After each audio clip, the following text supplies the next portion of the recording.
Aloha and good morning, everyone.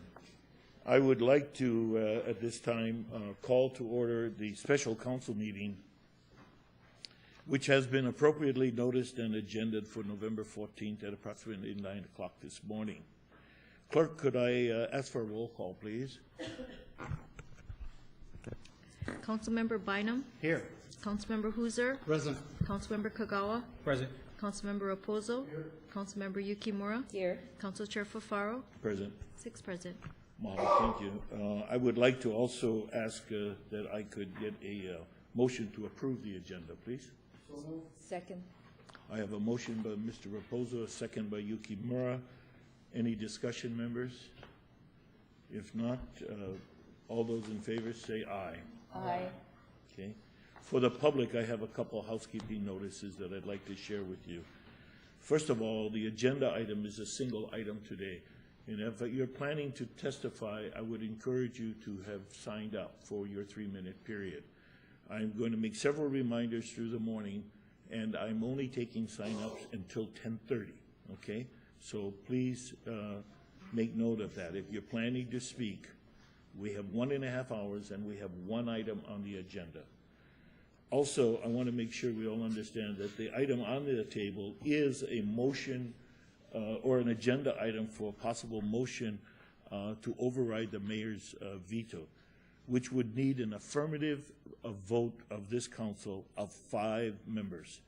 And that's pursuant to Chapter 4.03 of the Kauai County Charter. Or if we sustain the mayor's veto is sustained, it's also because the supermajority of votes were not obtained. That is what today's agenda item is.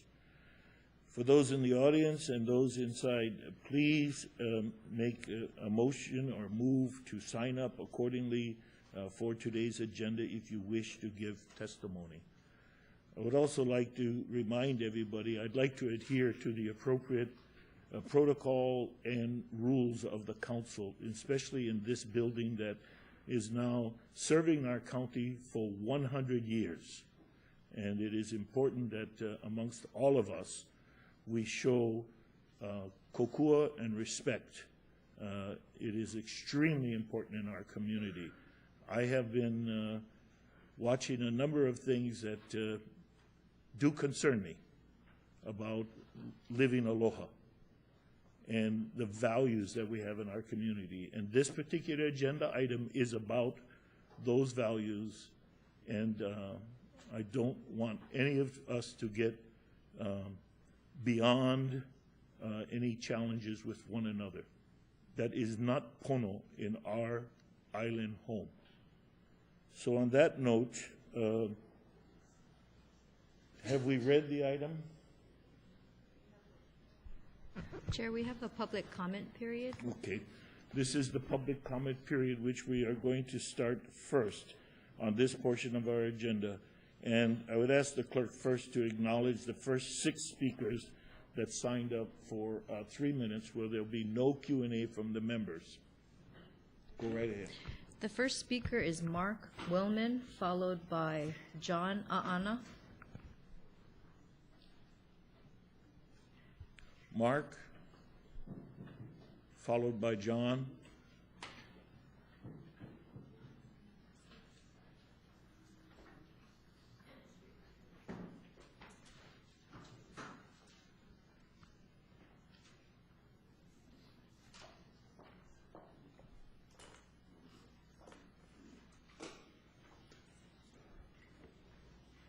Go ahead. Just want to let you know, I've been praying that the Spirit of Jesus Christ would be over you guys, give you wisdom, courage, and protection.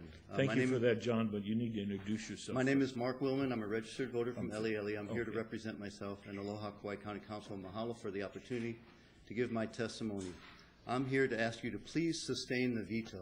And I have petitions here with over hundreds of names in support of sustaining that veto. I support the mayor because I believe he is correct as the leader of the county, of the council, to show us how to work together and not fight against each other. It is also his duty to guide the council away from doing something you will regret.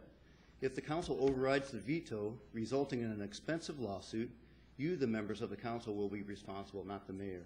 Let's get a game plan that's successful from the start and not begin with a program with known problems from the start. Let's work together, ensure a safe community and a healthy business environment.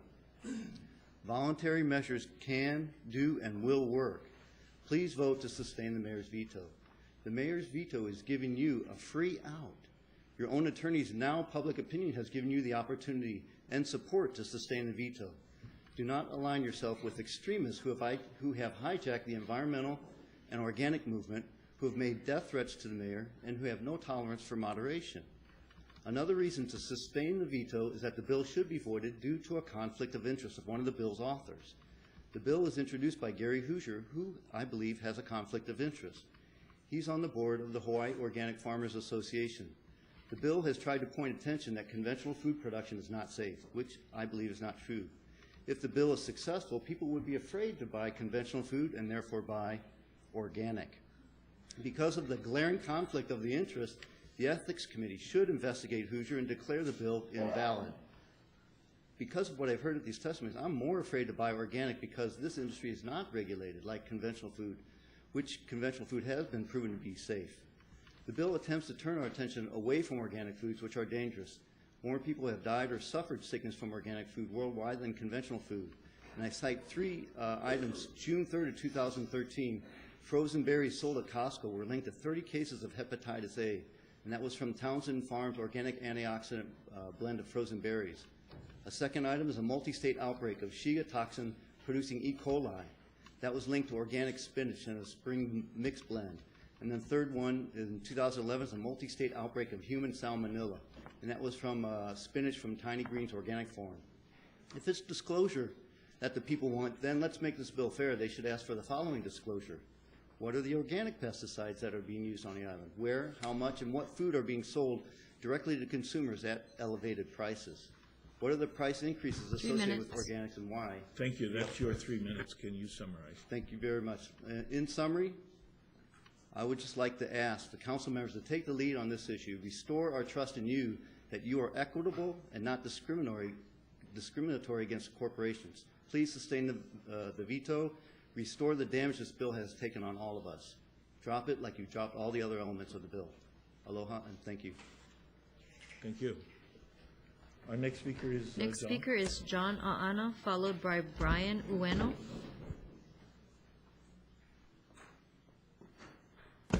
Morning, John. Good morning, council members. My name is John Aana. I'm a retired fire captain with the county of Kauai. I'm also a taro farmer from the west side. And I'm here today to remind you folks how really important this is to the west side people, and especially the people in Waimea. You know, I have a list of people. I don't know, can I give this to you guys? Our staff can take it from you, John. These are all the people on the lawsuit against Pioneer.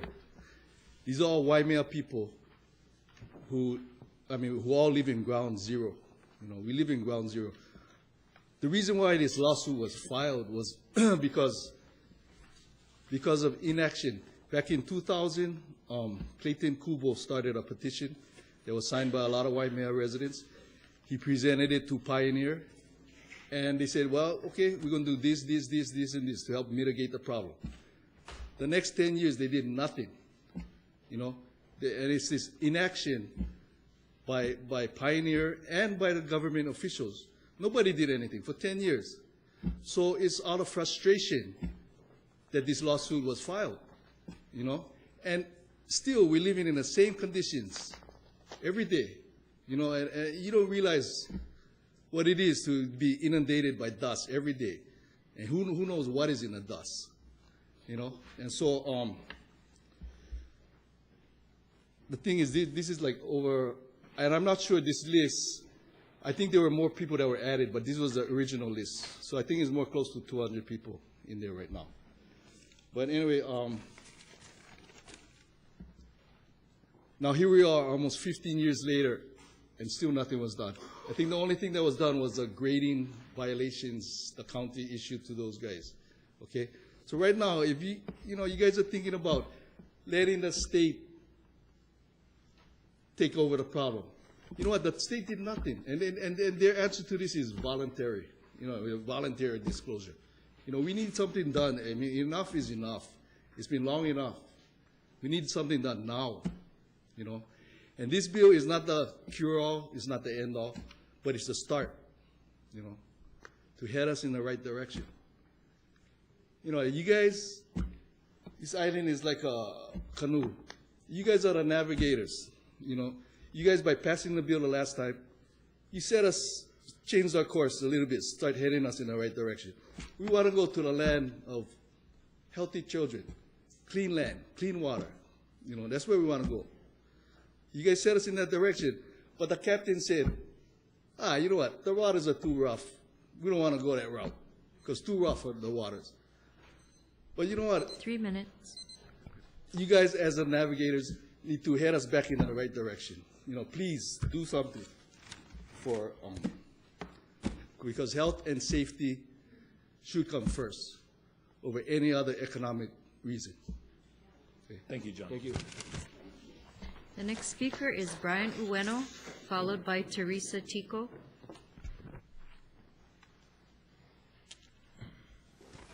Hello. Oh, My name is Brian Ueno. I was born and raised in Waimea. I attended, played sports at, and graduated from Waimea High School. And I currently reside in Waimea. This issue for me is pretty emotional because a lot of the stuff that's happening to my house, I never knew about until this lawsuit came about. Then I started finding out about where the dust came from and why certain things are happening in my yard. And just to give you reference, my residence is directly across the street of Waimea High School. So whatever affects me affects the school.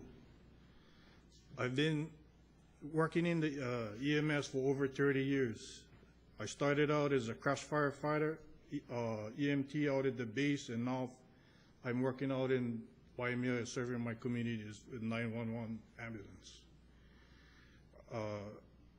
I enjoy all the outdoor stuff, hunting, fishing, and right now I'm kind of into this aquaponics, gardening and stuff. I also coached at Waimea High School for over 25 years, so I've seen a lot of kids come and go. I was asked to deliver this testimony on behalf of 80 plus first responders like myself, of which we signed a petition, and I believe Councilmember Kagawa received the petition. And our concerns are about disclosure. That when we were trained to go into a situation, we don't go in there blindfolded. We always know what chemicals are stored where. So when we go in there, we kind of know what to expect if there's an emergency in that situation. In this case, we have no idea what is being stored or used in that area.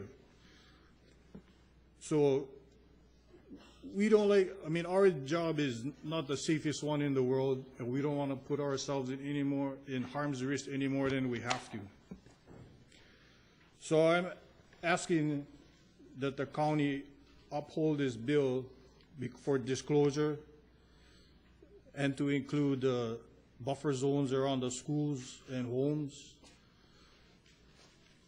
And I felt that this is not only my duty, but my responsibility as a community member to come forward today, because typically I'm not the type of guy who steps up and makes this kind of testimony.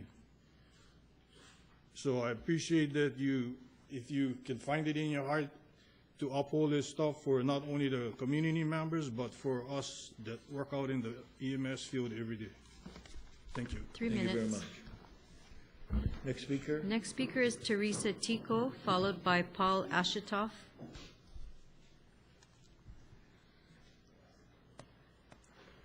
Good morning, council members, and thank you for the opportunity to testify in support of a very important measure that our future generations will thank us for. My name is Teresa Tico. I've been an attorney on this island for 36 years, representing individuals, families, community organizations. I've also served our legal community as a grand jury counsel and per diem judge in the Fifth Circuit Family and District Court case in district courts here on this island. My commitment has always been to help make Kauai a healthier and safer place for our future generations. I'm here today to testify and assure you that should the ordinance be challenged in court, that my associate attorney, Peter Shea of the Center of Human Rights and Constitutional Law, Mr. Shea and I stand ready, willing, and able to represent and defend the county on a pro bono basis should this measure be challenged. That means that we will represent and defend this ordinance for free. We will not charge legal fees to the county.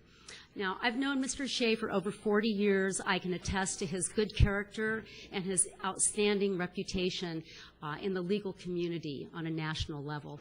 Mr. Shea has been directing this center for many, many years. He's represented members of Congress. He has successfully initiated many, many class actions in the human rights arena.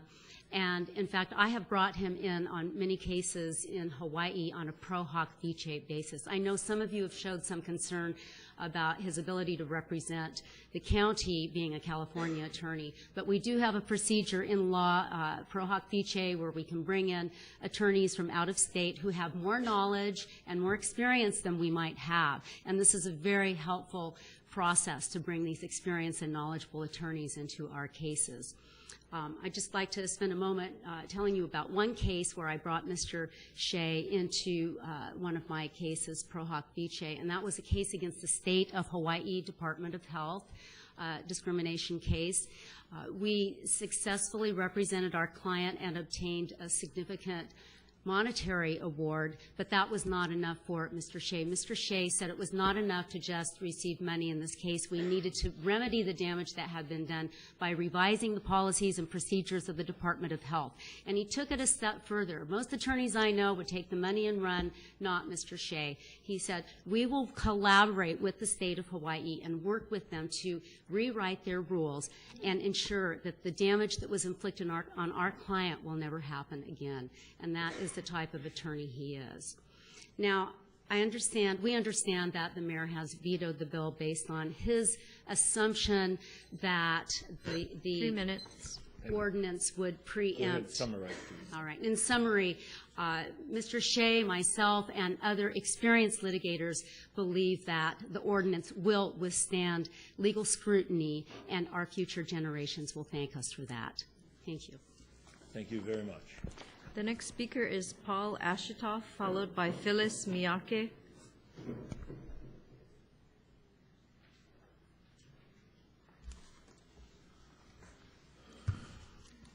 Aloha, Chair Furfaro, council members. My name is Paul Achitoff. I'm an attorney with Earth Justice in Honolulu, and I'm testifying in support of overriding the mayor's veto.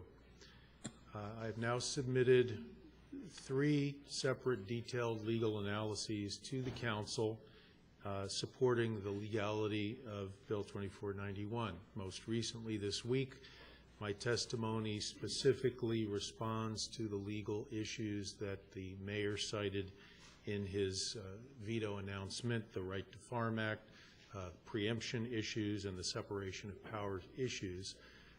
So I refer any of you that may be interested in the analysis to my written testimony, which you should have. Otherwise, I'm here to assure the council that I've read thoroughly the county attorney's analysis that was made public at the time of the veto.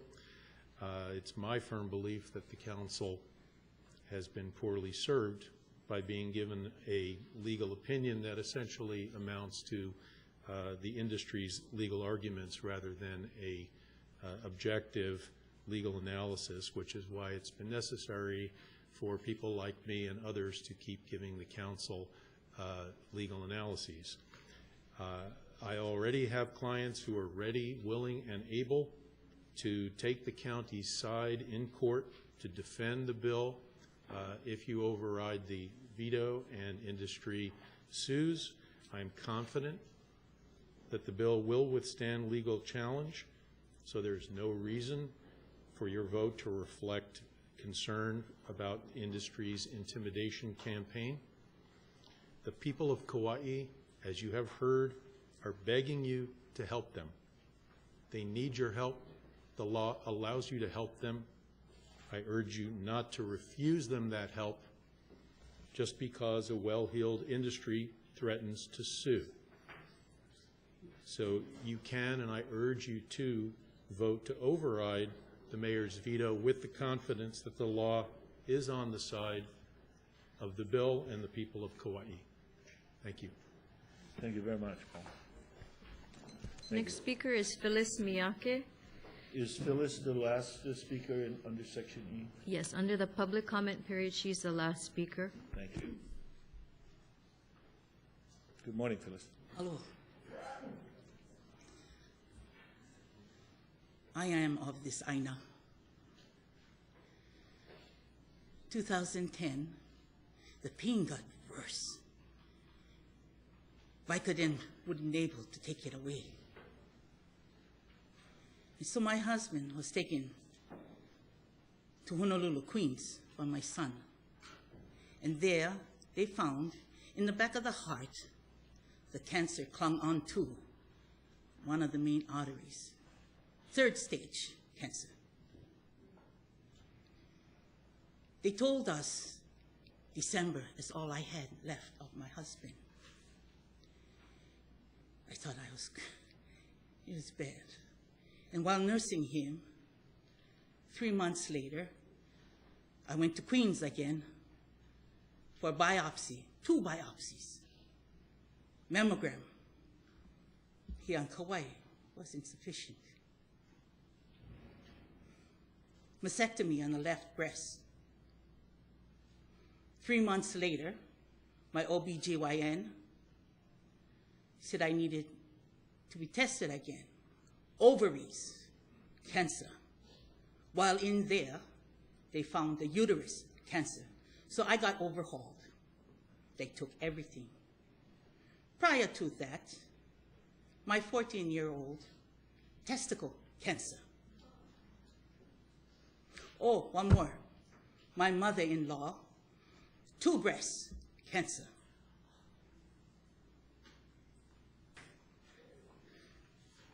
We lived at 4365 Menehune Road, Waimea. The bed we slept on, all this dust. The walls, all the dust on the walls. We breathed that. The water we drank was not of the pipe because it was not drinkable, and it's still not drinkable.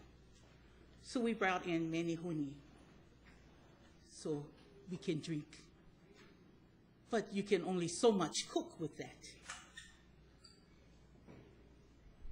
This is my story. You want to see scars? It starts from under the arm to the middle of the chest. Shame on you. Shame on you. Shame. This is my story, and I leave it with all of you.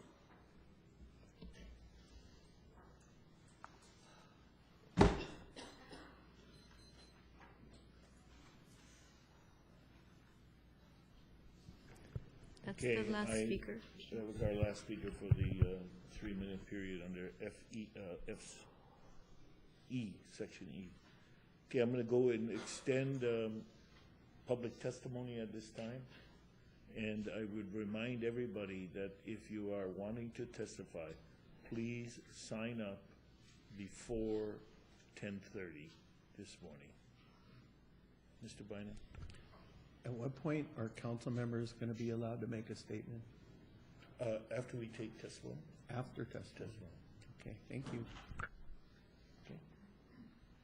So who is our first speaker? Our first speaker is Stephanie Iona.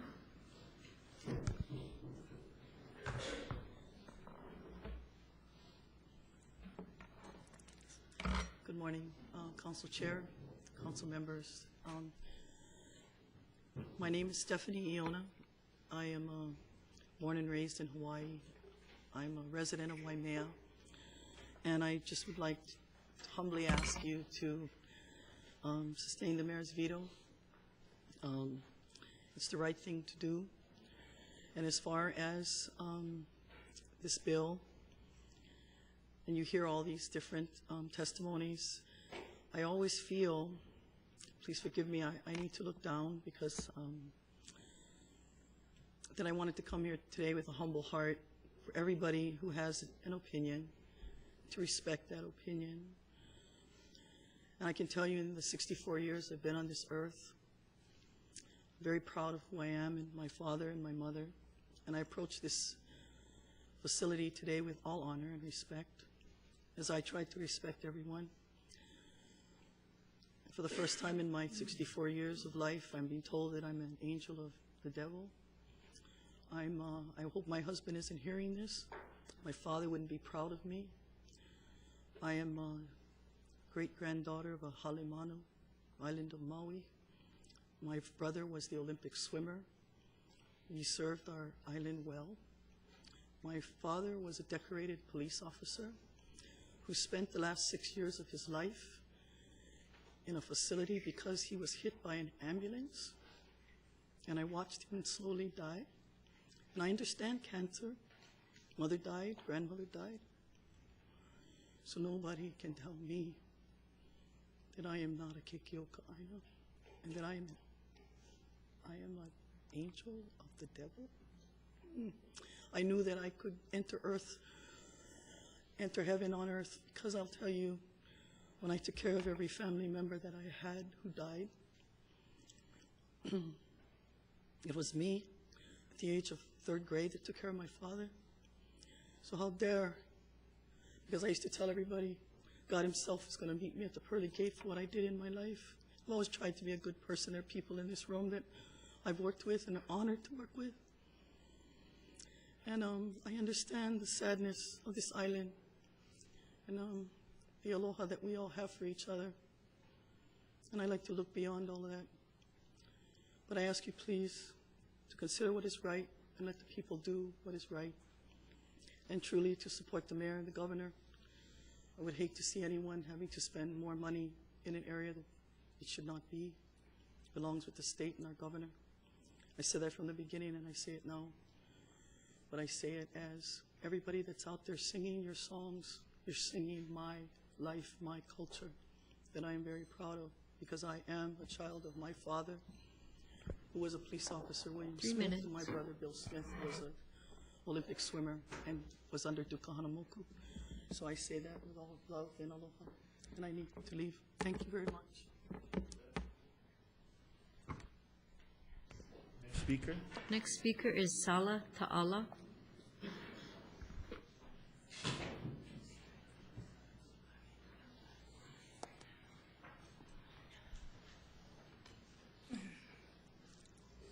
Good morning, County Council.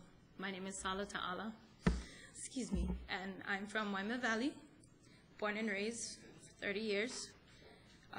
I'm here today to ask you to please overturn the veto of the mayor.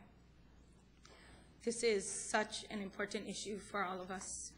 You know, workers of the seed companies, our families in the valley, everyone on this island, we need to know. We have so many families out there that are sick, and doctors are chucking it up to nothing. They know why. Of course they know why. There are doctors. But we need to know why.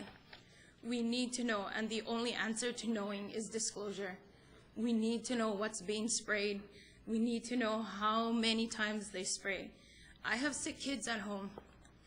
I do have sick kids at home.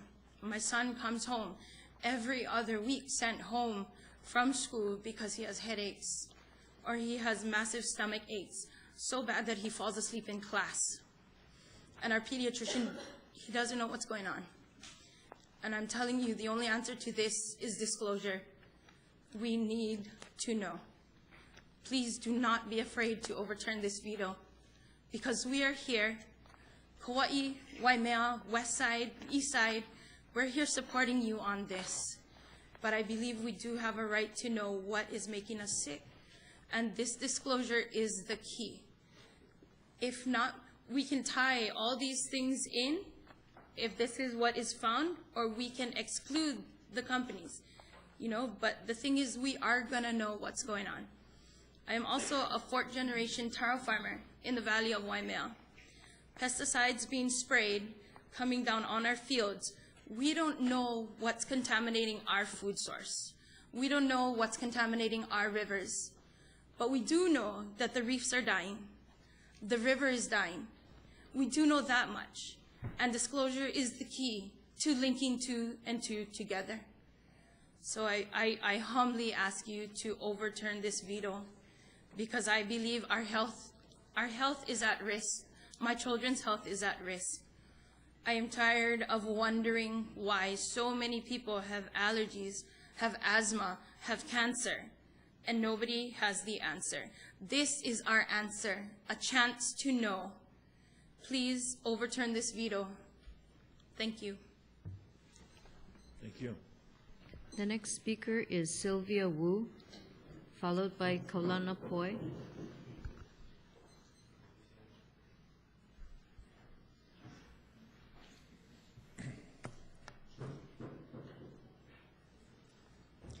Good morning, Council Chair and Council members. My name is Sylvia Wu. I'm from the San Francisco office of the Center for Food Safety, where I'm an environmental attorney working on the very same issues that are at the heart of this bill. The Center for Food Safety is a public interest nationwide organization with 360,000 members nationwide, including thousands of residents around the islands of Hawaii and hundreds right here in Kauai. So for the past 15 years, the center has been dedicated to protecting the environment and the people from toxic effects of pesticide use and the cultivation of genetically engineered crops. When necessary, we have gone to court to litigate over these very harms. We have also been a key architect behind numerous state and local legislative efforts to address these harms, from whether it's a bill aimed at protecting the harm of genetically modified crops, pesticide use, or simply increasing transparency about genetically engineered products. As you guys know very well, the very same intentions lie behind the bill that we're discussing here. Now, I have traveled here today to assure you in person the legality of this bill and the importance of its passage. We at the Center have looked at this bill, I myself have personally looked at this bill before its inception and through its many amendments. Time and time again, we have stated and found that based on our expertise in this area, the bill is definitely in accordance with existing law, and there's nothing in it that is not within your authority. In our opinion, any legal challenge to this ordinance will fail, because there's absolutely nothing in the federal laws or Hawaii state laws or any voluntary agreements or measures that preempts this bill expressly or implicitly. And that is why the Center for Food Safety, along with Earthjustice, whom you heard from earlier this morning, are ready to take on this case on a pro bono basis, working on the county side for free, representing the residents of Kauai and our other allies here on this island. And we're confident that any legal challenge to this ordinance can and will be defeated. I want to finish by saying that, and you know all this bill is important. It will protect the residents here. You have heard from your people. I think Chairman Ferraro, you mentioned earlier that you guys have been protecting the values of this county and this building for 100 years. A month ago, you made the right decision and passed this bill. Nothing has changed that will challenge its legality, and therefore, I urge you to vote to overturn the veto. Thank you. Thank you. We have a question for you. Please. Councilmember Yukimura, you have the floor. Ms. Wu, thank you for being here. You've mentioned that there's nothing in the bill that would create problems in terms of federal preemption, but what about state preemption? Have you looked at that issue? Yes. In our analysis, we looked at both federal and state preemption issues, and it's our conclusion and that there's nothing in Hawaii's pesticide laws that talks to the types of measures that this bill discusses, and therefore there's nothing, and there's also no express preemption measure in the language of, Chapter 149A, and therefore there are no preemption issues from both the federal and state level. So you don't think that there might be found to be a comprehensive system of regulation of pesticides? No, I don't think so. I think that, in fact, based on, our legal analysis and the testimonies and legal briefs that were submitted by Earthjustice that you have before you, to the contrary, numerous courts have found similar state pesticide schemes to not preempt local measures to protect its residents. But this will be a Hawaii Supreme Court decision based on Hawaii laws, right? Yes, but we're looking at court precedents in other courts very similar to the language of the Hawaii pesticide laws, and therefore we think that it will survive muster in court. Okay, thank you. Thank you. Mr. Raposo, you have the floor. Thank you, Mr. Chair, and thank you for coming all the way from San Francisco. It's an honor. We met you with some nice, cool weather. In your analysis of you mentioned in testimony and looking at the bill, have you come across a situation where a medical professional had requested information from the companies pertaining to a patient and was refused? No, I have not, but that is not to say that such incidences don't exist. I think the problem with looking at court cases is, of course, that many situations go on day by day that do not get reported in, that do not arise to the finality of a court opinion. Yeah, well, I only ask you because I would suspect you folks have done a thorough analysis, and I didn't want to ask a mother of a sick child because they wouldn't know. My question is because we hear a lot of complaints about they need disclosure, the doctors need disclosure, 911 people need disclosure, but has there been, and I've asked a few people, I've asked several people personally that I know, but I don't know of a situation where that has ever occurred, where the doctor or the hospital made an inquiry with because of the symptoms of an ill patient, made the inquiry based on the symptoms and was refused. That, I think, is the question. Well, I'll respectfully say that, the mother of the sick child who has the sick child's interest at heart is probably the best person to ask that very same question. But also I will say that there's nothing that I know of, that prevents the companies from refusing to offer that help, from refusing to, provide that information. It would be completely voluntary. And I can also say that based on my experience in my line of work, voluntary measures, unfortunately, with the industry that all of your residents are up against, it's simply insufficient. So. Thank you.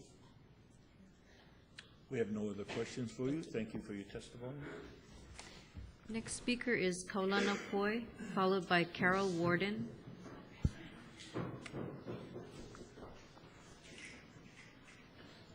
Good morning, aloha. My name is Kaulana Poi, a resident of the West Side in Hanapepe Upper Heights. And the reason why I'm here is because we really need to bring back aloha and respect.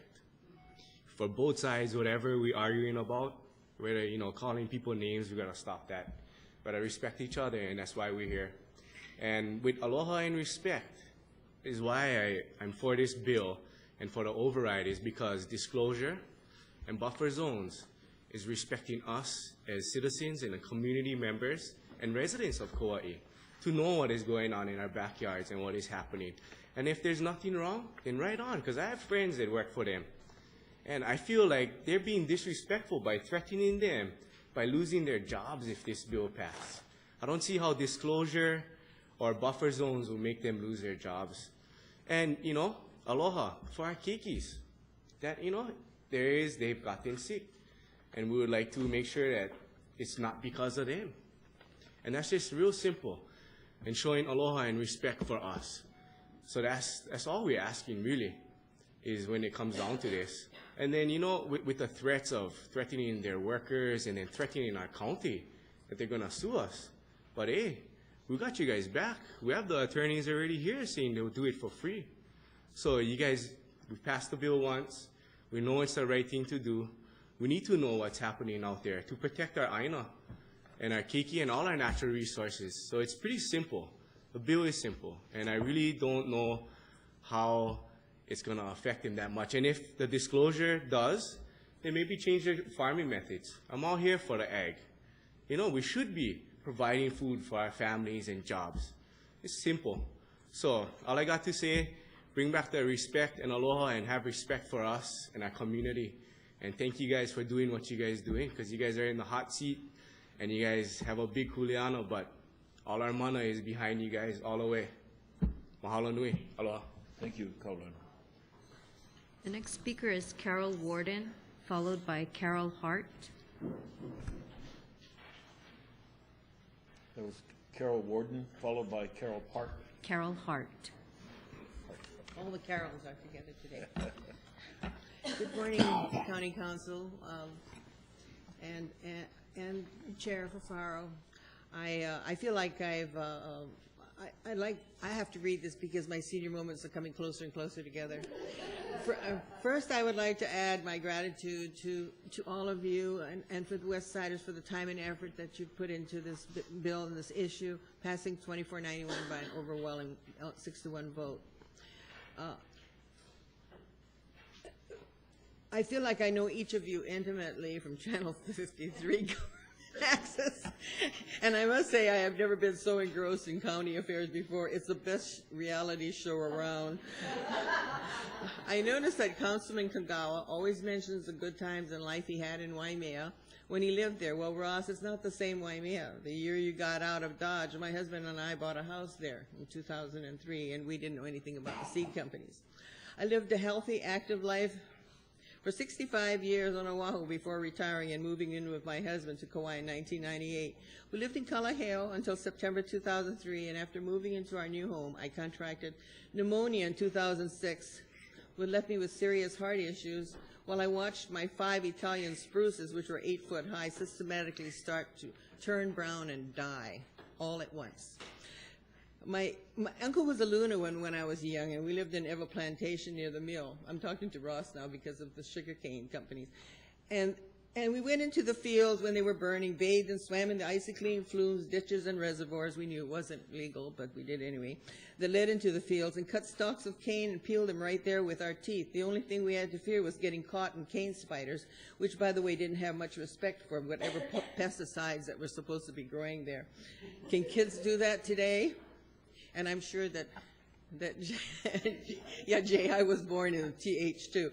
My proposals for Waimea have been brought to the table, such as a sports complex, a walking and bike path like the East Side, etc. Have you all thought about this? We always think about what is good for business and the economy. When are we going to think about the people and the children? To have the above, one would have to breathe and not be sprayed by drift during competitive games.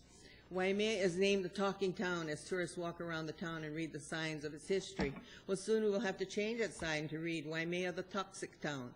Eventually, even the tourists won't want to come here. You get greedy, you end up with nothing. Who are these people that fight so hard to withhold from the present and future generations the kind of life they themselves enjoyed? It gets worse with every generation, and I applaud the County Council for being the good stewards that they are and leading us back, albeit slowly, to a healthier lifestyle. Sit down at a table to mediate sounds good in theory, but what have we to bargain with? It is a subject of health versus wealth. How can we compromise health for what they want? Wealth. When is enough enough? How do these agro companies wiggle their way into communities? Oh my goodness gracious, is it over already?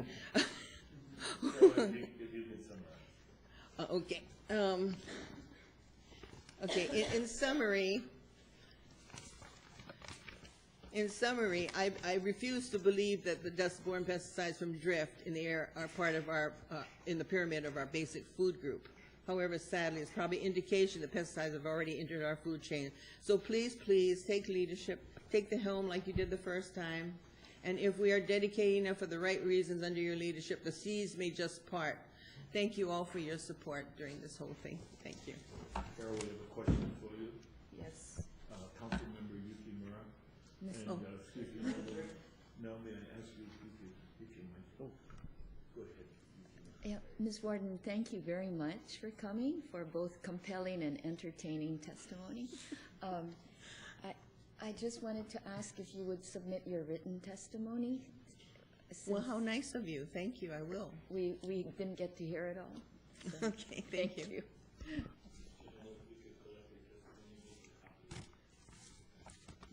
You may have it.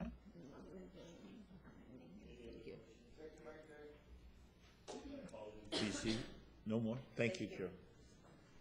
Chair, the next speaker is Carol Hart, followed by Bryce Boder.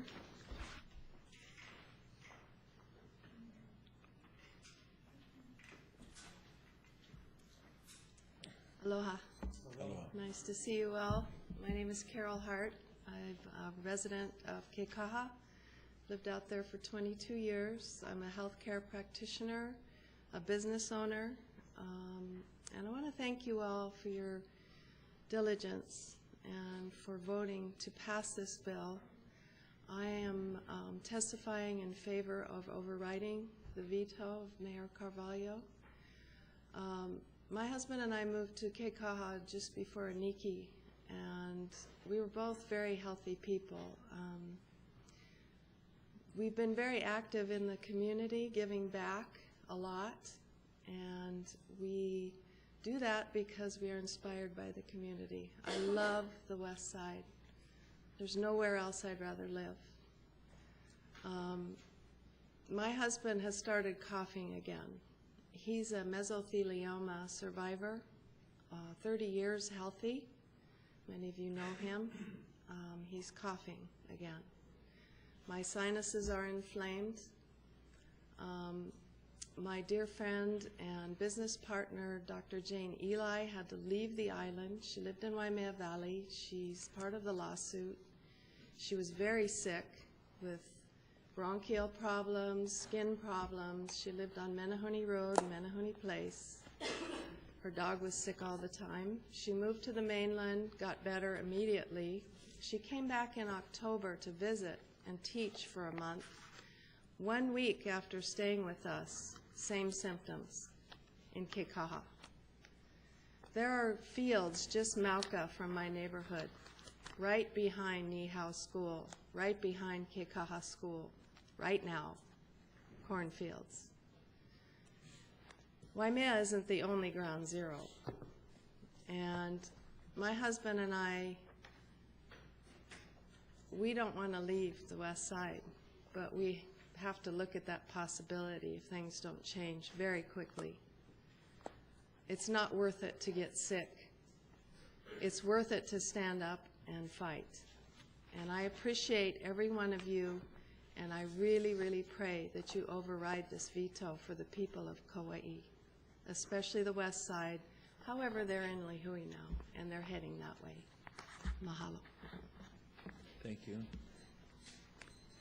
Next speaker, please. The next speaker is Bryce Boder, followed by Josh Morey.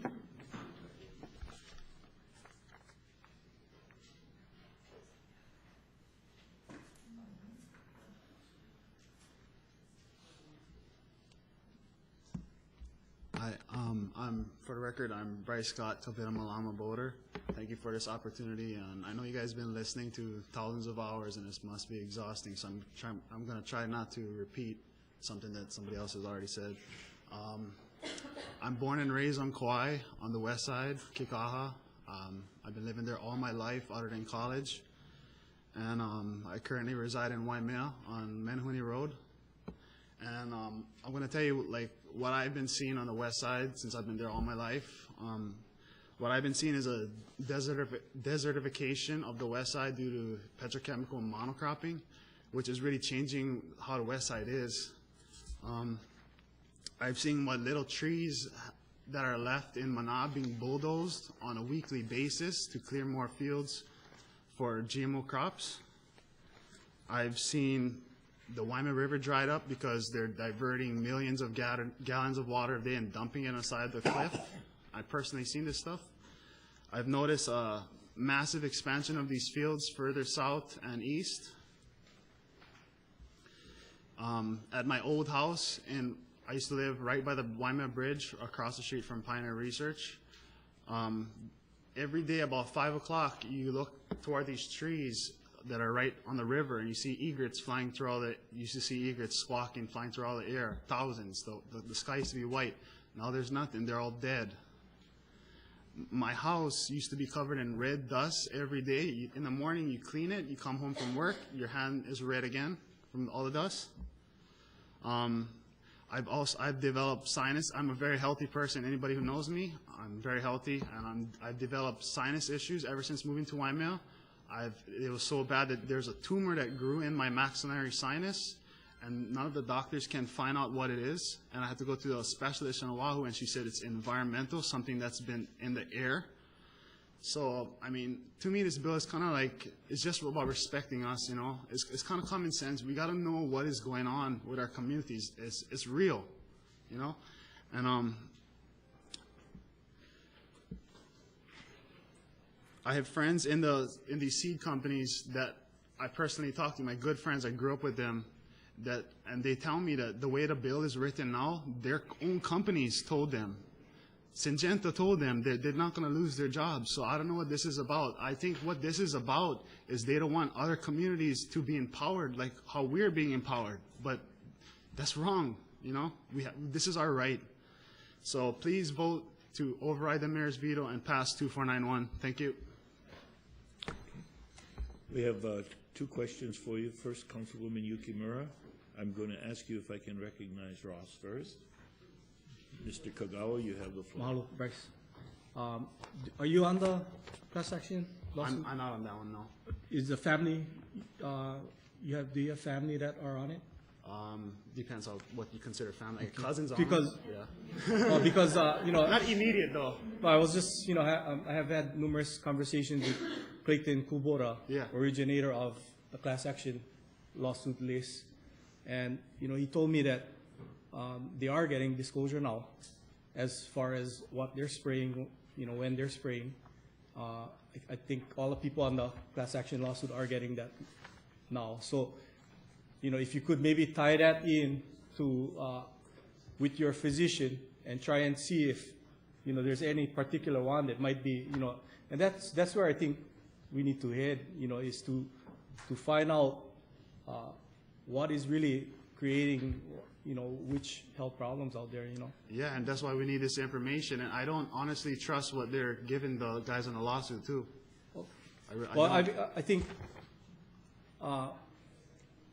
as far as, you know, I talked to Clayton, he seems to think that they're getting the whatever they're using, the full disclosure. Just the people on the lawsuit, not Syngenta, not, you know, people in Kekaha, but just the people on the lawsuit, he's saying, are getting this information. You know, I see some people shaking their head. But I guess the thing is, what he's concerned is that are the seed companies following, you know, the rules of the label and what have you, because, you know, he says that he's seen them spraying on windy days and I've seen them too. I used to work. So, you know, I think that's the discrepancy. But the disclosure for the residents, that can get it from the people on the lawsuit is there, I believe, for the Waimea Menehune Road, you know, residents.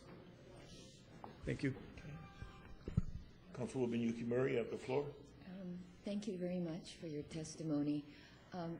Others have talked about the egrets, and I just wondered, have you seen the dead egrets, or is it just that they're not anymore, you know, roosting on the trees, and you're assuming that they've died, which I think is a logical assumption. Yeah, they're literally right next to the field. But do you see dead bodies? Well, I just wondered. The trees are along the river, so I haven't seen it, no. But I just one day noticed, like, wow, where did all the egrets go? You know, like, whoa.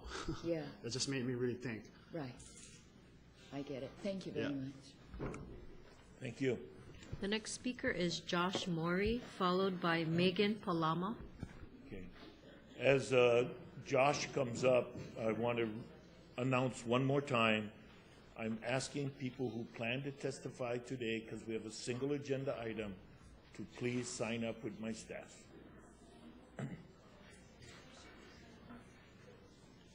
Good morning. My name is Josh Mori, but I am here to read the testimony of a good brother who couldn't make it because he's at work today. So these are his words.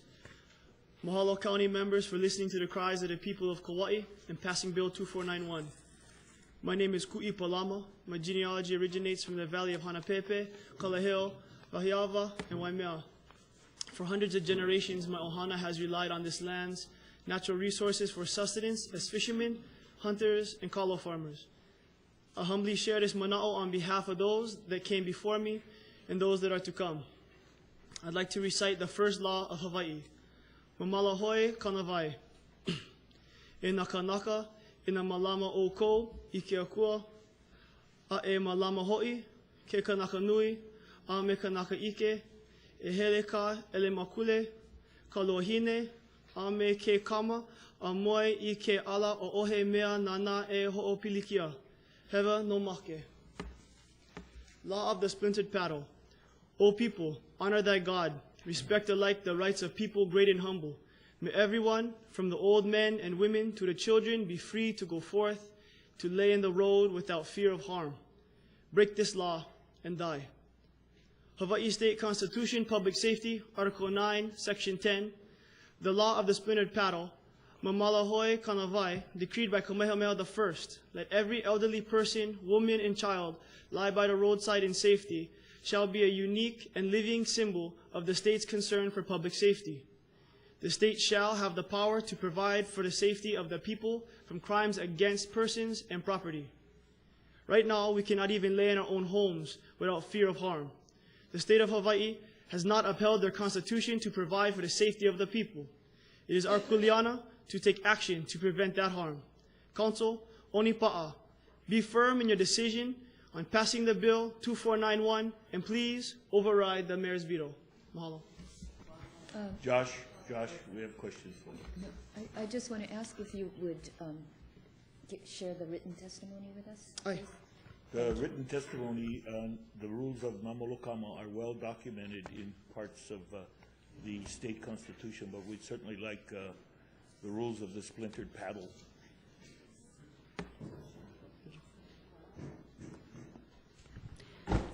Chair, the next speaker is Megan Palama, followed by Samuel Shaw.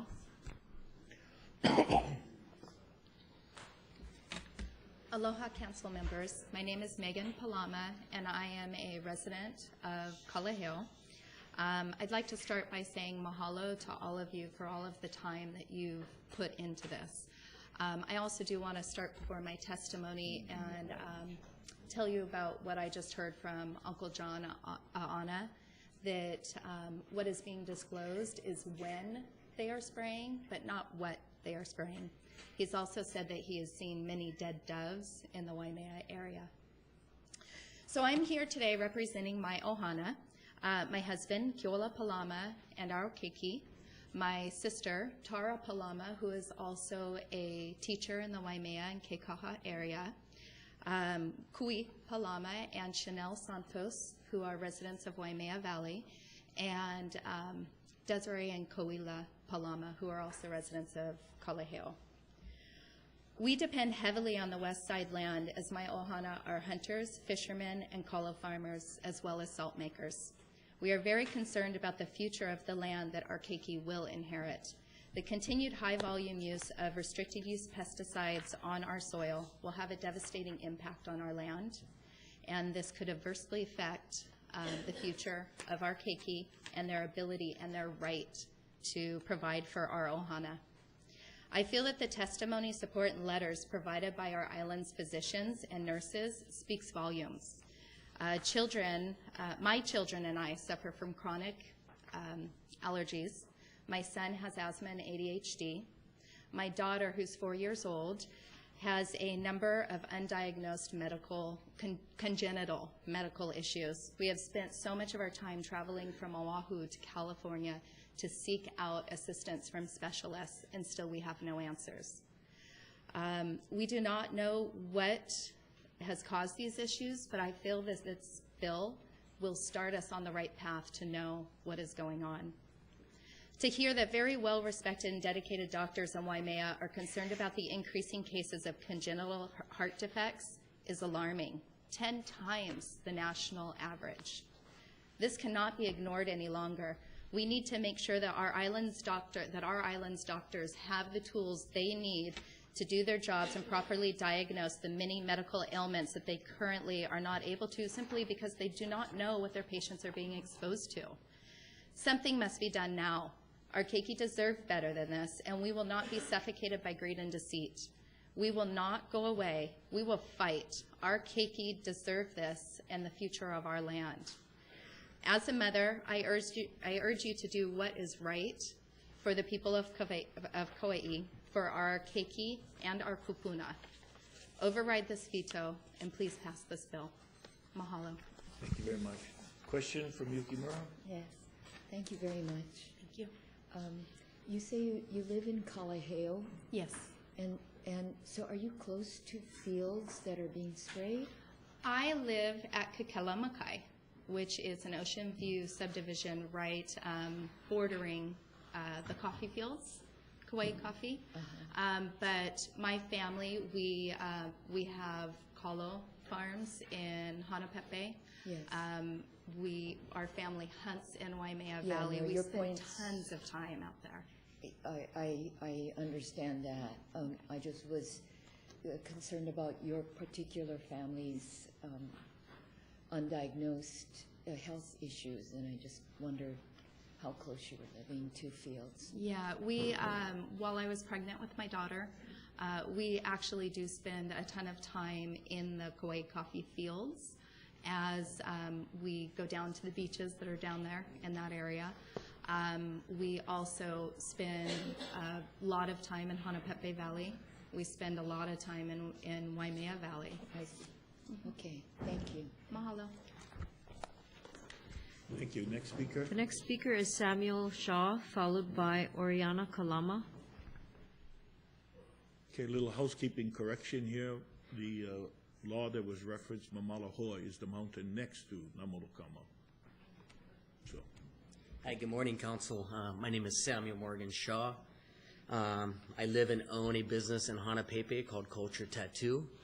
I've been there for the last 3 years, and I've tattooed on the island for the past 20 years. My industry is regulated and licensed by the Health Department. The laws are voted on and designed to protect the community at large. Every year I pay out of pocket for license fees, medical physicals, and blood work. When my industry changes its laws, I always have to adapt with them. I'm inspected yearly by the Health Department, and I must disclose everything I do to ensure that all equipment is sterilized, and the methods that I use for tattooing ensure safety for the community. As public safety is the main concern in my industry, there are protocols I must follow. I cannot just voluntarily state that my equipment is up to date and sterile. That's not efficient enough. I'm demanded and required by law to show that they are sterilized. I cannot just give my word. This is illegal and unethical if I do so. It is called disclosure. I wonder why big ag companies cannot disclose what they are spraying.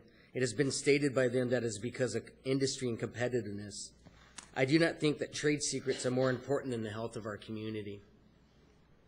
Even though the laws on chemical use are mandated at state and federal levels, there's never, to my knowledge, been a study that puts these laws in the presence of a unique environment in our community. All the laws have been studied as far as chemical use are based on mainland laws, mainland environment. I have to ask, what kind of country are we living in when we are denied the right to know? I hope that the council and those in favor of a veto reconsider this and put the community first. We as a community have the opportunity to set a precedent in the way we look out for our community and our environment. I believe 2491 is a positive step, and I ask you to please override. Thank you. Thank you very much. The next speaker is Oriana Kalama, followed by Tyler Jeffries. Oriana, give me a moment for a housekeeping item. We are 15 minutes from 10:30 for sign-up. Please reconfirm that with the staff downstairs. Thank you for giving me that moment. You have the floor. Good morning, Council. Thank you for giving me the opportunity to speak today. My testimony is in behalf of Bill 2491. We are asking the Council members to override Mayor Carvalho's veto. My name is Oriana Kalama. I have been a Maui resident since 1991. I have 2 children of Hawaiian descent who I adore, and I am also the president and founder of a Maui grassroots nonprofit organization. We are Ocean Defender Foundation.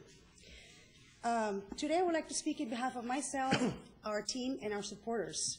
We have 16 chapters worldwide. We reach about 900,000 viewers every day. We have 190,000 subscribers. From these subscribers, less than 5% are from Hawaii. The rest are from all over the world. And let me tell you, their dream is to come to Hawaii. They want to come here to swim in our oceans, look at our sacred mountains, eat our exotic fruits, and smell our flowers. But right now, they are scared. They're scared of coming here because they know that we have become the GMO capital of the world. We are ground zero, and the world knows it. So our organization does not feel comfortable encouraging our supporters to visit or swim in several areas of our coastline statewide, especially here in Kauai. We feel that the presence of the biotech companies established on our islands are threatening the #1 source of income for our state. Our tourism industry is at risk. To add to our misfortune, Hawaii is considered the endangered species capital of the world. This is a fact.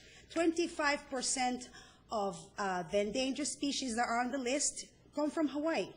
So I've been coming here since May of this year to team up with marine biologist Terry Lilly and helping document and spread awareness on the fastest growing reef epidemic on Earth. Kauai owns the fastest growing reef epidemic on Earth. And we would like to know what is causing this. So the disease was discovered by Professor Greta Abbey in the waters of Kaneohe. It was declared an epidemic by Theory Works, who works for the USGS, National Wildlife Health Center. The disease was found 2 years ago here by Terry Lilly, who has been recording and documenting the disease. This disease grows at a rate of 4 inches a week. So entire 400-year-old coral colonies are dead within a month. The mysterious disease is caused by a cyanobacterial infection, and the causes are still unknown. So just so you know, cyanobacterial is the oldest bacteria on this planet, 3.5 million years old. So an unusual large amount of sediment is present on the 2 affected areas, and this is known to adversely affect corals in other areas. However, what role the sediment on other land-based pollutions has in driving this disease remains unclear. 3 minutes. Oh my goodness. You can summarize. Well, the reef epidemic is devastating the reef, right? We don't know what's causing it. But there is something present in the ocean waters of Kauai that is altering the behavior of one of the oldest bacteria on Earth. So we have taken sediment samples of infected reefs and the areas here, which have been sent to Test America to be analyzed. So each of these tests costs $2,900. So metals and chemicals are important for us to know so we can fix this problem. So it's critical. I have to share with you. So please summarize. Well, this is it. We're poisoning our people. We're poisoning our land. Our oceans are dying, and the biotech industry are killing our #1 source of income in Hawaii. We have to do something about it. And one more thing, I know you guys are busy. I've testified on Maui on behalf of the Nishiki bill to protect the aquarium fish. And I noticed that, folks, you guys are so busy taking care of our islands that maybe you don't have time to go to the ocean. But I urge you, please, grab a mask and snorkel. Go to Hanalei. Take your keikis and look at the reef. It's dying. Okay, I'm going to stop you right there. And I want a copy of your testimony, please. Sure can. And may I send your testimony to the state Please. DLNR with a cover letter? 'Cause- Absolutely. Thank you. Yeah. I will do that. All right. The next speaker is Tyler Jeffries, followed by Tiana Larano.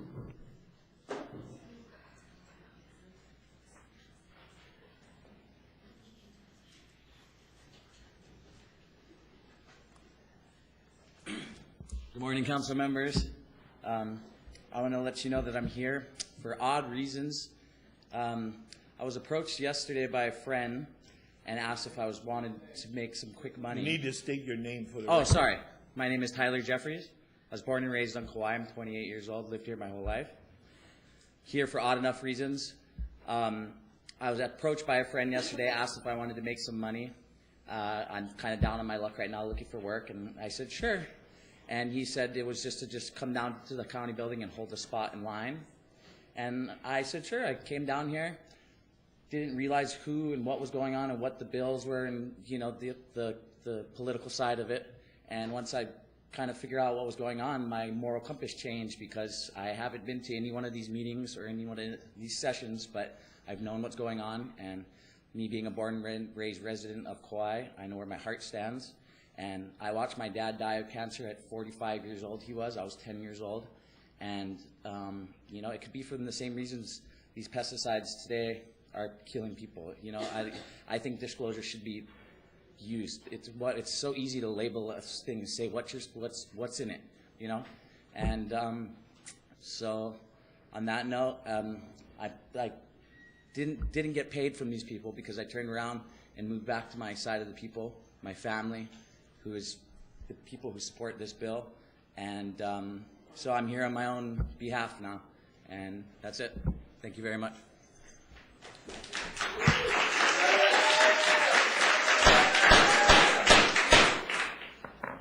These are my chambers, and I'm sharing with you our rules.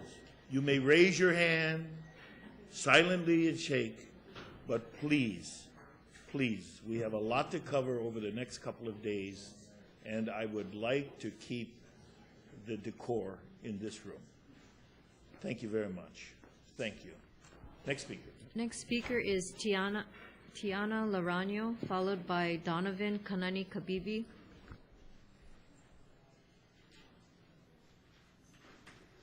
Aloha Council. For the record, my name is Tiana Kaleokalani Larano. For the record, my name is Tiana Kaleokalani Larano. I'm born and raised here on Kauai, grew up in Anahola, Hawaiian homelands. I'm a graduate of the University of Hawaii at Hilo in health and physical education, and has been active in sports and community in my life here on Kauai, as well as my family. Very pro-health. I love life. I appreciate the ability for everyone to be able to thrive and be healthy and to live in this world and be blessed to be stewards of this land the way we should. I don't come to you prepared. I don't come to you as an expert on any little certain field, but I do feel and I do listen to my na'au, and I do come from a line that's rooted here in the land that we all have connection to. We're all connected to the land. We're all here together. I want to address our food, our air, our land, and our water. Bottom line, it comes down to food security for me, for our island. We are in the middle of the Pacific. Shall anything happen to us? We have 90+% of our food shipped into the islands. That's no way to be sustainable and feed our community. Food is important. Soil is important, and you don't have to be an expert to understand that if the soil doesn't have any nutrients, the plants that grow from it won't have any nutrients, and then the food we eat won't have any nutrients. So health. I know a lot of people are dealing with health, my own personal health, and that's what's really jump-started me into this movement, was my own personal health and dealing with growing up in this society full of chemicals. And I am third generation as well, family from plantation, Filipino and Chinese descendant. So I am dealing with my own repercussions of the food I grew up eating and the chemicals that we've been exposed to as well as my grandparents. So I'm here to petition other alternatives and solutions. You're hearing the cries of our community. My heart goes out to the families who are dealing with disease. We all are. We all have family members that are dealing with disease. So it's addressing the issues of how do we take care of ourselves? How do we even take care of our own bodies? We don't even know that question. And where do we get those nutrients from? So if we are being compromised by the tons of pesticides that are being sprayed in our environment, how are we going to be able to grow healthy food, breathe air? That's all the same things we have common thread in, is clean air, clean food, clean water. That's what our necessities is to survive, to thrive on this land. And if those things are being compromised by no control of us, we're just the neighbors, and we have no control in stopping what's being sprayed in our air, what we're breathing in, what we're drinking in our waters unknowingly. It's upsetting, and it feels really helpless when you have all these cries for help and we don't know who to turn to, who to trust. And this is coming out from our beings, you know, it's life, it's the next generations. It's my ability to be able to even have that chance, and I'm worried about that because of my own health issues. So future generations, you know, that's really the 7th generation. but it's all about our actions in the now. So I just petition to you all to listen and look within. The answers are there. There's an overwhelming evidence, and you feel that. So just look into yourselves and listen to your hearts. Mahalo. The next speaker is Donovan Kanani Kabibi. Okay, before we go any further, the last three speakers did not express to me that I clearly understood, and I would like to remind all of you, the issue at the table today, I'd like to hear from you, is do you support the override of the mayor's veto or sustain the mayor's veto? That's the agenda item. As long as I can hear from you when you wrap up where you're at, and that's the issue in front of us today. Sir, you have the floor. My name is Donovan Kanani Kabibi. I can trace my lineage to the very first canoes that landed on these shores from Tahiti, as well as to the inhabitants that the Tahitians discovered when they landed, which brought us the term Manahuni. I am Kanaka Maole, a Hawaiian national, and we should know the facts of Hawaii's political status, illegally occupied by the U.S., the state, and the county entities. The Hawaiian nation still exists in continuity. Its sovereignty has never been relinquished. That being said, it should also be known that you, including the county attorney, could be held personally responsible as war criminals for the choices that you make, should those choices bring harm to the Kanaka Maole people, the Hawaiian national lands, and or contribute to the apartheid situation which exists in Hawaii regarding the Hawaiian people, who should be in these seats that you now sit in. It is through this illegal occupation that you now hold these seats. The seats you sit in are intended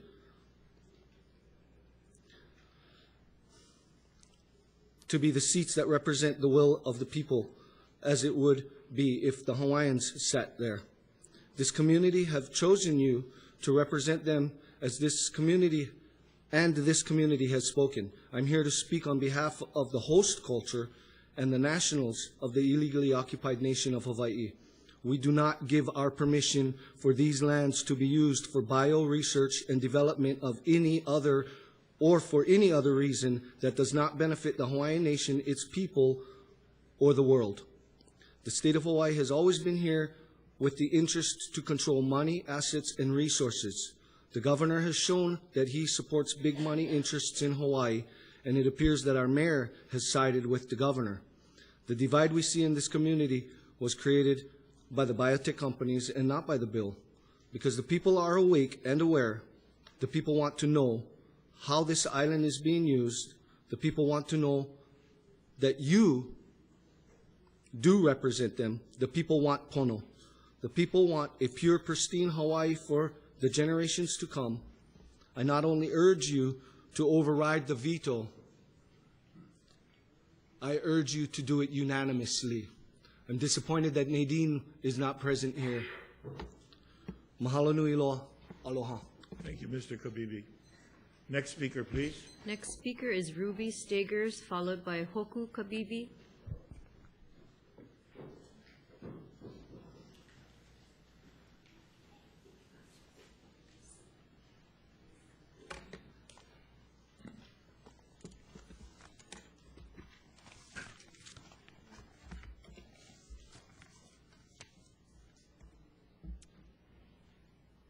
Hi, my name is Ruby Staggers. I'm in support of overriding the veto. And I have a testimony on behalf of a Kekaha resident. And here is what she wrote. Aloha, I am a Kekaha resident. I have a 4-year-old daughter and a 9-month-old son. As I type this email, I can see a field of GMO crops out of my window. The drift of the tons of restricted use pesticides that are sprayed on the fields that surround us has me terrified for my family's health.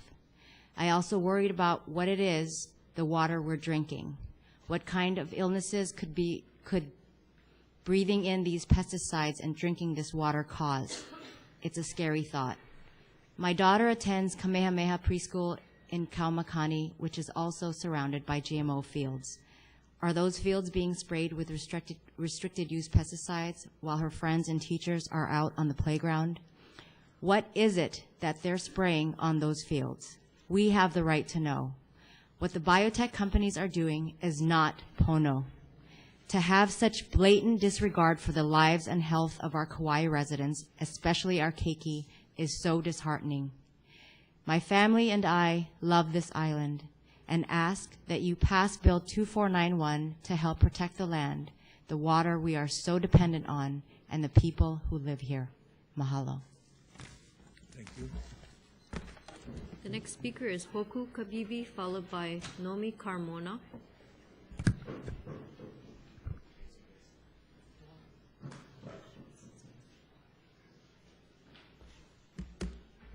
Aloha kako, mahalo, ovo ohoku, mai wainiha mai au.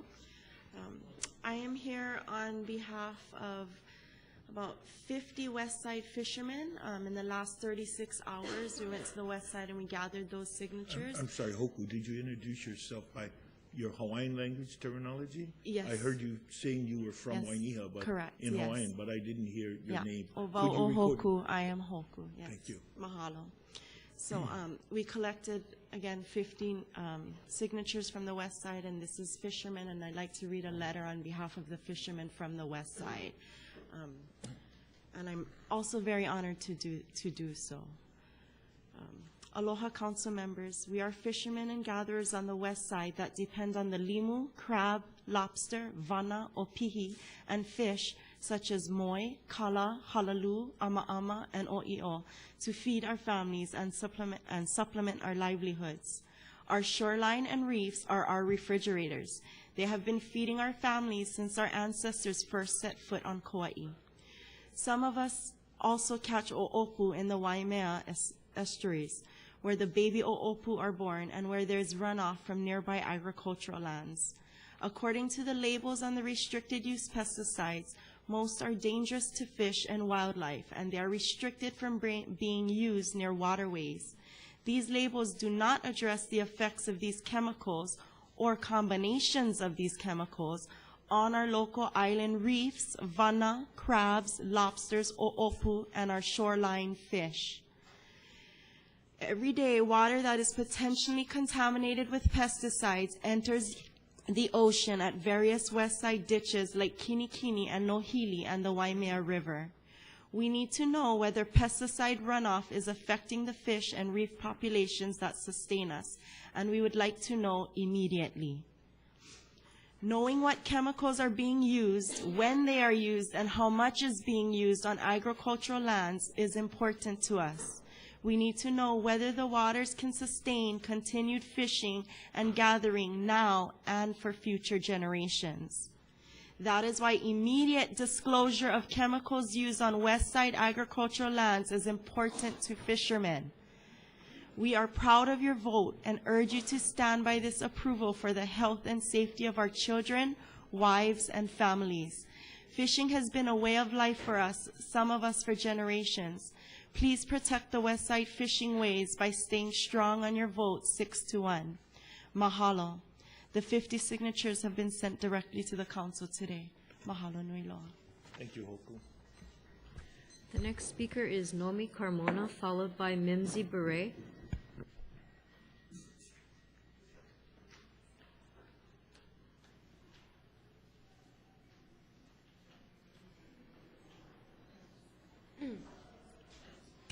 Aloha, Kauai County Council. My name is Nomi Carmona. I'm the president of statewide political nonprofit Babes Against Biotech. Thanks for having me back.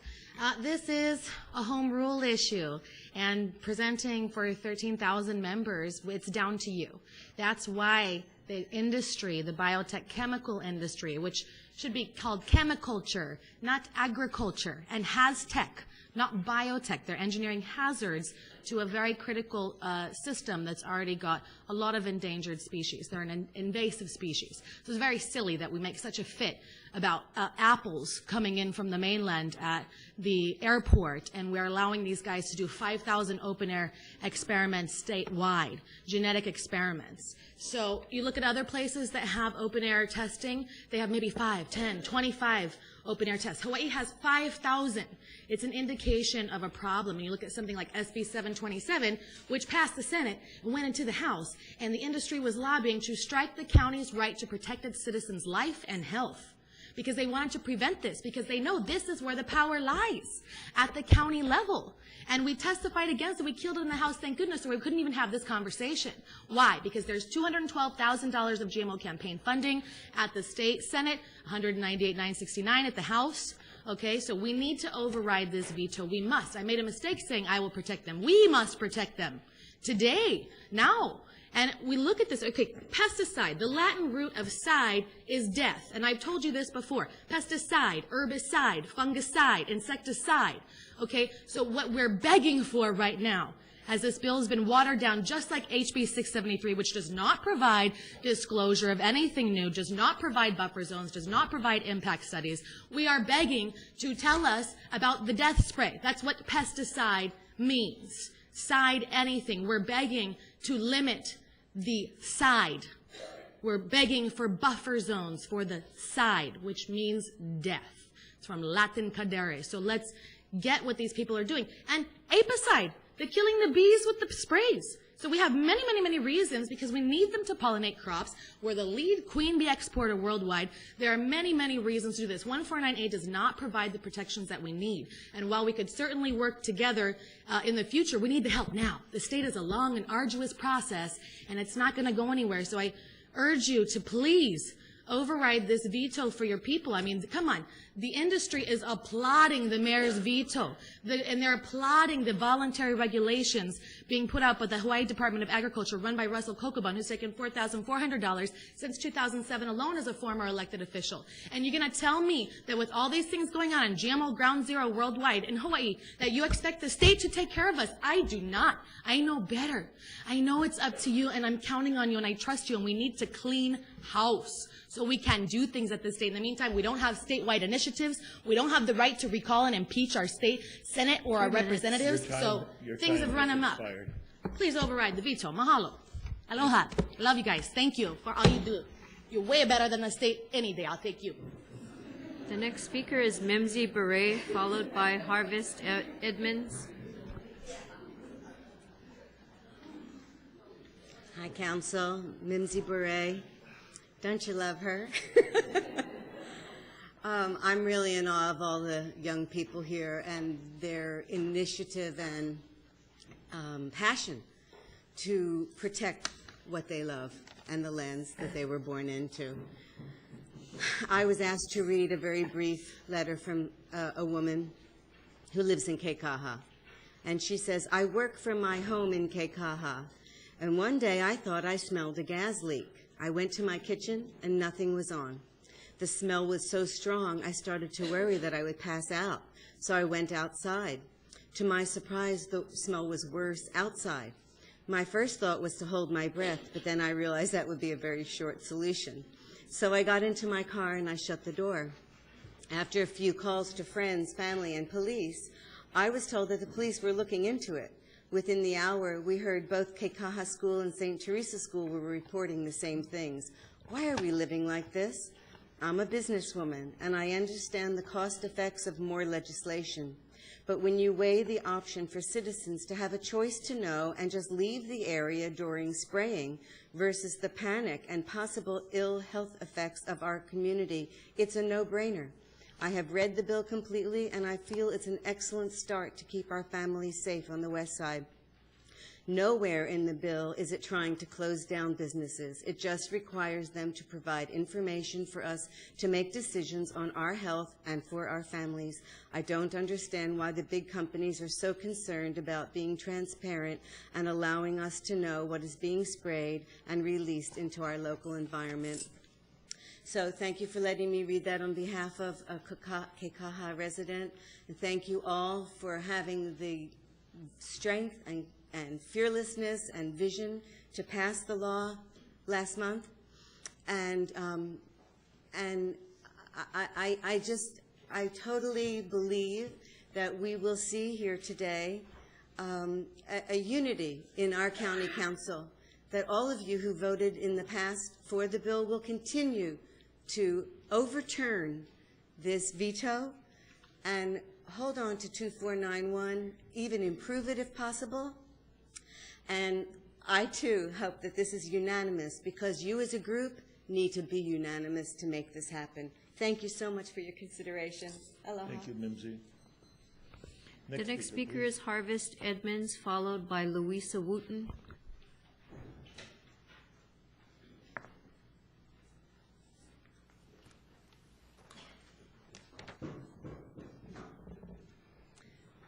Aloha, my name is Harvest Edmonds. Aloha, council members and council chair. Thank you for letting me speak today. I have been asked to read a letter that was sent to the mayor after his veto, and this was sent by a doctor from KVMH on the west side, and this is his letter. Many doctors of the West Side, including obstetricians and pediatricians, met with several council members during the course of deliberation over Bill 2491. We shared our experiences and concerns with them over rates of diseases, noticeable aberrations in certain birth defects, incidences, and helped them to understand the absolute need for disclosure and our ability to deliver better patient care. The people's voice and the medical community's voice must count when the county engages in lawmaking. To veto a bill that has been vetted by professionals and our island would be to ignore the democratic and council research process that has taken place thus far. The people and medical professionals of the West Side asked for help. The council has given it in the form of Bill 2491. And now I ask that you do the humanitarian and upright act of honoring this process and sign the bill into law. As a doctor, a father, a husband, and a West Side community member who lives near the agricultural fields and whose spouse and daughters also have health issues that may be affected by the application of pesticides near our home, I urge you to sign this frankly very mild disclosure bill into law. And I also, as Harvest Edmonds, also ask you to please unanimously sign this or override this veto. Thank you. Harvest, we have a question for you. Councilwoman Yukimura. May I ask who the doctor is who wrote that letter? It is Rick Godding. Thank you very much. Thank you. The next speaker is Louisa Wooten, followed by Leona Thompson.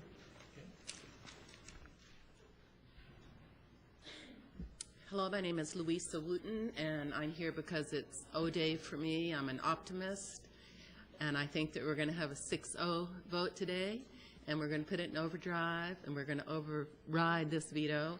And by the way, you can make mine organic. Thank you.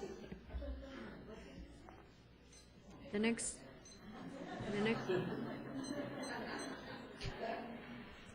speaker is Leona Thompson, followed by Aria Castillo. Okay, before Leona speaks, I've asked them to collect the sign-up list. That was the last call downstairs, and at 11 o'clock we will be taking a break. Thank you. You have the floor now. Hi, my name is Leona Thompson. I'm a Kalaheo resident. I'm a Kalaheo resident. My name is Leona. I just come to urge you folks to please override the veto. We've all sat through hours of this testimony. I mean, you've all practically slept with us on the sleep, some of you council members, so I know that. We've already been through this. It was already 6-1 already. No, I understand if you don't vote, but everybody else, vote the same way. Let's get this passed. Let's please move forward, and let's get this done. I appreciate your time and all of your effort with this. I know it's been hard for you guys. Thank you. Thank you. Next speaker is Aria Castillo, followed by Margie Maupin. Good morning. My name is Aria Castillo. I'm a resident of Kalaheo. I wanted to share some words that my friend submitted. She lives in Waimea. I was born at KVMH. I was raised in Waimea Valley and still live there to this present day. My family and I have been raising taro in the Makaweli Valley for generations. The traditions have been passed down from my great-grandfather to my father and mother, to my siblings and I, and down to our children and so forth. I have seen development which surrounds our taro fields change over time, in which our taro fields has also changed. Our family didn't change our growing process and still bear witness to the side effects in which the chemicals and the pesticides and herbicides do to our taro fields. I do not need a doctor to tell me that pesticides the chemical companies are using are bad for our health. It's very apparent. The Makaweli Valley is surrounded by corn companies, which we all know as chemical companies.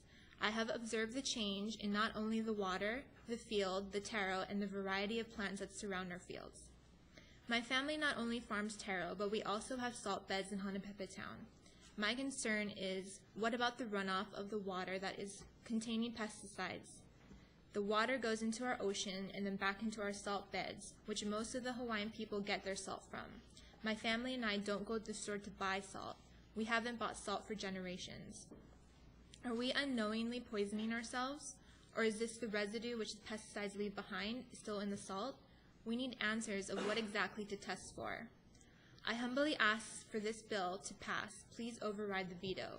If there is exposure and transparency as to what is being sprayed on a day-to-day, more people will be banned against the pesticides being used, not only in the island, but statewide and also nationwide. Thank you.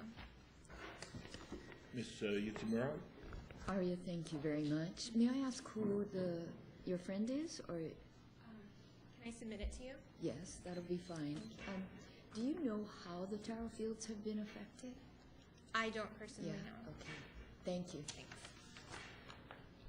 Next speaker. The next speaker is Margie Maupin, followed by Robert Paw. Hello, my name is Margie Maupin from Kalaheo. I want to thank you for the time you have taken to listen to my grave concerns about the health of the West Side people. I have talked with each of you about these concerns, and although Ms. Nakamura is not a council member any longer, I want to thank her and you, Councilman Raposo, for speaking with us West Side healthcare providers in Waimea recently. On the day we met on the West Side, the doctors, nurses, and other healthcare providers shared their very troubling observations. More babies born with missing ear canals, malformed ears, recurring nosebleeds, cleft palates, asthma, allergies, rashes, hormonal imbalances, more frequent miscarriages. One of the doctors who brought us each a stack of about 200 pages of studies showing the serious dangers of pesticides expressed concerns about how to answer his pregnant patients who ask if the pesticides will harm their baby. Most appalling from a West Side pediatrician and obstetrician was the report of serious heartbeat or birth defects, 10 times the national average. Some of these are incompatible with life. In other words, the heart defects are responsible for the baby's death. With that said, I have another related concern to share if the veto is not overridden. I am very unsettled about my duty, of providing primary health care to my patients and their families on the West Side. Thousands of reputable studies have already been done that show pesticides are known hazardous toxins. The probability that these pesticides will hurt a lot of people on the West Side, I believe, is high. I implore you to override the mayor's veto because some healthcare providers are already seeing signs of serious illness and disability now, and we are at a loss for how best to protect our patients from this onslaught of known dangerous exposure. I have been very active in my efforts to pass the Common Sense Bill 2491. It is a start to protect my patients and their families. I can tell you something without any doubt. To this day, the mayor has not made any attempt to dialogue with me about the West Side residents and their health. To my knowledge, the healthcare providers I am in contact with have also not been approached by the mayor to talk about these concerns. Additionally, I have called or emailed numerous governmental and non-governmental agencies. including but not exclusive to Mr. Gill at the Department of Health, who never returned my correspondence, Department of Agriculture, March of Dimes, National Institute of Health, Hawaii Cancer Institute, the CDC, OSHA, and multiple others, and the same message has been offered over and over. We're sorry, no recent data, and there are reporting flaws. When I called these agencies, I was grasping for assistance to understand pesticide exposure, receive training, education, prevention, find protocols to respond to chronic pesticide poisoning, or any information at all that would help me best care for my patients. I have to tell you that 3 minutes went up, but you can summarize, please. Okay. Don't depend on data that is not up to date and is poorly collected. Look at the recommendations from the American Association of Pediatricians. Listen to the sick people. Listen to the healthcare providers. This is not the typical mix of sick people seen here and there. This is a dire situation. You, the county council members, are at a crossroad in history. Will you do your best to protect the residents of Kauai? Thank you. Mr. Hoosier has a question for you. Mr. Hoosier, you have the floor. Yeah, thank you. Thank you, Chair. Thank you very much for all your work on this issue. I know you've put a lot of your life into this, and I appreciate it. And I understand that you're closely connected with the medical community on the west side.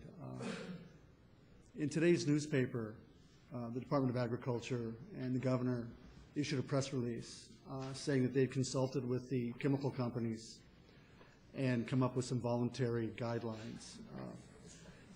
Are you aware if any of those, the Department of Agriculture or the governor has consulted with the medical community on the west side, or KVMH or yourself recently? None of the doctors that I practice with have been contacted. I'm not sure about KVMH in general. I work for the community health clinic that's housed within KVMH. But I have reached out to the Department of Agriculture myself and have not gotten responses, or I've been referred to other people who have not called me back. Okay. Thank you. Thank you very much. Thank you, Chair. Thank you. Councilwoman Yuki Murray, you have the floor. Margie, I want to thank you too for all your work on this. In the data that the doctors gathered about the birth defects and so forth, did they do a screening in terms of tobacco use of the mothers or the families? I can't say if they did or not. Okay. It was mostly the senior obstetrician at KVMH and the senior pediatrician there, and I'm not sure what details they gathered other than the birth defects themselves. Yeah, maybe if we can move this EFIS or this environmental public health study forward, we can do those kinds of things and really look closely at that data, because it is disturbing. Yes, it is disturbing. I mean, it's clearly a signal that we should do a study of some sort. Thank you. Thank you for your testimony. The next speaker is Robert Pa, followed by Fern Rosensteel. Mr. Pa? I saw him here earlier. Okay, let's go to the next speaker and come back. The next speaker is Fern Rosensteel.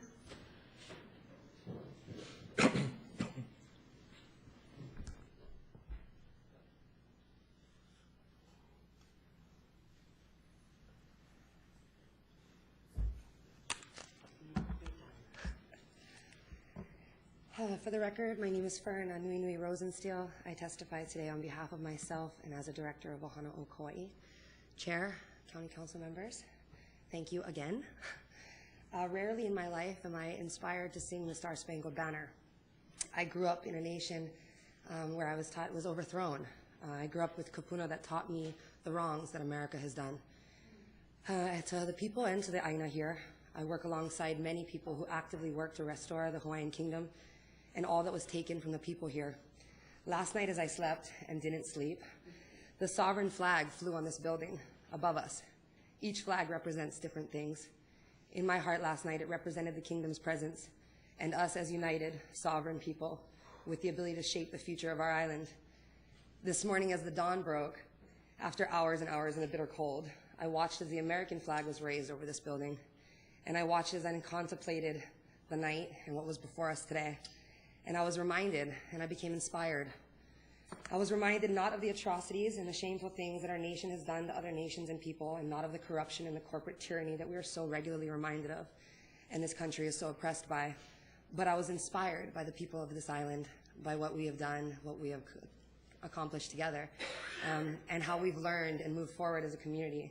I felt appreciation and hope, and appreciation for the right to sit, to sleep, to assemble, and to demonstrate in this American system of judicial, legislative, and executive branches that form the democracy that was founded on the principles of people representation.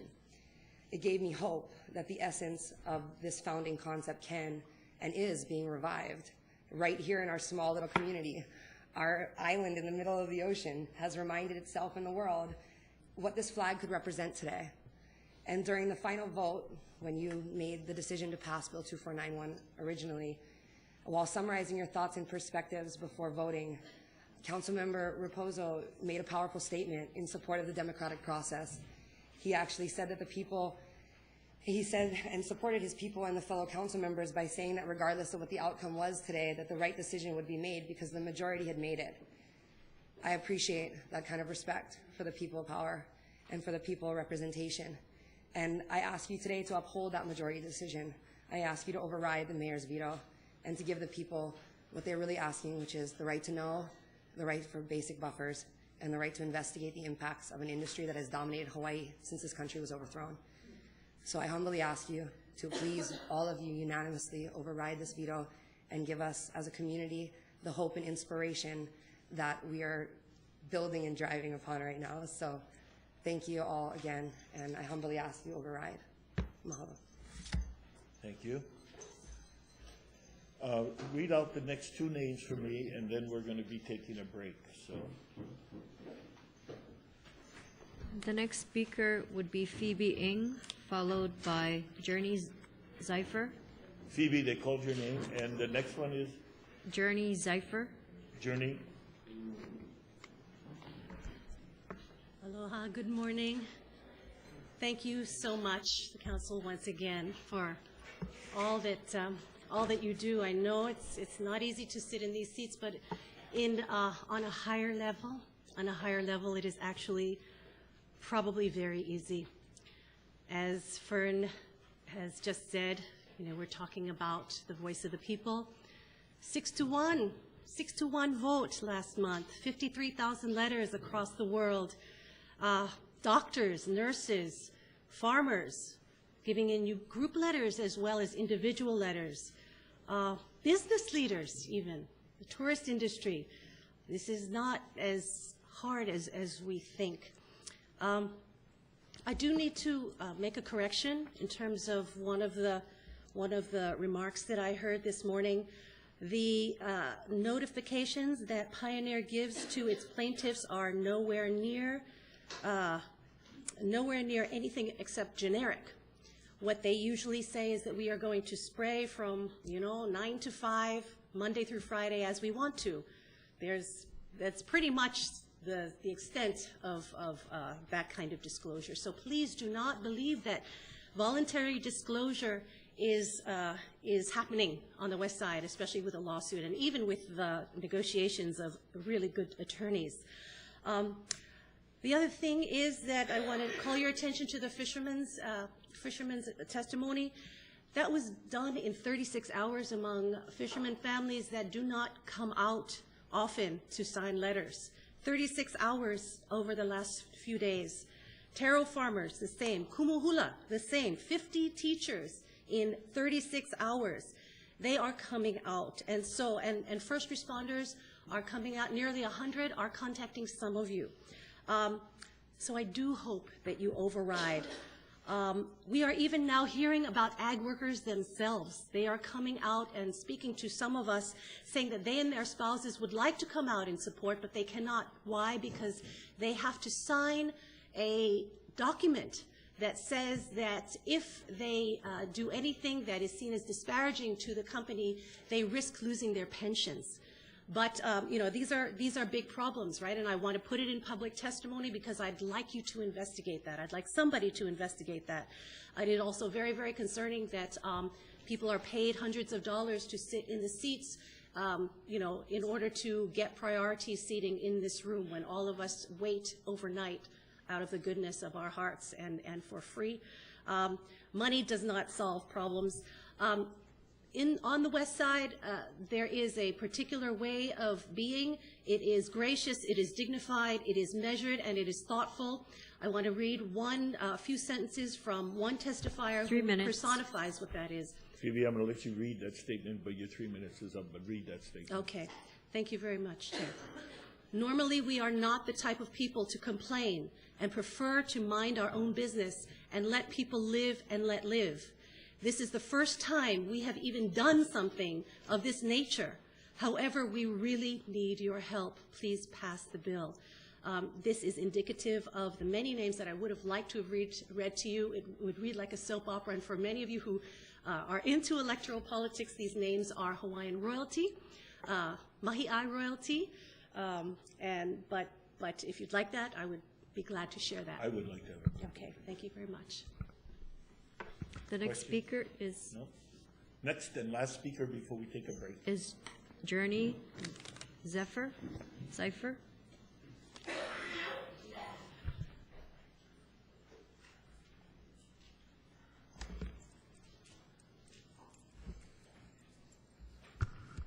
Hello, I am Journey Imani Waji Zephyr.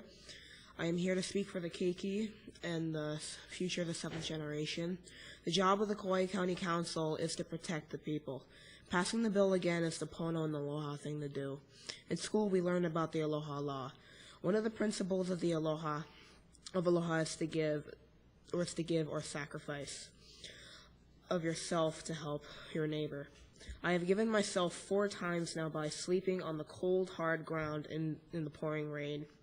In the cold, lasting night, every time I get sick with a cold.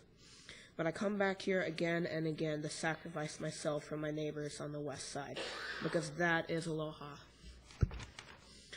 The chemical corporations have no aloha. Because a corporation is a dead thing, it's only on paper as a legal business selling chemical poisons. Because a corporation is only flat paper and word and deed. It is not alive. It has no life, no breath, no aloha. Since I have sacrificed myself to help my neighbors, I have been called a terrorist, a thug, an extremist, and a haole. If there ever was a haole, it was a chemical corporation that has no life, no ha, but only lives on paper to spray and sell chemical poisons. No life, no breath, no ha, no aloha. Ua mau ke o ka aina hikopono. Pass the bill. Thank you, Journey. Did you have a question for Journey? Oh, okay. We're going, by contract, we need to take a caption break for our typist and camera crew, and that will be for 15 minutes instead of 10. I put the extra 5 minutes on there because you do need, if you leave the room, you do need to clear yourself to come back in. Mr. Hoosier, you have a question? Yes, I understand the list for testifiers has been essentially closed. And I know some people are trying to plan their day. I was wondering if we had an idea of how many people were on the list. I'm going to find that out on this break, and I'll be glad to make that announcement, and we'll go forward. Thank you very much, Chair. Okay. So everybody understands this break is going to be 15 minutes. We're back in session at 11:17.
Amber Neves, may you please see staff downstairs? Thank you. Amber Neves.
Those with wristbands can proceed towards the chambers now. Thank you.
Members?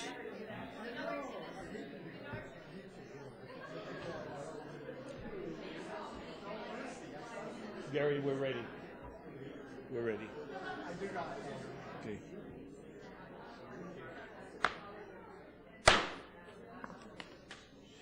Okay, aloha everyone. We're back in session. We have 71 speakers more to go. We only completed 27 this morning, and that's from the sign-up list. And at some point, we need to get to a place that we can do our business. So I'm going to ask members, unless you have a very pressing question, let's use this time to take testimony, please. I have 5 members at the table, so by our rules, I can start the meeting again. And to Madam Clerk, I think we bypassed Mr. Pa, but he's in the room, so I'd like to start with him first. Yes. The next speaker, Robert Pa.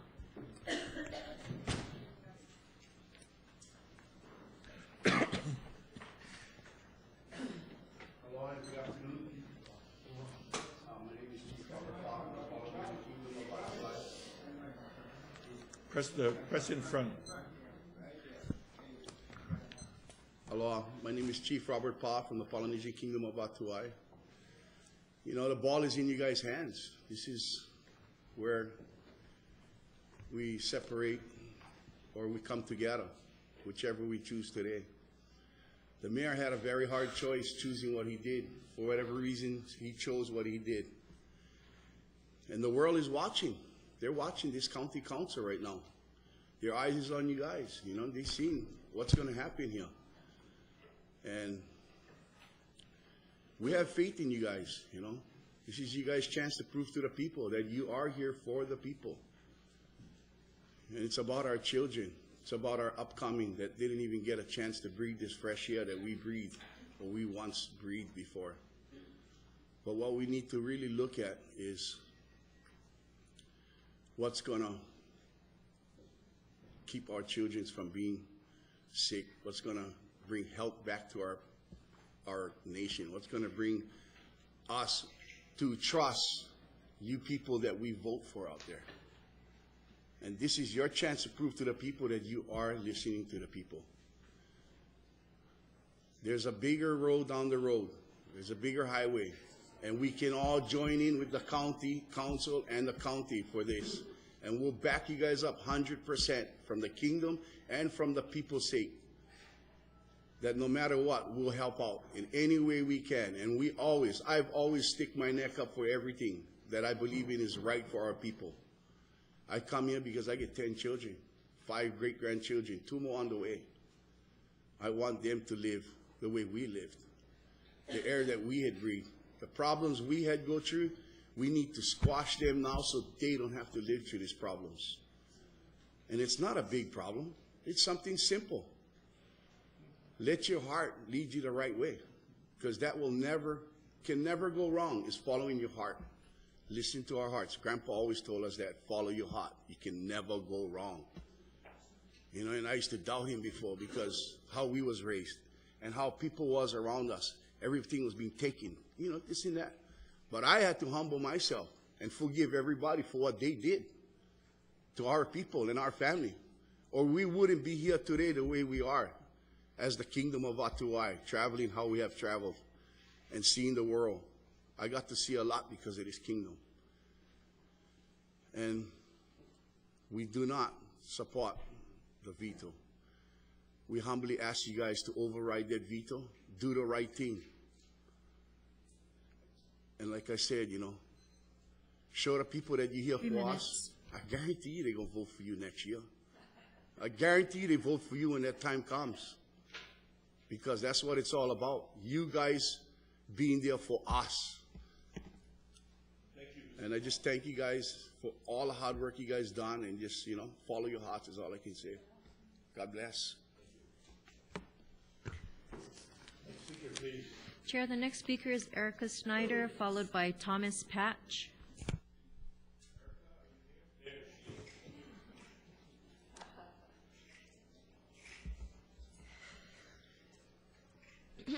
Aloha, everyone. I'm Erica Schneider. I'm over there frantically trying to rewrite my testimony after hearing what my son had to say, because it was very powerful and it was much more profound than what I was originally going to say. So I was thinking about what Journey said about the law of aloha that they've been learning about at their Hawaiian immersion school, Kanui Kapono in Anahola. They did point out to me, my daughter and my son, the principles of the aloha law, and that one of them is to sacrifice oneself or give of oneself to help a neighbor. We were sitting outside last night at 3 in the morning in the cold trying to stay warm. And I was speaking with a native Hawaiian who can trace his genealogy back nearly 1,000 years. And he was talking about ha. He was talking about aloha with us. And I had to ask myself, as I was thinking last night, what sacrifice the supporters of this bill have given. You know, we've given our time, we've given our energy, we've given our money, we've spent nights sleeping on the ground outside to make sure that our voices would be heard when the chemical companies were busing in paid workers in the middle of the night. It was very, very cold last night. The previous hearing, it was very, very cold and torrentially raining all night. Yet we sat or slept in line to support, to sacrifice our own health and energy to help our neighbors on the west side. That is a principle of aloha. I have experienced this bill uniting our island. I now have more close friends and community on the west side than I ever would have because of this bill. I have met mothers that I consider sisters now because of this bill. So I was very surprised to go outside a few minutes ago and see that someone had put yellow tape down the middle of the lawn to separate the blues and the reds. And so people were trying to talk over the yellow tape with each other, but they're not allowed to cross the yellow tape. So much of the division that has happened has been forced upon us through things that are happening beyond our control. So I ask, what sacrifice have these corporations done? Have they done any sacrifice to help their neighbors? No, they won't even sit in a chair overnight or lay on the ground and sleep to have their voice heard. They'd rather pay desperate homeless men to sit in the chair. $12 an hour for 16 hours was the offer they made these men. These men, they wanted to pay 4 or 5 of them, did the right thing. They either gave up their seats to us or they came in and told the truth to you. I ask you, please, to override the mayor's veto unanimously. Please pass the bill because it is the aloha thing to do, to protect one's neighbor, to help one's neighbor, and no mother should suffer the way the mothers I have spoken to have. Mahalo. Thank you. The Next speaker. The next speaker is Thomas Patch, followed by Lori Patch.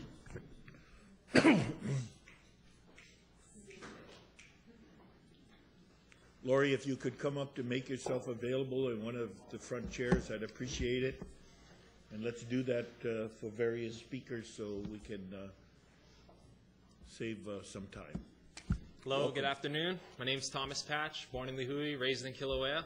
I just got a little original piece of poetry I'm going to recite. It's not the Iliad or the Odyssey or anything. It's real short.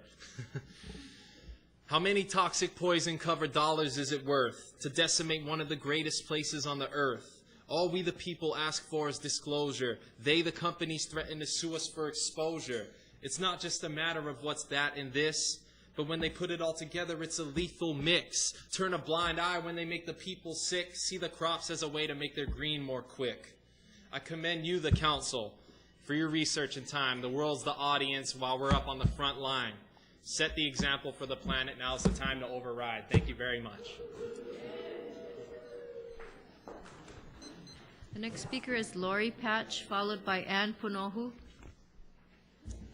Aloha, my name is Lori Patch, and I'm very proud of my son, Tommy. He's an incredible man, and he represents the youth of Kauai. And I've lived here for 33 years. I'm a grandma, soccer coach. Everybody knows me out there from soccer, and I come here with my heart. I'm here today, for the record, to report a crime against humanity. The occupying multi-billion-dollar genetically modified organism corporations are annually using tons of lethal, toxic, restricted use pesticides, experimentally, undisclosed, on a continual basis. The residents, the school children, and even the travelers are truly being poisoned by them. This crime is called a soft kill. The fact that these corporations are not willing to disclose what and when they are spraying is criminal. For instance, Tyler, last night, we all spent the night, and we went up to him and we said, "Hey dude, how's it going?" And he said that he was offered $12 an hour for 16 hours to sit and hold a seat for the biotech companies. We slept out there because we did it for the people. Please unanimously override the veto. With buffer zones and with the disclosure, I believe the people will be protected. The Bill 2491 is really simple. It's only 14 pages long. The mayor did not veto the bill to serve the people. This is my opinion. He vetoed the bill serving Global Ag Services Incorporated.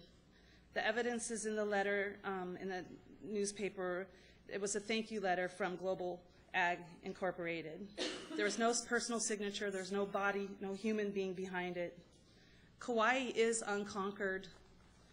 These globalist corporations do not have the best interest in their workers. We, the people, do. It's time to stop the continuous free-for-all experimentation and stop the spread of their sinister tentacles, because they want to take over our island. 6 people now have the choice to choose the destiny of humanity on Kauai. It's in your hands. I know the mayor's veto was just following orders. Personally, I want all of your votes to override the veto to represent my position. But if your decision does not represent me, then please represent the families who are suffering. Represent them. I really, really, really, truly ask you to. This is just from our hearts. It's what an experience to spend the night out there for the people. It was just, I can't even explain. My legs hurt, my back hurts. I slept in a chair. But it was one of the most wonderful things to do, because you know what? People do that to go to concerts. People do that to get an Xbox at Walmart. We did that 3 minutes. to help the people. Please, I don't want to lose faith in the system. Be on the right side of history. Mahalo and thank you. Thank you. Next speaker. Stephanie is after Ann. Stephanie Krieger. Aloha, my name is Ann Panoho. I want you to override the mayor's veto of our bill. And why is very simple. The state themselves were the ones that gave the land to the GMO companies to start on our island in the first place.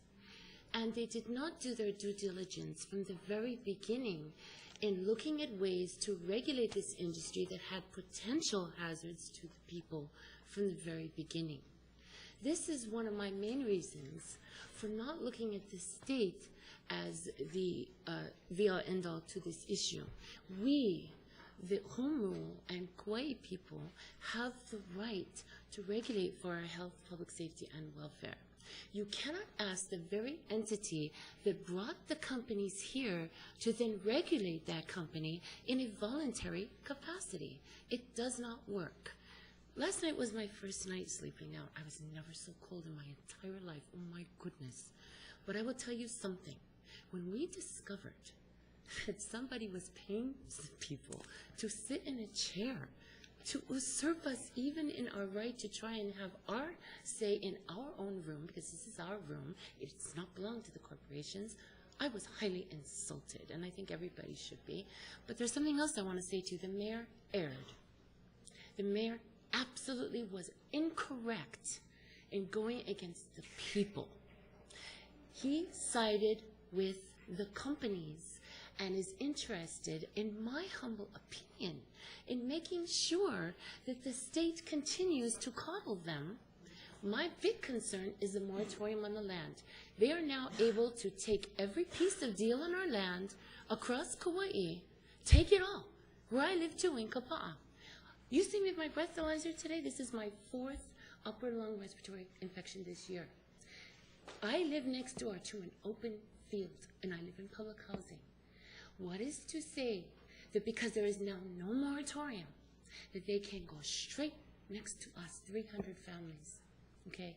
And we can all have the same situations that's going on in Waimea. I never heard such eloquent and amazing testimony in all of this as I did today from the people of Waimea. What amazing testimony they gave today. And I just want to say I felt honored to sit in a room with them today. There is something, you don't ask the wolf to guard the chicken coop, right? No, you don't. And in this case, I clearly see it as a wolf watching the chicken coop. We know on Kauai how best to take care of our own issues. Let us have the home rule. You heard from some of the most incredible attorneys with these amazing legacies that 3 they minutes. could defend this bill pro bono and that it was legally sound.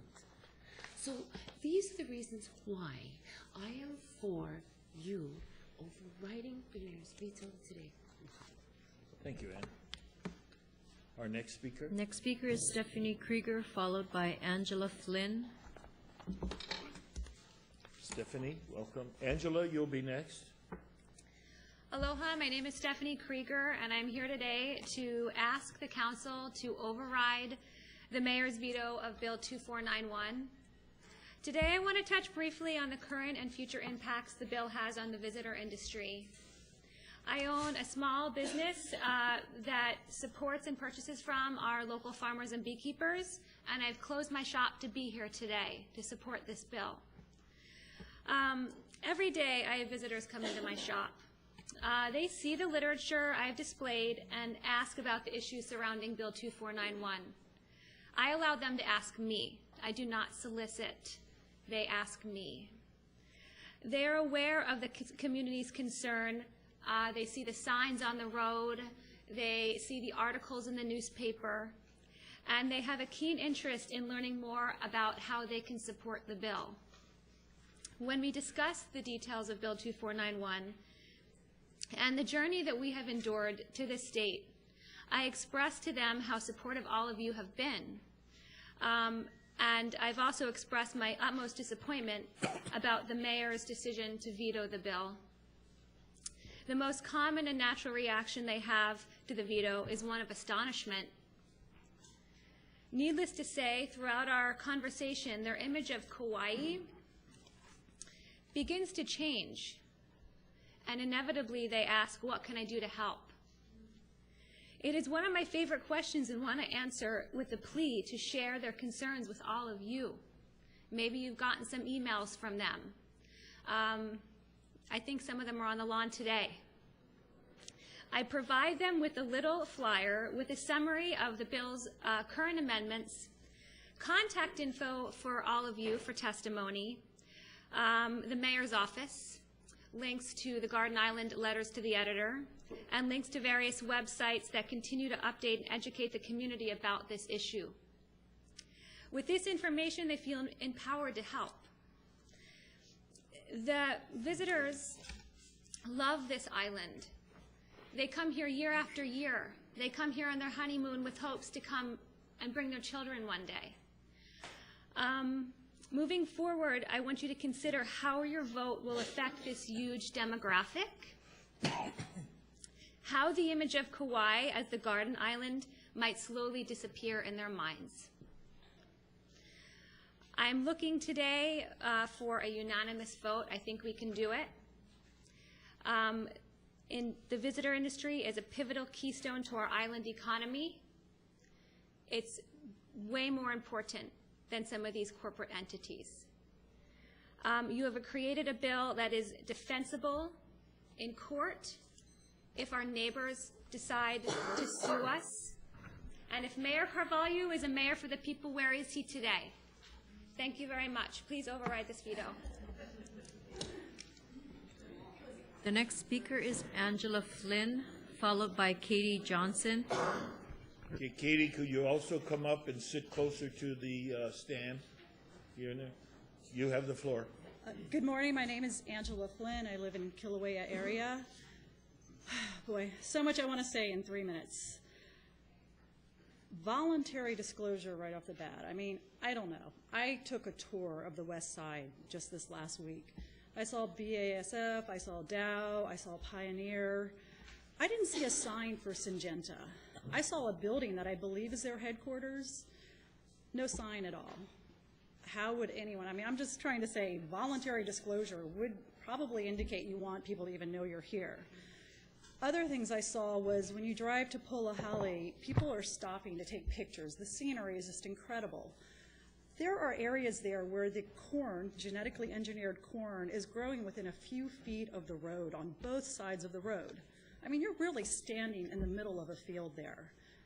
And it's not right. I spoke to tourists, and they were shocked to find this out. They just, you know, I mean, who's going to come to Kauai if they find out that they're literally standing in the middle of fields that have restricted use pesticides applied on them at any time without any notice?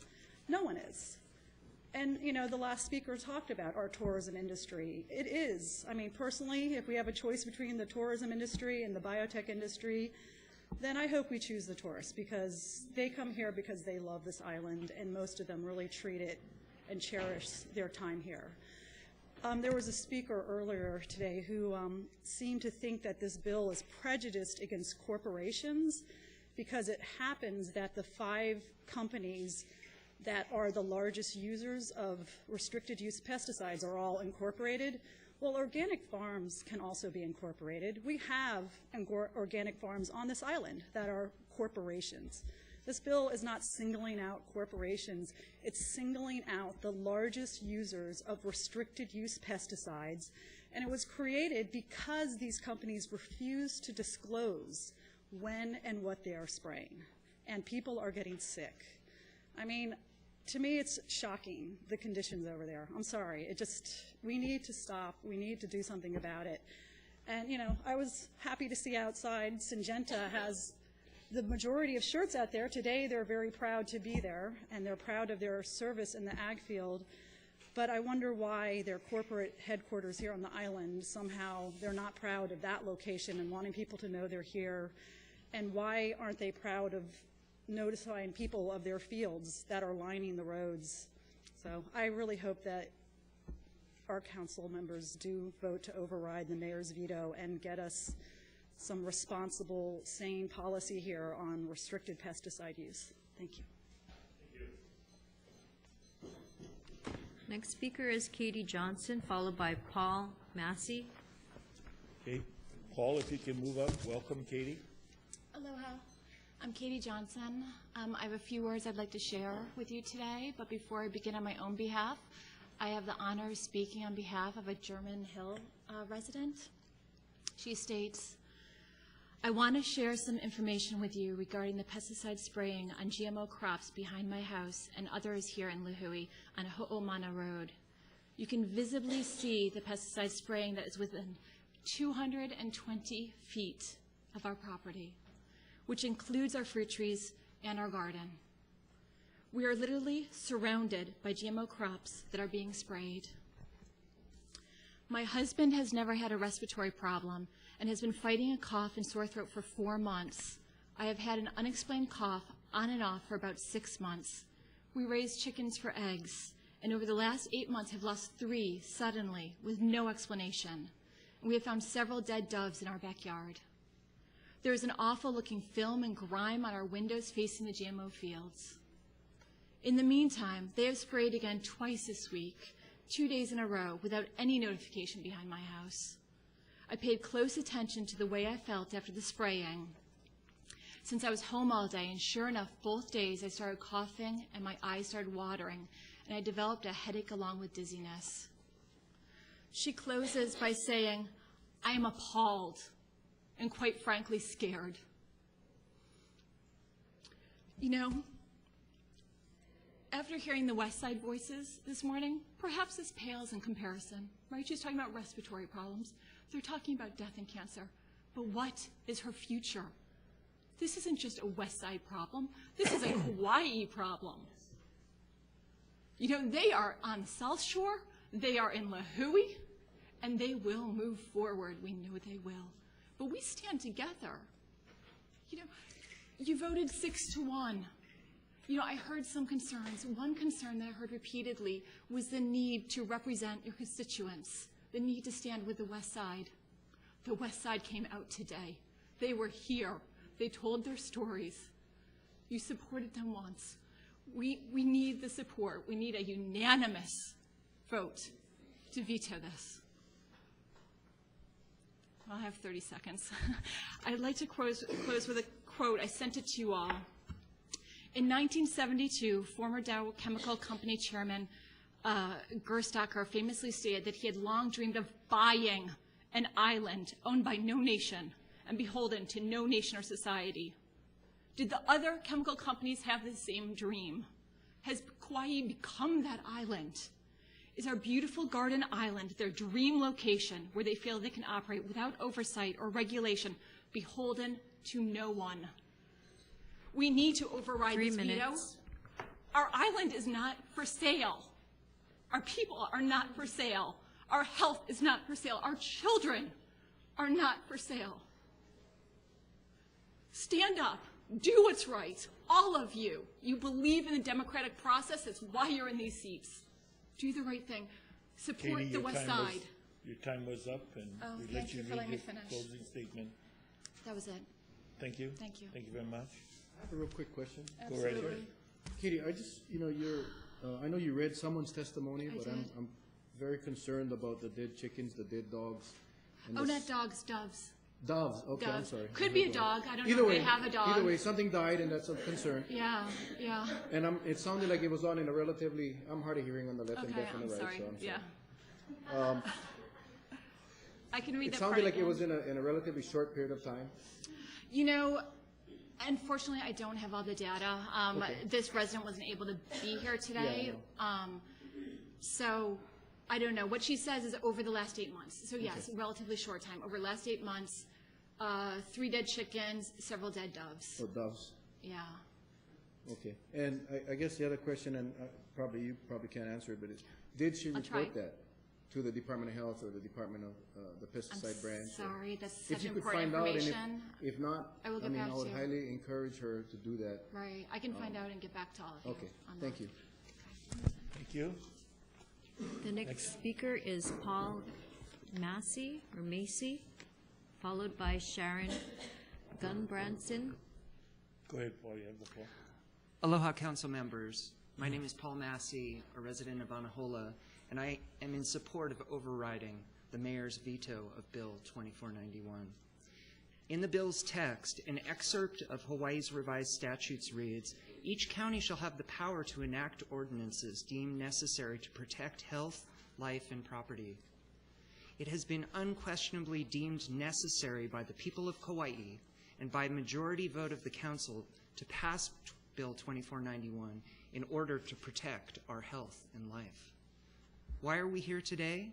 Because the council has the authority and kuleana to override a veto of the mayor's office when that veto compromises the protection of health and life and property of Kauai, its people, and natural resources. There could not be a more appropriate use of council's override power than in the case of Bill 2491. The release of the county attorney's opinion has only strengthened the case that the bill will withstand potential challenge in the courts, because its release has allowed it to be analyzed by legal experts with more experience and perspective than the county attorney's office, and these analyses have discredited the arguments made in the opinion. Any educated and aware person knows that humans are trashing the planet. Every incremental course correction that can be made at every level of representative government is crucial to the health and well-being of the present and future generations and of all life on Earth. On behalf of the multitude of Kauaians who value pono over profit and health over wealth, I respectfully ask you to unanimously override the mayor's veto of Bill 2491. Thank you. Thank you. The next speaker is Sharon Gunbranson, followed by Brandy Titus. Welcome, Sharon. Aloha Council. My name is Sharon Goodbranson. I've been a resident of Wailua for the past 16 years. And I'm here to support the override of the veto. It's the responsibility of the council. You're our direct connection in the democratic process to look out for us in the laws that we make. You don't represent the corporations. I've heard in a speech given by the governor, his words, I'm kind of paraphrasing, saying, you know, I don't really know all about this, but you guys have the capital. And I've also heard our mayor say, I don't really understand any of this, but, you know, and then he took a position of vetoing it. And I feel like he doesn't understand it. And I feel like there's been a lot of hard work put into this, and I respect you all for this. I'd like to give voice to why I feel like there is need for disclosure. This is research. This is not growing food. This is agricultural, or it's research. It's chemical research.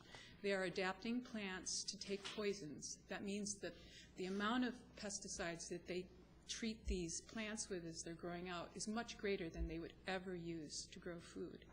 Not only that, they're using combinations of chemicals that once you put these chemicals in combination, they no longer act like they're singular chemical, like glyphosate isn't just glyphosate when you mix it with something else. And we don't actually know what the result is of mixing these chemicals. And we can't depend on the corporations to disclose this. Honesty is not their forte. Part of why we need to disclose is so we can begin to study what the combined effects might be. We already know that there's been damage, that there's people who have died, and that our reefs are dying, and the land is being destroyed. And it is our responsibility to take care of it and take care of ourselves. And you are the people vested with that immediate responsibility in the democratic process.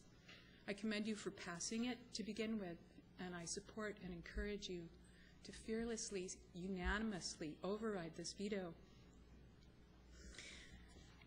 There have been a lot of attempts to divide this community on this issue, but with each passing meeting, it's evident that people from the west side and the south side and the east side and the north shore are uniting, because this is about the well-being of everyone. This is an island. It's finite resource. Every field that's planted with those pesticides is destroyed. We're going to have to remediate and restore all of those fields. And a lot of those chemicals right now, we don't know how to get them out of the soil. So let's stop this before there's more damage. Please override the veto. Thank you. Thank you. Next speaker is Brandy Titus, followed by Abraham Kowitz. Aloha, Council. I'm Brandy Titus. I'm from Kokomo, Indiana. I moved to Hanapepe in 2003 to work at Banana Patch Studio. I presently work on the North Shore in organic farming. I'm a mother of two, a first and a third grader at Honolulu Elementary School. I'm here to support the override of the mayor's veto. I personally really feel like the practice of using poison to grow food is an oxymoron and a very dangerous one. I'm from north central rural Indiana, the original Ground Zero GMO. I drive through 25 miles of soy and cornfields to visit my entire family. And I do hold on hope that if this legislation succeeds, that against overwhelming odds, they too would have a chance to ask for disclosure and buffer zones and health studies, because no one questions this farming there. No one questions it. It's accepted. And I've seen what it does to the landscape and the water. My dad leases his ag lands to soy and corn. When I take my kids home, we don't eat the fish from his pond. The creek is not a creek anymore. It's an agrochemical drainage ditch, you know? And people don't see it like that, and they should. And so I think this bill brings a lot of awareness for agrochemical use and the dangers of it. And it's a good thing. We need it. Please override the mayor's veto. Mahalo. Thank you. The next speaker is Abraham Kowitz, followed by Stacy Kennedy. Welcome, Abraham. Hi, everybody. Thank you so much for being here and going through this democratic process. My name is Abraham Kowitz. I live in Kapahi. I grew up in Florida. I moved over here because of the appreciation for the land and how the community takes care of one another. I feel like the neighbors of the biotech companies on the west side have not been good neighbors. I live here because of just the fact of the matter that somebody I don't know is just as likely to help me as my brother is. It doesn't seem like the best interest at hand with regard to the biotech company's neighbors is really being taken care of. We've done a very good job so far of having this bill, and it's been vetoed. The process here to override it, we're almost there. I really think a unanimous decision to override it will send a good message to the international community that is watching us right now.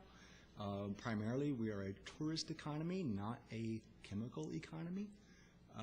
And to sway in the direction of large corporations that are in our secondary industry of biotech is not a good sign of our primary source of income being tourism.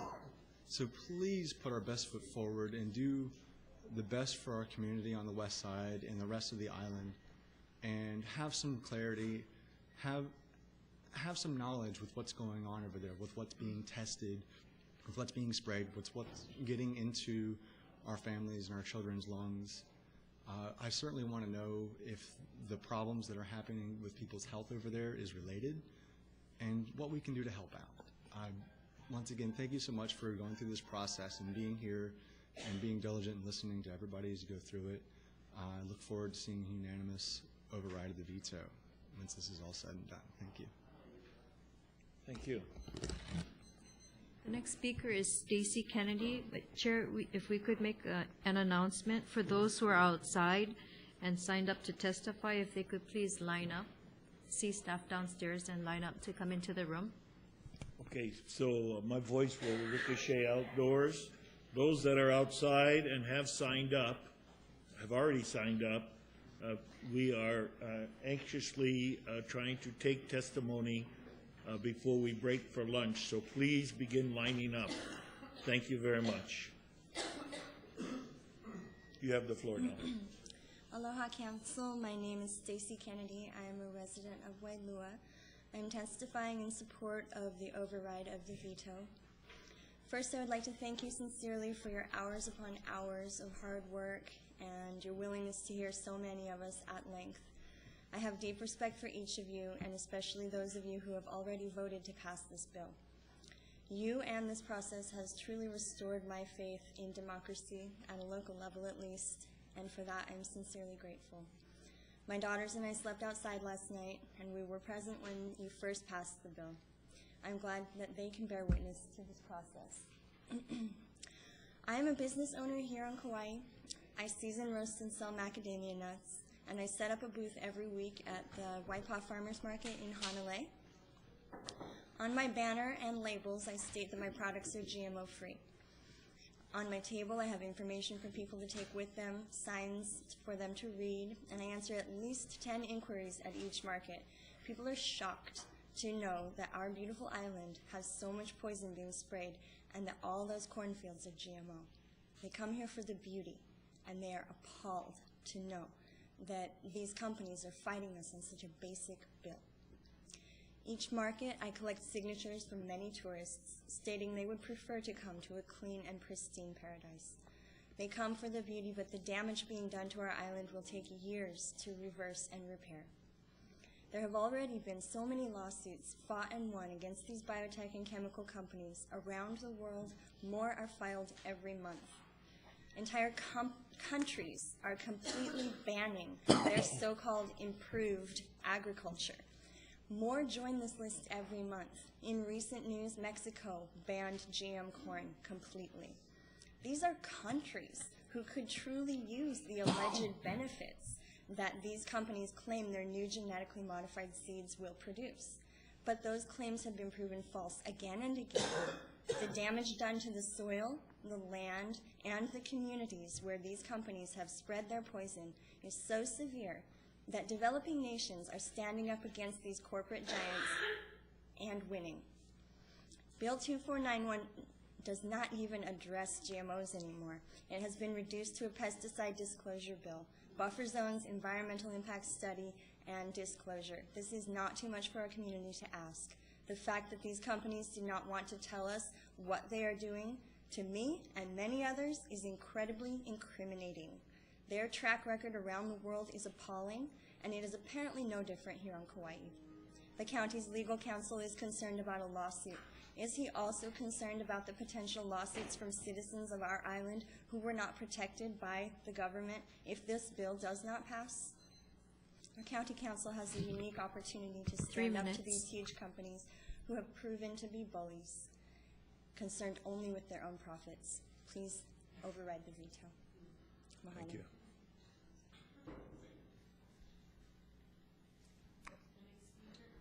The next speaker is Leilani Kennedy, followed by Victoria Holloway. Aloha, my name is Leilani Kennedy. I am here for my children. I am here so that I can stop worrying about my children's future. I love the island of Kauai and want to protect it. I also want to protect myself. We need your help. We also know that poisoning that they spray, we all know that the poison that they spray on our crops is not only poisoning bugs, it is poisoning our future and kids. I know food can be grown without poison. I hope that you can understand that. Please override the veto. Mahalo and aloha to the Aina. Thank you, young lady. The next speaker is Victoria Holloway, followed by Helen Lovell.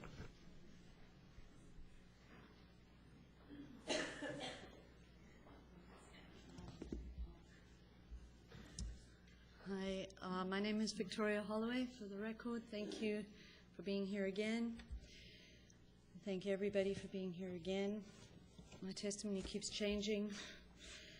When I tried to read the warning label of atrazine, I couldn't get through the first half page. And there are many pages. And I felt sickened and horrified.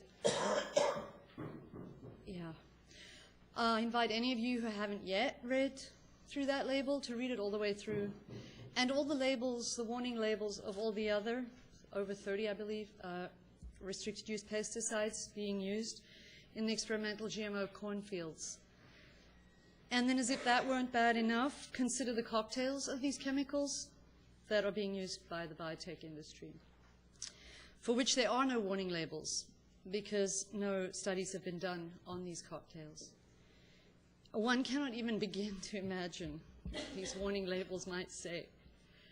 It's absurd to me, beyond words, beyond any comprehension, that this is going on at all anywhere, and that it's even a question whether to override this bill or not. I strongly support overriding the bill. We eat to live and to be healthy. I mean, that is the purpose of food. It's to give us life and to give us a healthy life so that we can enjoy our family and our community and our work while we're here on this earth. Pesticides are toxic, as Naomi pointed out. Side, toxic, death, same thing, and are well documented to be prime contributors to disease. There's absolutely no sense.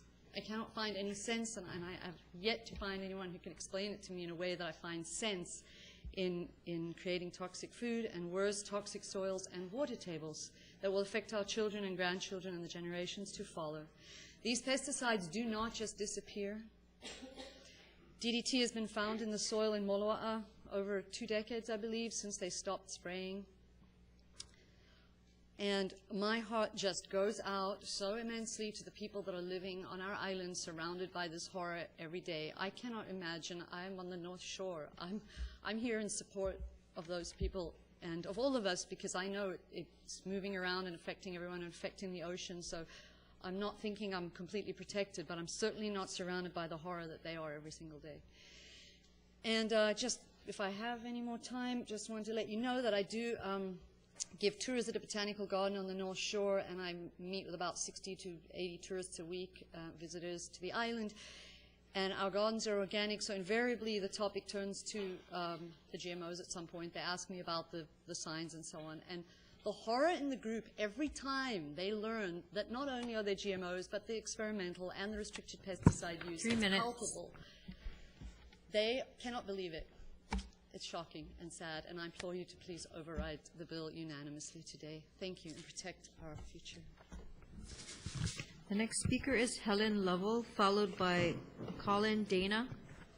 Okay, Helen, I'm going to make a housekeeping announcement while you come up. Go ahead and seat. So. Thank you. Again, this is for those individuals who have signed up that are outdoors. If you can please move towards the stairwell with my staff and identify yourself if you've signed up.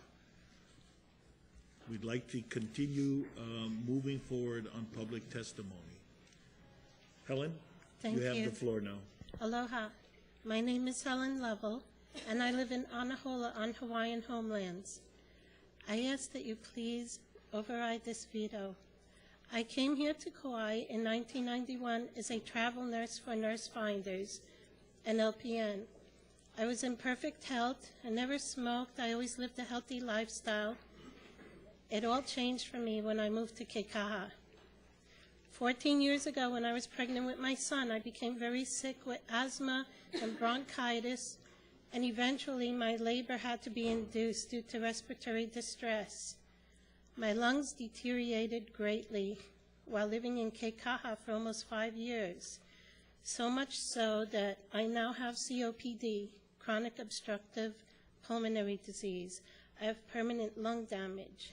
COPD is a lung disease with much stigma attached to it, because usually 90% of people who are diagnosed smoke. The other two causes are occupational air contaminants and environmental air pollution. I never did know what I was breathing in, what was in that fine red dust that was all over my house, and I still don't know. The state never protected me. I am not an activist. I've never been here before. I am here as a nurse / now a patient who is asking for clean air, disclosure, and a decent buffer zone. Lastly, I would like to say my husband is Native Hawaiian. My children can trace their ancestry back to before Captain Cook.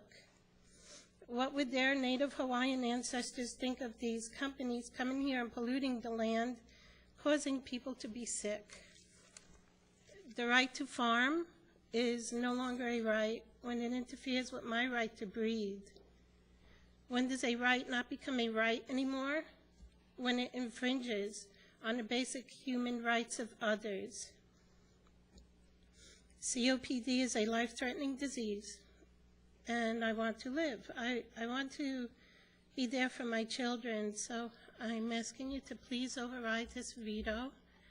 Mahalo for all the hard work and long hours you put into this. I really appreciate it.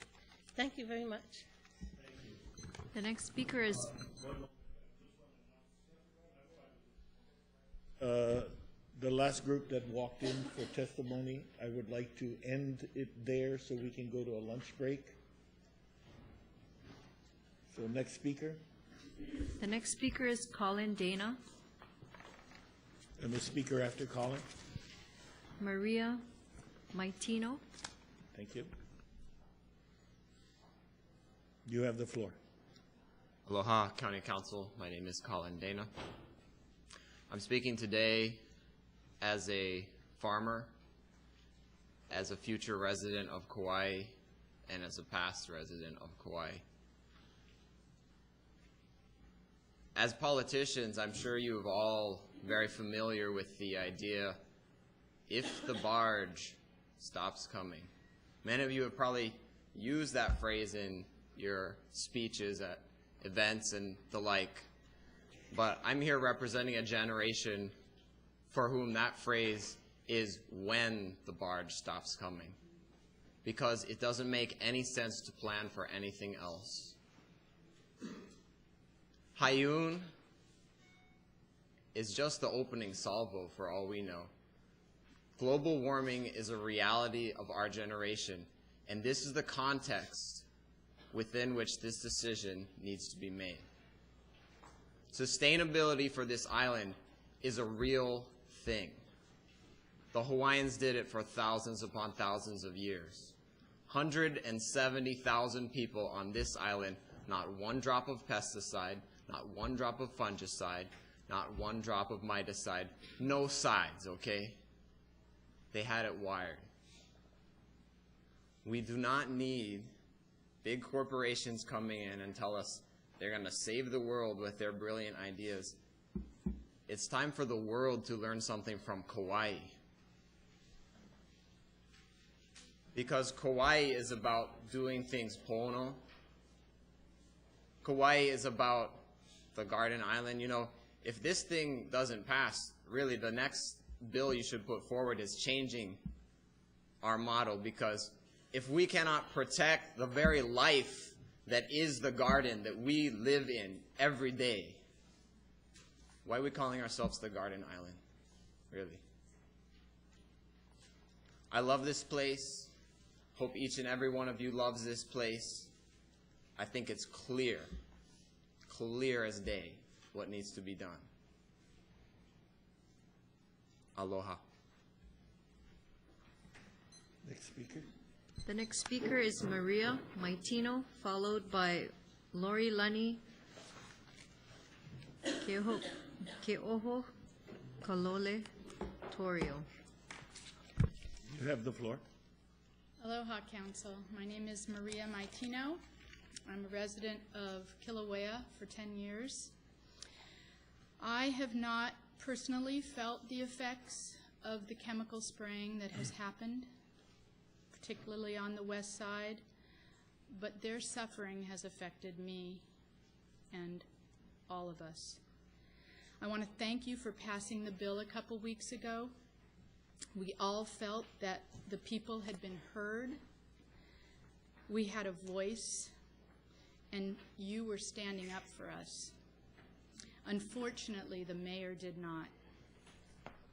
So once again, we have shown up to speak to what, to me, is so obvious and so completely backward. Why is it that the chemical companies, without asking, could show up and begin spraying toxic chemicals to devastate our island, our health, the land? But we have to come here begging you to consider asking the companies to disclose what they are spraying. There's something very wrong with this picture. The other point that was mentioned earlier by you, Gary, can we really believe the State Department of Ag when they send out a press release in the last few days that they have the intention to institute buffer zones and disclosure of what is being sprayed? Not for all of Hawaii, just for Kauai. Why not the whole state? And why just before this final vote today? There is no track record that we can trust the state in the past or now. I am trusting that you will see through this ploy, which is an action calculated to frustrate an opponent or gain an advantage indirectly or deviously, a maneuver. The state is not to be trusted to stand up for the keiki, the Aina. We are counting on you, once again, to stand up for us. Please override the mayor's veto and pass the bill. Thank you. Thank you for your testimony. Next speaker. The next speaker is Lori Lunny, Ke'oho Kalole Torio, followed by Angela Hughes. Let's go to Angela Hughes.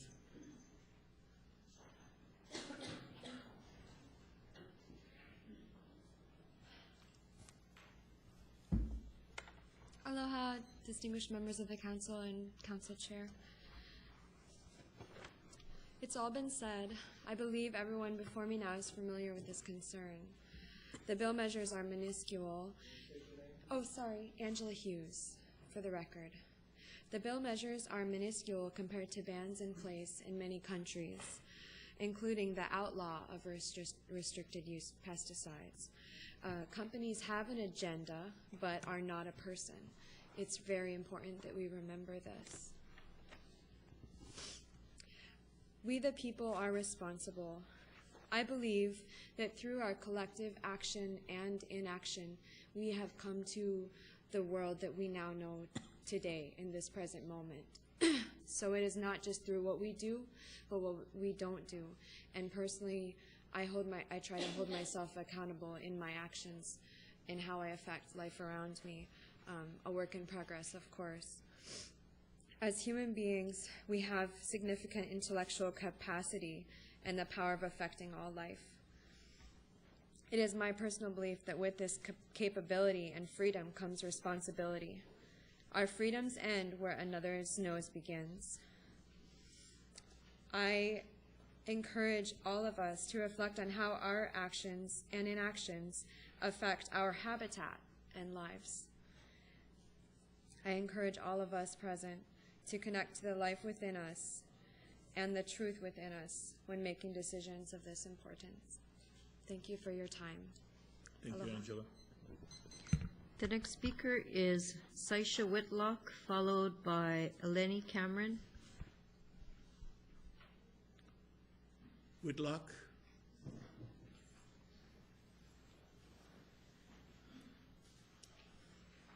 Aloha. I didn't know I was testifying until just now, but I feel like... You need to introduce yourself first. My name is Saisha Whitlock, for the record. Thank you guys for all the work that you've been doing and hearing all these testimonies, and I don't know how many more you need to hear right now. It's like someone said, it's clear as day what needs to happen for the land and for the people and for the kids. And yeah, I just really hope that this veto gets overridden unanimously. And yeah, thank you all for what you're doing here, and much aloha. Thank you for your testimony. Next speaker is Eleni Cameron, followed by Blake Drolson.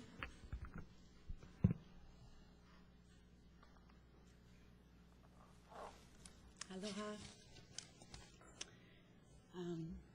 My name is Eleni Cameron, and I'm here to testify in favor of Bill 2491, encouraging the chemical companies to operate without restraint is harming our health and environment for generations to come. And much has been spoken about the health issue here today. I'm here to speak as a member of the visitor industry. I strongly believe that if we do not take a stand to protect our greatest resource, the island, the Aina, we will suffer economically as well. With Bill 2491, Kauai has been given a chance to reclaim its title of Garden Isle.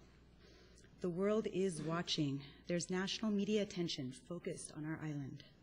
And how we respond to this crisis. Do we want to be the leaders of ecotourism, a shining example of a community that has clean beaches and healthy land? Or do we want to be known as the polluted island that used to be beautiful, but now the ocean is brown with runoff, as it often is on the west side?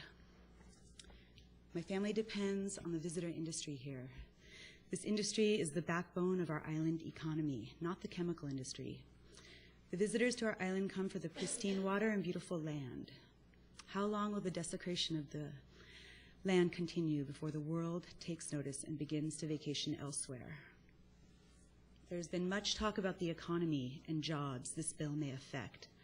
I believe that if we do not take action and stop these companies from polluting our land, water, and children, that the economic price will be far higher. The visitor industry brings in about $15 billion annually to the state of Hawaii. The chemical companies bring in $250 million. It doesn't make sense to sell out our biggest industry. I'm here to ask you all to please work with the people of Kauai to keep this island pristine, and let's be an inspiration to the world. Mahalo. Thank you for your testimony. The next speaker. To the county clerk, could we read the next two names, and then we will break for lunch? So we have one gentleman here, and Okay, the next speaker is Blake Drolson, followed by Ray Songtree. and then we will break for lunch, so you have the floor. Aloha. Thank you. It's great to be here again with all of you. For the record, my name is Blake Drolson. I'm a founding member of GMO-Free Kauai and Hawaii Seed.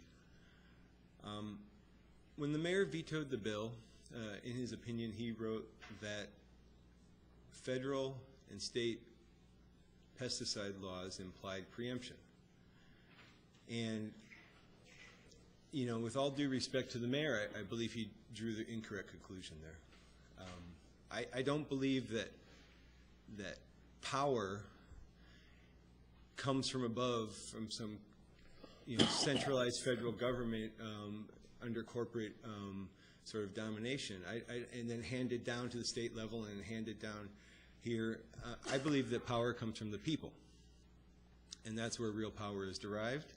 And I believe that the county council, being the most direct representation of the people, has the power. I believe you have the power, not coming from above. And so I believe in the power of home rule, and I believe you're in full authority to pass Bill 2491 today and protect the people of Kauai, because if not you, then who? Who's going to stand up for all the people? We hear about all the medical stuff. I mean, we've heard it over and over again. And I don't believe the state's going to take this on. I don't believe the federal government's going to take this on. We need you to take this on, because you're the only place where we have the power and a direct connection with you. We're lost at the state level. We become insignificant. At the federal level, we become insignificant on top of insignificant. So it is here that the county council of Kauai is the representation of the people of Kauai, and the only place that we have any power. And so I encourage you to not give in to the fear of threats of lawsuit and coercion from these companies and these giant off-island, international chemical companies. I encourage you to stay strong, be a champion for the people, to not give in to the fear, and to do what is right and protect the people, because they need relief. Everybody that's been talking today needs relief. And so I just encourage you to stay strong, be a champion for the people, override the veto, and pass Bill 2491 today. Thank you very much. Aloha. Thank you. The next speaker is Ray Songtree. Okay, well, it's 12:30, so I'm going to break for lunch then. It is our practice and by our rules to take 1 hour for lunch. We will be back, continue public testimony at 1:30. We are in recess for lunch.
Those with wristbands can start entering the chambers. Thank you.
Those with wristbands, please proceed to the chambers.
Those with wristbands, please enter the chambers now. We will be starting shortly.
Yeah, yeah.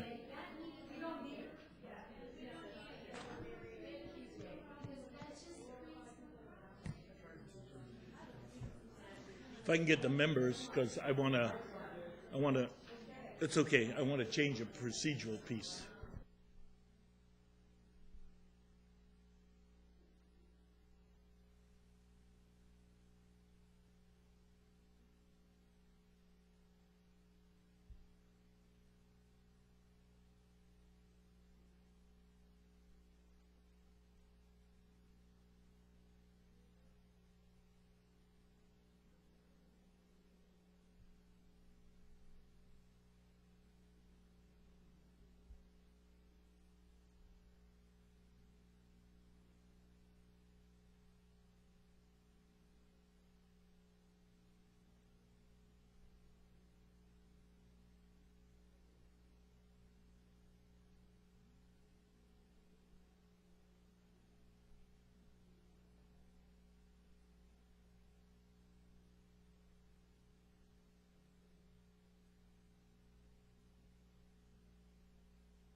For those of you with purple wristbands outside, please proceed to the chambers. We can begin the meeting.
If you have signed up to testify and you don't have a purple wristband, please proceed to the stairs and see staff.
BC, I just want to use the microphone to talk to the group, okay? I'm not going to call the meeting to order. I just want them to know what's going on. If I could have everybody's attention here in the audience, I'm going to cover some housekeeping items for you folks, okay? First of all, we have removed the divider in the corridor, so and I spoke with the police, and they were very cooperative. You know, this is one island, and you know, we've got to get through our challenges together. So that's the first time. The second announcement, as I've shared with you folks, the intent was a single item today. So I had made during the course of the meeting 5 announcements about sign up, while we attempted to review an opinion from OIP.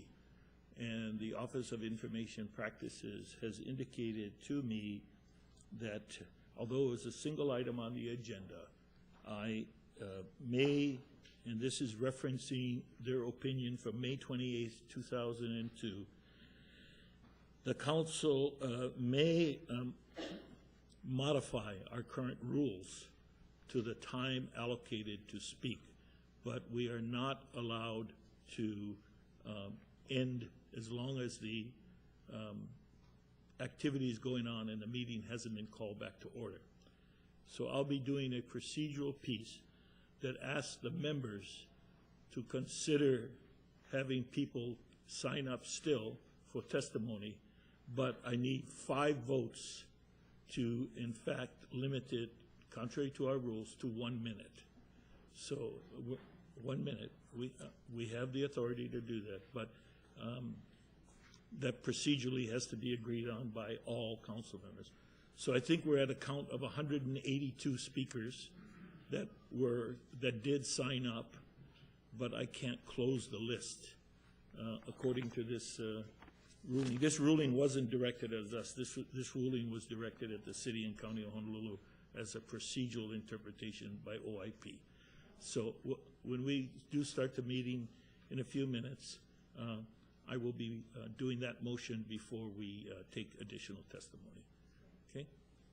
Thank you for your patience.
I want to share with you folks something that I had asked the staff about yesterday, because as you may or may not know, this council also has to be back in session tomorrow about another special consensus item. And we did get a response from OIP, even though there was one agenda item for today. The fact that as long as the meeting's going on and I have not called it back to order, we have to leave the list open for testimony. But the issue as it was presented to the city and county of Honolulu does allow the council to change its rules for the day, that any new speakers could be limited, and we could limit it to 1 minute. So we're going to be talking about a motion and a second so that we can do some business that addresses the speakers list. But members, I would like to have a motion to limit any new sign-ups, even though I gave 5 announcements during the morning session, that limits any new signers to 1 minute for testimony. So move. Second. Thank you. So I have a motion from Councilwoman Yukimura. I have a second from Mr. Kagawa. Any further discussion? If not, can I just ask for a voice mail? But I do need all 5 votes. Any discussion? You have the floor. Few words. So, Chair, if we have 81 speakers left and they will speak, they'll be allowed to speak for 3 minutes, but hopefully some of them will choose not to. That's 4 hours of testimony. And then as others come from now on and sign up, then it'll be 1 minute. But we already are slated for 4 hours more of testimony. But as I pointed out, after discussion yesterday with OIP, I cannot stop testimony. That's correct. Even though I gave 5 announcements to the practice. And hopefully people will, even whoever speaks, will try to be really concise in the interest of time so we can make our decision at a decent hour. Thank you, Joanne.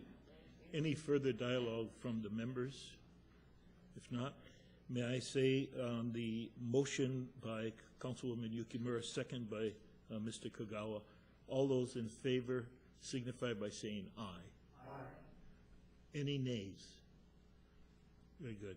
let the record show for our meeting, for this meeting in particular, for today, our rules have been modified. Any further sign-ups will be limited to 1 minute. Okay? Okay, on that note, we're going to go back to public testimony. So go ahead, Jade, read the next speakers. The next speaker is Mark Kennett, followed by Roberta Puakea.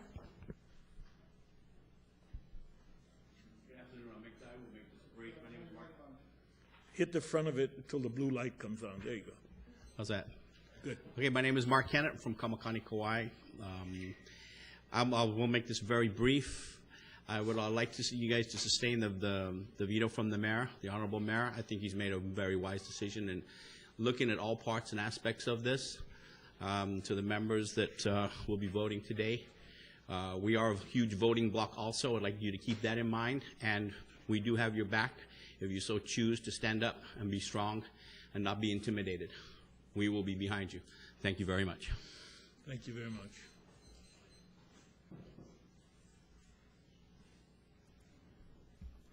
Good afternoon, County Council members. My name is Roberta Puakea, Westside resident and registered voter. I am here to support the mayor and the veto of Bill 2491. We have to wonder if this bill has made a positive impact on our community, or if it has shed a cloud that is bigger than Hurricane Iniki.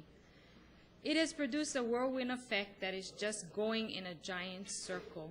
Although some feel that it's the seed companies, it is not. It is people. The mayor took a stand against what some thought would be a sure win, but turned out to be not what they wanted, so here we are full circle. It would be nice if we would just let the mayor do his job as he stated and work with the state. Let's work as one, live aloha and move forward. Work to bring love, aloha, respect, integrity back to the island. Keep the veto as it stands. Do the right thing. Thank you. Thank you. Next speaker? Next speaker is Brian Watson, followed by Rich Hopner.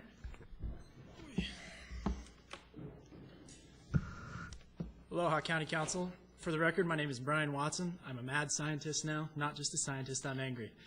I'm here to support the mayor's veto, and I have problems. I have problems with 2491 because it blatantly discriminates against 4 companies in a sea of folks who use pesticides on this island. It discriminates against the people who work for the companies who will be fined and imprisoned for spraying glyphosate when a janitor at a school can easily go to his supply closet and pull out a bottle of glyphosate and spray it on the sidewalks. Doesn't make sense to me. I also have a problem because I live in the United States of America, where I'm innocent until proven guilty. People have fought and died for that freedom. You don't know that people are getting sick. You don't know that people are getting sick from the seed companies. You don't know any of that. What we do know is that there are medical professionals out there who are probably violating all kinds of HIPAA laws by testifying about their patients on public record. You have no third-party studies, no outside sources telling you anything that's going on. I have a problem with the idea that these same folks who want to commit these unethical acts are the same folks who say the seed company shouldn't have a seat at the table when talking about a joint fact-finding study that needs to be objective and have scientific integrity. This bill is flawed. I don't want to see Mauna Kea go gray over this. I don't want to see our tax money wasted in a court battle over this. We don't have the resources. We should have taken the mayor's recommendation for the deferral to work on the bill more, but now it's too late. We have to throw it out. It's too late because you were influenced to rush this bill forward and it flopped on the spot. Also, I'd like to point out that a lot of you have the joint fact-finding resolution hanging over your head, thinking that you have to pass this bill to get that, to get a study. To think you need disclosure to do a scientific study is just wrong. To tell people that is just wrong. As a scientist, I would salivate over a blind study. You know, that's the basis of every objective, unarguable study out there. Mr. Hooser has already had a list of RUPs. Do the study, move forward. It's like a deck of cards, face down, and you want to find the ace of spades. Anyone can pick that ace of spades if the back of the cards are marked with black. What you need is a deck of cards that are all the same, and then you need to ask the correct questions. Is there a problem? Which card is the problem?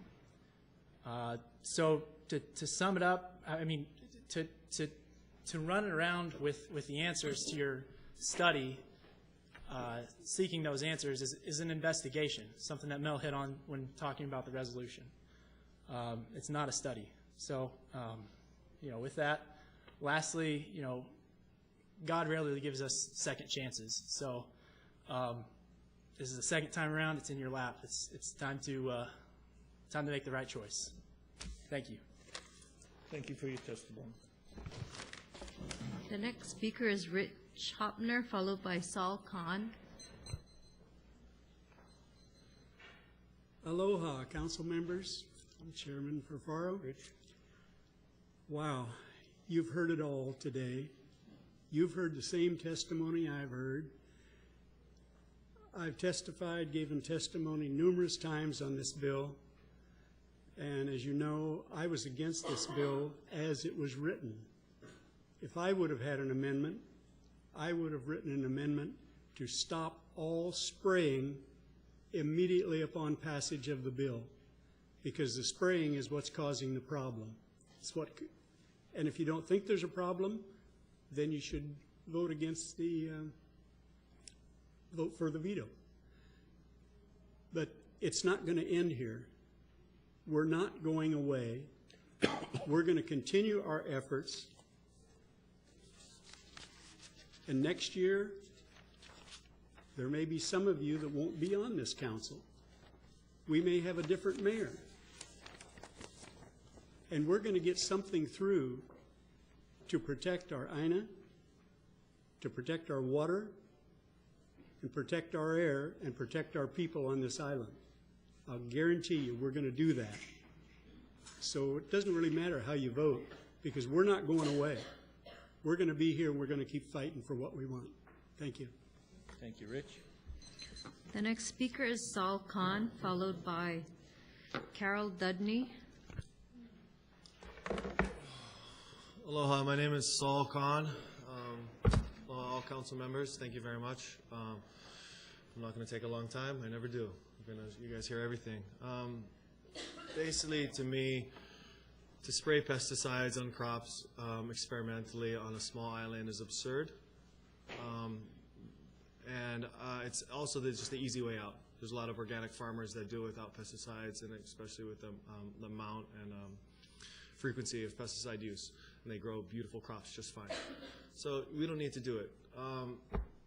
With the legalities of the bill, go ahead, fight it, go for it. What a chance, what an opportunity to really stand up and say, let's test this thing. You guys made it.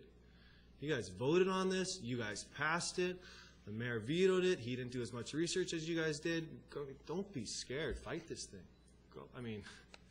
This is a great opportunity to stand up in front of the world. My friend just got back from Hungary and Croatia. Half of the people that he talked to asked him about Bill 2491. Half of the people. And they said, why is it taking so long? It's all over the news over there. He was blown away. He came back and told me this, and he was so excited and proud to tell me that. And I was excited and proud to receive it. So you guys pass the bill. Do the right thing. Look in your hearts. You guys are local boys. Look for the local. Look out for the local kids, please. Thank you. Thank you, Saul.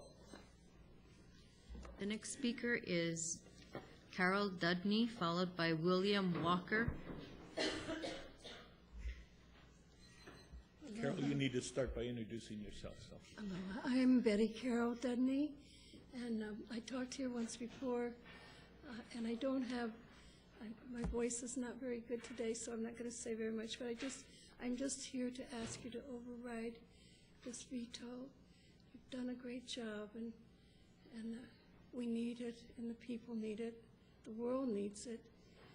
It's a difference between people's health, people's rights, the land's health, or the profits of a few. It's not a complicated thing. Mahalo. Thank you, Carol. The next speaker is William Walker, followed by Antonio Pope.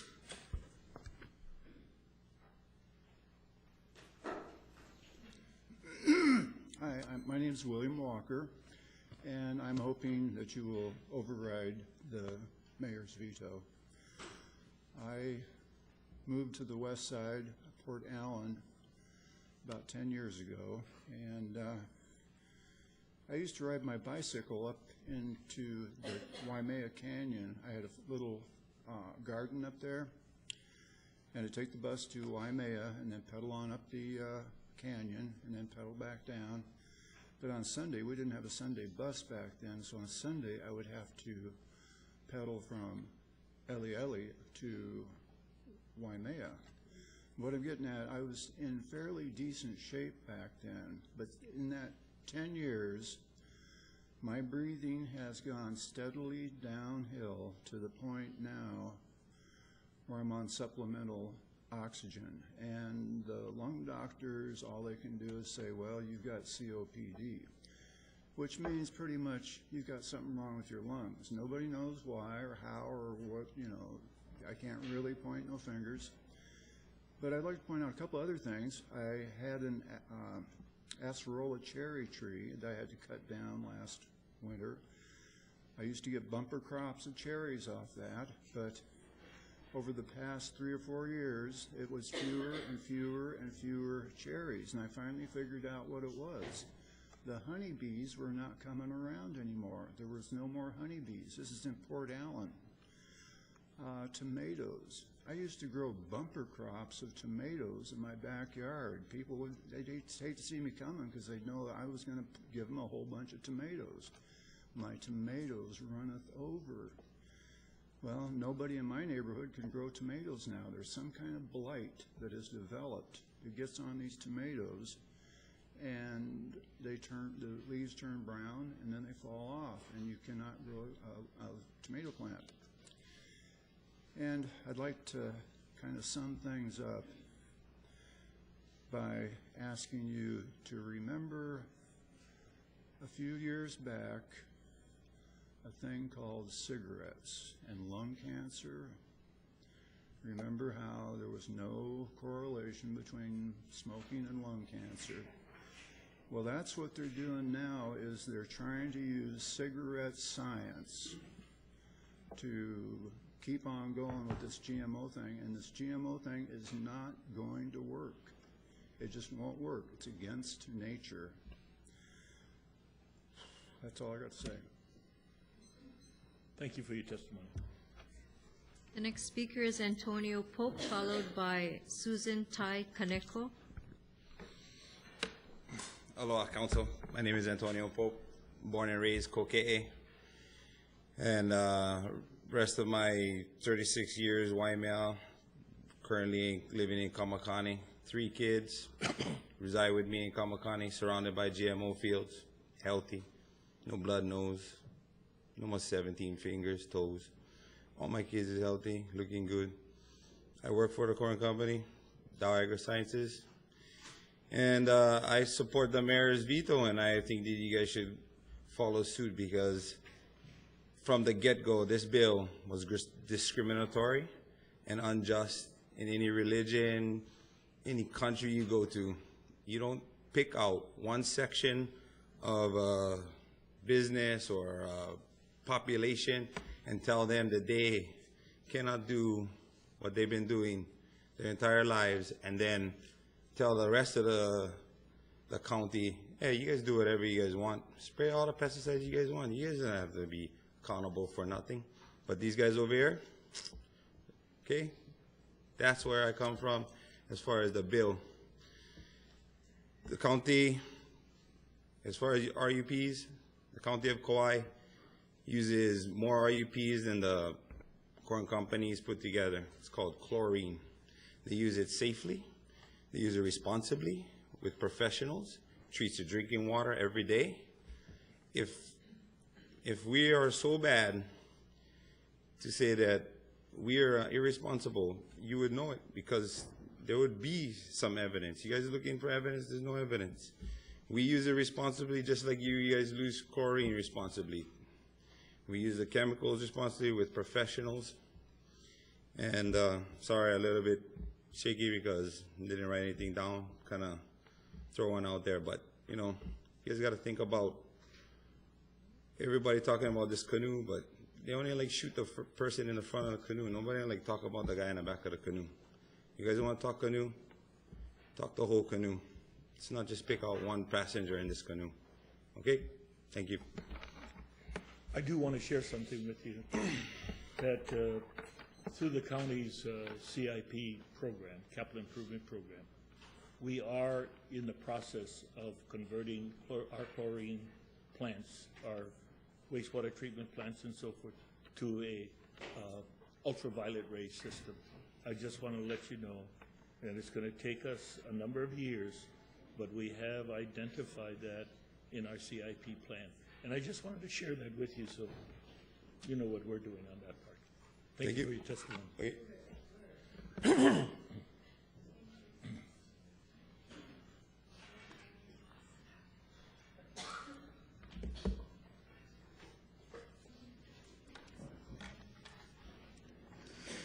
Good afternoon, Council Chair and Council members. Hello. My name is Susan Taikaneko, and I support the Mayor's veto. I usually provide testimony to say we need to work together and find solutions together, and my opinion hasn't changed.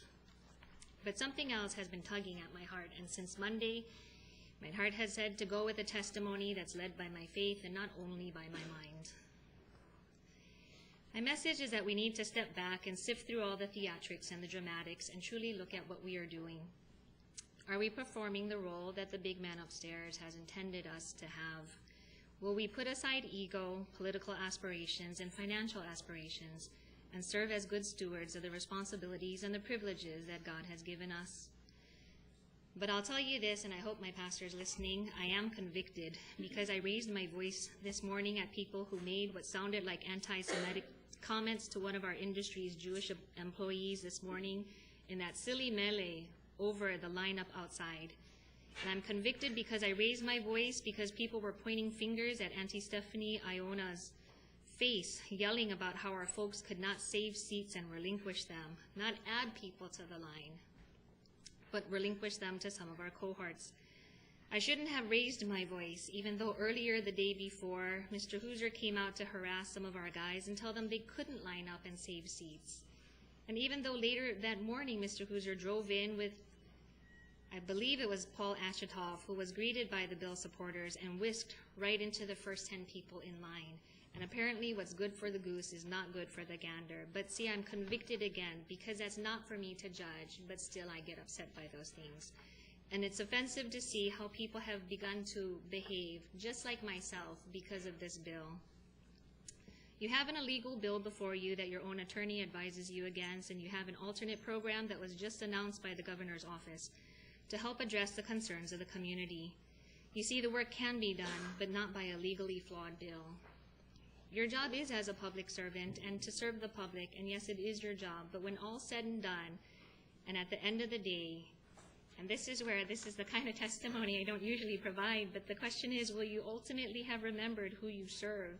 At the end of your days, will you be confident that you will hear him say, as people mock me here because of my faith, well done, my good and faithful servant. So please, I respectfully ask you to support the mayor who did what he felt was right. Please sustain his veto. It's not about being heroes or rock stars or being the center of the universe where everyone's watching. It's really about finding the right solutions and finding legal solutions. And I really do ask you again, as I have in my previous testimony, let's please all work together to find the right solutions. Thank you. Yes, hold on a second. Mr. Hoosier wants to speak to you. Yeah, I've been trying to keep my questions limited, but since you raised my name, I feel compelled to, and it has nothing to do with your faith whatsoever. I have great respect for your faith and the faith of everyone here in the room. I forgot which company you work for, Susan? I work for Syngenta, proudly. And your role at Syngenta? I'm their community outreach manager. Okay, so you do community outreach for Syngenta, and Yes, you've been sir. there for 3 months or so, is that? Yes. Yeah. You know, there was a young man testify earlier today, Tyler. Were you here in the room when Tyler testified? I was not. Okay. Tyler was sitting downstairs with 3 other individuals who one could describe as down and out, or people who were not employed by the company or by anyone. And I went down to talk to Tyler. And I said hello to the other people there. I've known Tyler for many years. And Tyler said he was hired to hold seats for, I guess, you folks. Did you folks hire these people to hold seats for you? Mr. Hooser, Syngenta has not paid anyone to do that. Okay. Do you know who did? I don't. Yeah. And this is. Please be quiet in the audience. And this is what I just really have to address. If No, wait, let me ask a question here for a second, Okay. okay? Now, you accuse me of harassing the workers down there. because okay? I heard directly from them. Okay, and I'm telling you, ask Tyler, ask someone other than, I'm not sure who you asked. I walked down there and I said hello to a few people, and I harassed nobody, okay? I talked to my friend, my son's friend Tyler, who testified here today, okay? And so the question is, did the chemical companies hire these individuals off the street to hold space for them? They did not hire, well, you know, I can't answer that, Mr. Hooser. Okay, and this thank you is, very much. But this Thank is the you. dramatics, exactly what I'm talking about. I really do want to be part of this process to reach some kind of great solution. Okay, well, I suggest But- you don't call me out in a public meeting and expect me not to come back and clarify things. I'm just, if you want to That's respect, very if you fair, want to that's ask very respect fair. for the council, then you show the respect, please. Thank you, Please, Chair. please. Susan, thank you for your testimony. And I just also want to say, respect starts with everybody listening, very careful. I heard what you had to say, and yet there's times, even I deal with the mayor, we have a relationship that means there's times we agree to disagree. But Sure. let's the record note that your testimony was accepted by us in the spirit it was given. Thank you. Okay? Mr. Bynum. Hi, Susan. Hi, Mr. Bynum. Yesterday, we had a meeting, and when we ended the meeting, I heard there were people outside lining up for today's meeting. I went downstairs and I introduced myself to everybody who was in that line. Thank you. The first 4 men are men that I know because they're frequently here on the front lawn of the county council. And I greeted them and spoke to them. I was present when Mr. Hooser discussed, you know, this thing you alleged, and I didn't witness anything inappropriate. I know those 4 men to be homeless men that are frequently on our county lawn because I engage them. This is my home. I'm here every day. So I just wanted you to be aware of that. I've listened to your testimony very carefully because we've known each other for a while and you've done such wonderful work in our community. But I ask you to review your testimonies early in this process when we were not, under our rules, allowed to respond. You asked a lot of open-ended questions. I ask you, as a friend, to review that testimony and you tell me if it's in the spirit, in retrospect, of what you're saying here today, of the kind of spirit we need. And so, you know, this is a difficult situation, but I was present when these things happened. I don't know why those men were there or who paid them or any of that, right? But I know that there was no harassment occurring. There was 2 council members engaging members of the public who are on both sides of this issue with respect and aloha. That's what we do, and that's what happened there. And I want to give witness to that. Thank you. May I please respond to that? And I will be very respectful. Yes, please. That is my decision, not yours. That's the chair's call. Please be brief. Please be brief, but you may respond. Mr. Bynum, Councilmember Bynum, thank you for saying that, and I do believe we are friends.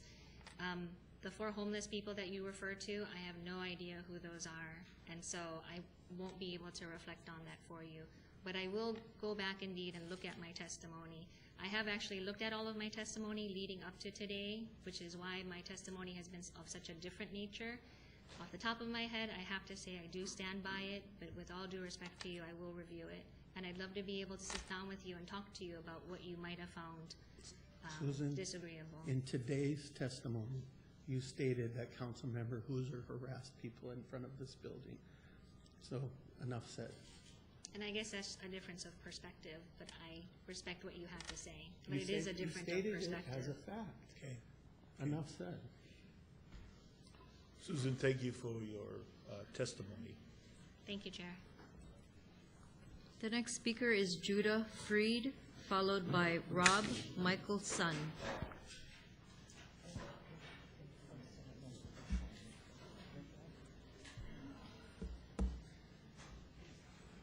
Aloha. Change the energy here a bit. My name is Judah Freed. I'm a resident of Kapa'a. I am the author of the book, The Dawn of Global Sense. Vandana Shiva wrote the foreword, which gives you a frame of where my orientation is and why I am supporting the idea of overriding the mayor's, in my opinion, misguided veto. My views are shaped by 35 years of experience as a public policy journalist and 3 decades teaching rhetoric and propaganda, mostly on the college level. I have seen the GMO agricultural companies use almost every propaganda trick to defeat 2491. An example would be the use of logical fallacies. For example, saying that voluntary disclosure will work when, on the record, as far as I know, it never has. That's like the example of insanity that we're often hearing about, doing the same thing over and over again and expecting different results. Another example is the straw man argument, claiming that the bill as passed will cost jobs, especially in the agricultural industry. There is nothing in the bill that will cause any job losses for the GMO farm workers. In fact, the bill may actually create jobs for the disclosure requirements and for the mandated study of the pesticide's impact. These are not necessarily jobs with the GMO companies, but jobs across the island. I think the real economic risk that this council needs to consider is the threat of a national and international visitor boycott of the island of Kauai if this council does not override this veto today. I talked to somebody during the summer hearing that was held at the Veterans Center who had been consulted by one of the mainland volunteer organizations, and they asked her to review the literature that they had been preparing to support a Boycott Kauai campaign. She actually told me she had seen the literature. I have that on recording if you need it. So if that were to actually happen, I think the result would be, rather than us talking about the possible loss of 1,000 agricultural jobs, which I don't think are truly at risk, we'd be talking about the loss of tens of thousands of very real jobs on the island in the visitor industry. And I think that needs to be very much in your mind. I think in the worst case scenario, we could be looking at an impact like Iniki financially. So already national and international media attention is causing visitors to cancel their reservations at the resorts, call the resorts, verify this, don't take my word for it. But with Kauai being seen as ground zero in the struggle for controlling pesticides, I think it's important to realize the whole world is watching this island and what you do today. There's a consortium, I just got an email yesterday, there's a media consortium that is going to be sending reporters to the island to cover what we're doing, whether you guys pass this 3 or not. minutes. So be aware of it. So I think my time's almost up. So your time is up, so just summarize. Summarize. I really support you guys in unanimously overriding the veto. Mr. Gagawa, I encourage you to stand up and continue earning the good reputation that you gained by your vote the last time. And Mr. Raposo, this is a bandwagon I'd really love to see you on. So thank you, Council. I appreciate your being here and doing your due diligence. Thank you. Thank you. And I want to say about your testimony. Yes, sir. I have the resources to follow the reservation cancellations. I'm sure you do. 5 major hotels here that I open. So please don't overstate what you believe is happening, because I've been tracking it since I've seen so many emails to that effect. I'd be curious to know what numbers you've seen so far. I'll be glad to meet with you. You call my office, I'll be glad to meet with you. Yeah, admittedly, the information I have... I didn't say it wasn't happening, I said, but let's not exaggerate it. Okay. Well, I do know the risk is there. I'll put it down. There could be a scale risk. back that I agree with that, but I don't want the number to be exaggerated. Yeah, And I don't do have a the hard number. I resources. wouldn't claim it. Thank you. Okay, thanks. The next speaker is Rob Michael Sun, followed by Isabel Storch.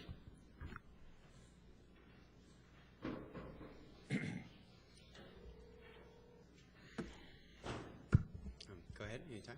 Yeah, Rob, you got to introduce yourself first. Okay, great. My name is Robert Vincent Guillot.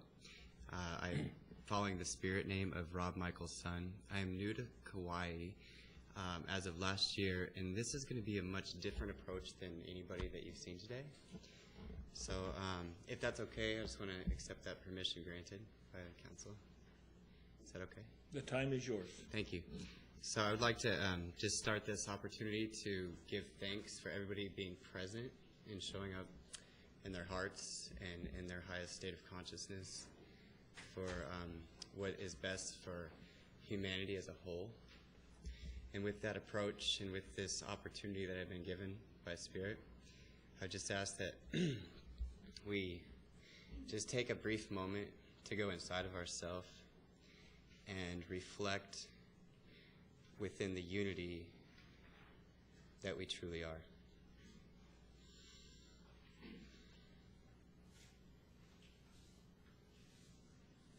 Without any blame or shame or guilt or judgment from any corporation or company or any of these things, I just want to breathe with you all.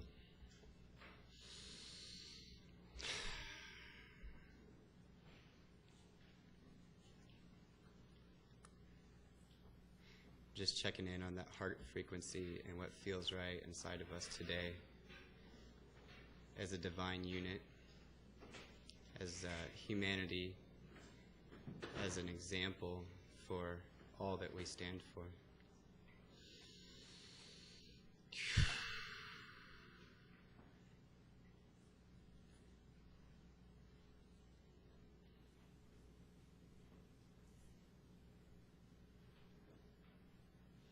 An opportunity to reflect crystal clear consciousness without any judgment upon anybody or any place or anything.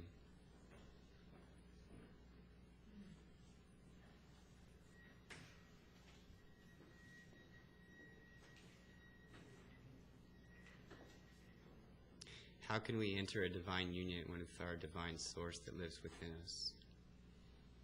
Come together, help each other, grow, and expand.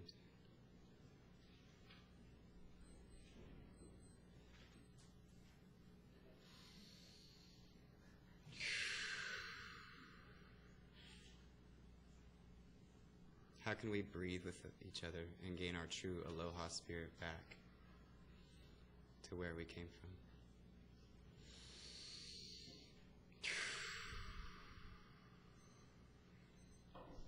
3 minutes. Thank you very much, and I do believe that a high spirit brings high ideas. Thank you very much. Thank you. Thank you for your opportunity to receive each and every one of you and for allowing this to happen. Okay. Blessings. The next speaker is Isabel Storch, followed by Taryn Dizon.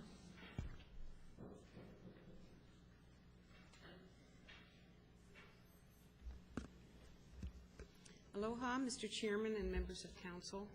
Thank you again for the opportunity to speak before you today. My name is Isabel Storch. I operate a small family farm on Kauai. Although I'm now retired from the practice of law, I was a municipal lawyer for the city of Pittsburgh and other municipalities and school districts in western Pennsylvania for 32 years. If you wonder why I know the exact date, it's because I gave birth to my daughter 2 weeks after being admitted to the bar of Pennsylvania. So 1979 was a pretty eventful year for me. Imagine the experience of taking the bar exam when you're 6 months pregnant. In my years representing the city, I researched and litigated many, many contentious issues and understand the absolute necessity of having a sound legal argument, considering all sides of the issue before going forward. In all candor, I've not done my own legal research on this legislation, but I have read Bill 2491 and believe it to be legally sound. I say this because Ms. Tico, Mr. Achitoff, and the other lawyers who submitted testimony provided you with a very thorough and comprehensive review of the state of the law. They have the experience and expertise, and I think you can comfortably rely on their opinions as opposed to the one-sided opinion written by the county lawyers, which I've commented upon previously. Furthermore, you have 9 months after passing this legislation within which to tweak any problems. And these lawyers are offering to work for you for free. There's absolutely no cost or harm here if you override the veto, and I recommend that you do so. In closing, I would add just a little bit of humor. If I were licensed to practice law in Hawaii, I would also offer to represent you pro bono. But that would require that I take the bar exam again, which is an experience much worse than giving birth or even raking up chicken poop. So I'll leave the lawyering to others, and I'll stay on the farm. Mahalo for your time. Thank you for your testimony. Next speaker, please. The next speaker is Taryn Dizon, followed by Lyle Robinson. Hi, Tara. Good afternoon, Chair Fafaro and council members. My name is Taryn Dizon, a born and raised Kauai resident and resides in beautiful Kekaha. Mahalo for this agenda item, and I'm asking all of you to sustain the mayor's veto. Big agriculture industry has been around since the late 1700s. Chemical use, dust, irrigation is not new. In fact, our ag industry had created communities like no place else in this world. I have been living in Kekaha since plantation days, and now with the seed companies in my backyard, I feel much safer for my family and kids, as well as friends. My kids were raised in Pakalas by a very healthy woman, a strong woman, who resides there for over 50 years. And so if all of these accusations were true, how would she keep up with my 2 boys? The residents from Kamakani, Makawele, and Pakala Camp are the strongest people I see. And they don't even have paved roads. We need to heed to our county's attorneys, as they are educated and have the knowledge and experience. The bill may have a good intent, but it needs to be legal to all, and I don't support spending our money in court, but putting it towards good use. This bill has no facts or evidence behind it, but a lot of emotions. For example, the amended bill states that we need to notify beekeepers of sprays. If I truly live in ground zero, as the introducers of this bill has painted, then why do I have a bee infestation problem at my house? Why is my family being entrapped in our house daily? Why does my family get chased into the house by these bees? If the introducers of these bills checked with Vector Service, they would have told them that I had this problem for more than 4 years that I've been living with this. I have video if you want video and pictures. I feel for the families that have health problems, but I have my own experience, and we never blamed anyone. I do remember playing house with my cousin, who is 2 days younger than me, and comforting her daily as she had her seizures. What GMO company existed a quarter mile above Kapa'a High School in the late 80s? This is why we need a real study and a real data instead of throwing accusations around. The earlier presenters talked about sides. I myself, as well as schools, depend on sides, such as germicides and rodenticides, to protect our keikis. All sides, if used incorrectly, can cause harm. That's why our seed industry employees are well trained in order to protect our community as well as themselves. Other speakers also said that Native Hawaiians never use sides, but what was the life expectation then? That is why when my kids turned 1, our culture is to have a huge celebration, as most Hawaiians never made it past 1.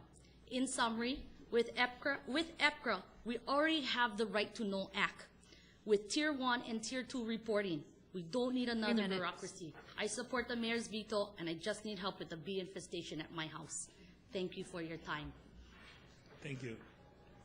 The next speaker is Lyle Robinson, followed by Joseph Schwartz. Aloha. Good afternoon, council members. My name is Lyle Robinson. Thank you again for your serious attention and dedication to this bill.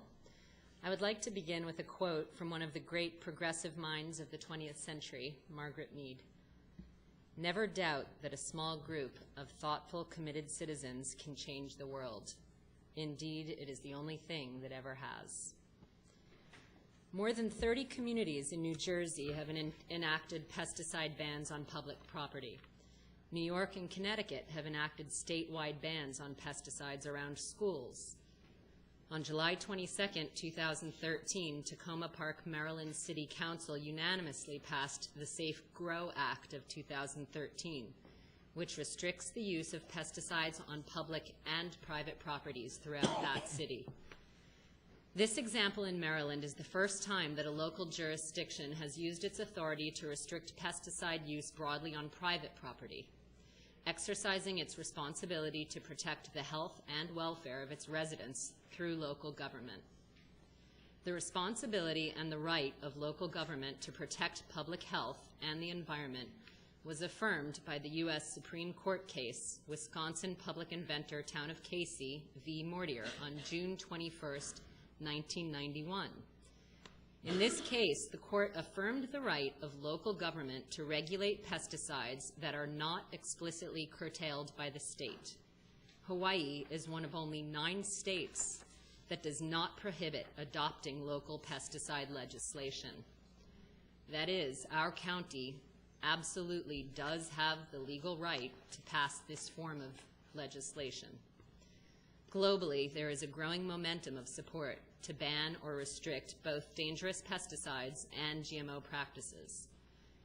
In Canada, both provinces of Ontario and Quebec have adopted bans to such great extent that even the Home Depots stopped selling traditional pesticides in all stores across that entire country 5 years ago.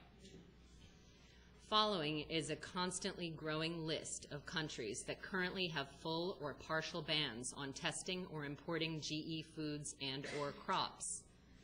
Italy, Austria, France, Switzerland, Germany, Luxembourg, Portugal, Greece, Hungary, Bulgaria, Spain, the UK, Norway, Australia, New Zealand, Thailand, China, the Philippines, Japan, Saudi Arabia, Egypt, Algeria, Brazil, Paraguay, Mexico, and Peru. We are not asking for a complete ban. We are asking for what should already be our right: buffers and disclosure. Please, please, 3 minutes. please, do your civic duty as elected officials of the County of Kauai, given the duties of representing the will of the people of Kauai, and give us all the right to know what, specifically, these biotech ag companies are doing here on our island. For the sake of the keiki, the future really does depend on it. Leslie, that has to be your summary. You went beyond the 3 minutes. Thank you. The next speaker is Joseph Schwartz, followed by Candice Freeland. Hi, good afternoon. My name is Joseph Schwartz, and I support the override of the mayor's veto. So it's hard for me to say what hasn't been said already, because so much has been said on both sides. I want to thank the council for their patience and commitment to endure all of these testimonies and everything that's been said. It's pretty nice to look around the council chambers and see all the pictures of the past county councils and the board of supervisors, and there's a lot of people who care passionately about Kauai, really love Kauai and the island, as you see outside, all the people gathered. I have a master's degree from UH in history, so I want to give everyone a little bit of historical perspective on GMO crops.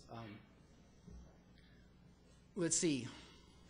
The first thing is, I guess, smoking.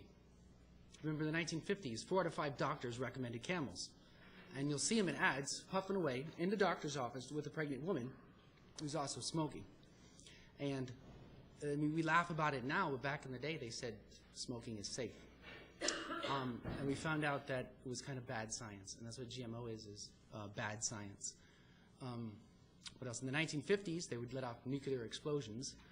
Bikini Atoll, other places in the South Pacific, and they would watch it with sunglasses. They didn't know much about radiation at the time. And now we look back and laugh at the foolishness of it. And I think future generations will look back on GMO crops and kind of wonder what we were thinking and laugh at us. So it's kind of hard to have that historical perspective. They also said nuclear energy is safe, and then look at Fukushima. So that was another big oops, and I hope that we don't have a big oops on Kauai. In particular with people's health, I mean, I really feel emotional when people give those testimonies about getting cancer living in Waimea. And I think if you can avoid just one person getting sick, I think the ban will have been well worth it. Or not the ban, but the disclosure. I think it's looking like a ban if it moves forward in this direction. I think everyone here sees the writing on the wall. And I think once you inform people and the cat's out the bag, you can't take away that knowledge. If people know that they're being poisoned, you can't just take away people's awareness. So I think it's going to be moving towards that, and this is just the first step. So you guys have a long road in front of you. I see a little sign for 30 seconds, so I'll wrap it up. And last thing I want to say is voluntary disclosure of self-regulation. Anyone knows here that has kids self-regulate with a bowl of candy? How about if we had self-regulating taxes? You just pay the feds what you think is fair. I don't think it works. Self-regulation from the state and the feds, everyone knows is a joke. And I think it's up to you guys, the county council, to really step up here and put us in the right direction. 3 minutes. Of disclosure, and to sum up, think forward and think for the future and have some perspective. And it's not just disclosure, it's a ban on all GMO crops. Let's protect the health of the Aina, the citizens, and for tourism. No one's going to want to come to the Poison Island, and then most of us will be out of a job. Thank you. Thank you, Joseph. To those of you in the audience and those of you outside that have purple wristbands, I'm going to instruct my staff, if you do not come back into the chambers to take your seats, I'm going to instruct the staff to give those seats to other people. And that will be effective at 2:45. Okay? So if you're outside and you have an assignment, be in your seat, else we will give your seat away. Next speaker. The next speaker is Candace Freeland, followed by Crystal Jefferson. Aloha, Council, and thank you for wading through all of these weeks and months, and really so much time and effort has gone into this bill, so much volunteer time from people who are volunteering their time, are not getting paid, and they've got families and rents to make and all of that, but people have committed their time to addressing this issue. It's been hard, you know, petitions and rallies and marches and testimony and meetings, and it's gone on and on, week after week, month after month, and every day of that time, the spraying has continued. While we've been sort of playing around in the arena of legislative process, the agrochemical companies are continuing to dump tons of chemicals on our island. So I wonder if they had to go through a similar process to get the entrance to our island to take over thousands of acres and put the chemicals on them. Did they have to get petitions signed? Did they spend months petitioning the county council or crafting legislation or getting some kind of permission to do what they do? And which brings me to the question, why is it so easy to abuse the environment, and why is it so difficult to protect the environment? And that's really what it's getting down to. We want to protect our island. I also work in the tourism industry. I'm a wedding photographer, and I know that so many people come here because they want to get away from the pollution and the toxicity and the crowdedness of the mainland. They have an idea that when they come to Kauai, the air will be clean, the waters will be clear, the feeling will be a relief, and it'll be like a visit to paradise. we really don't want visitors coming to Kauai and going home and saying, I went on vacation to Kauai, to Paradise, and I came home with a staph infection from swimming in the beaches. Poor Kauai, they're poisoning Paradise. There's nowhere else to go. It's everywhere. We have a chance to protect this very fragile environment in the middle of the Pacific Ocean. We have no freeways. We have no polluting industry, so to speak, except now. So what is it that's causing the pollution here? Do we want to live with that? Or do we want to really set an example that the environment, the health of the environment, is more important to us than the dollar? So I thank you for all the work you did to craft the 3 bill, minutes. to pass the bill overwhelmingly. And now you get the chance to stand behind your bill and override the veto. It's an awesome opportunity. Mahalo. Thank you. The next speaker is Crystal Jefferson, followed by Alice Switzer. Hi, my name is Crystal Jefferson, and I'm here on behalf of my keiki who are born here on Kauai. I came to Kauai to give my kids a better life, clean air, and a safe place. I discovered over 3 years ago that this island is being used as a testing ground for the seed companies. My family and I took a trip to Polihali, and then did I see for my eyes the very situation on the west side. I have since discovered these testing fields growing closer and closer to my home here on the east side. The last 2 years, my family has experienced respiratory issues and coughs lasting months at a time. This has never been an issue for me. It seems we are healthy for a month or two at a time, and then our coughs are right back again. I can only imagine how those on the west side of the island fare being so closely exposed. Disclosure is so important to the medical community so that they know how to be treating the ailments and if it can be linked to the pesticides. I support the override of the mayor's veto. Mahalo. Thank you. The next speaker is Alice Schwitzer, followed by Lionel Gamble. Hi, I want to say thank you all for being here. You have to introduce yourself first. My name is Alice Switzer. I am a resident of Kauai and a voting member of this community. I want to thank you for all of your hard work that you guys have put into this. This has taken a lot of hours of everybody's time, so I want to be as brief as possible. You came forward and said it was important that we had the right to know, and you unanimously did this. And I understand that we want to work as a whole for Hawaii, and I understand the mayor what he's trying to do, but we already asked for the information and it wasn't provided, and then we submitted petitions and it wasn't provided. If I go out on the water, I can look up on the internet what the winds are. I can look up where the waves are, and I do that as a precaution for my health. If we're now spraying all of this stuff, shouldn't I be able to just look up and say, hey, wait, I'm staying out of this zone today? It's that simple. Now, pesticides, sometimes people are more sensitive and not as sensitive. We're not asking you to make those kinds of choices, but we are asking you to inform the people who live here so we can make the precautions we need to make for our own future so that we can protect our kids, so that we can protect our reefs. We don't even know what's involved anymore because we hear so many things, but we don't have the truth in front of us. And so this issue isn't going to go away. It isn't going to be resolved by this bill. This is the beginning. We need to know what's happening in our environment so we can make educated choices of where we're going. And I guess that's it. Thank you.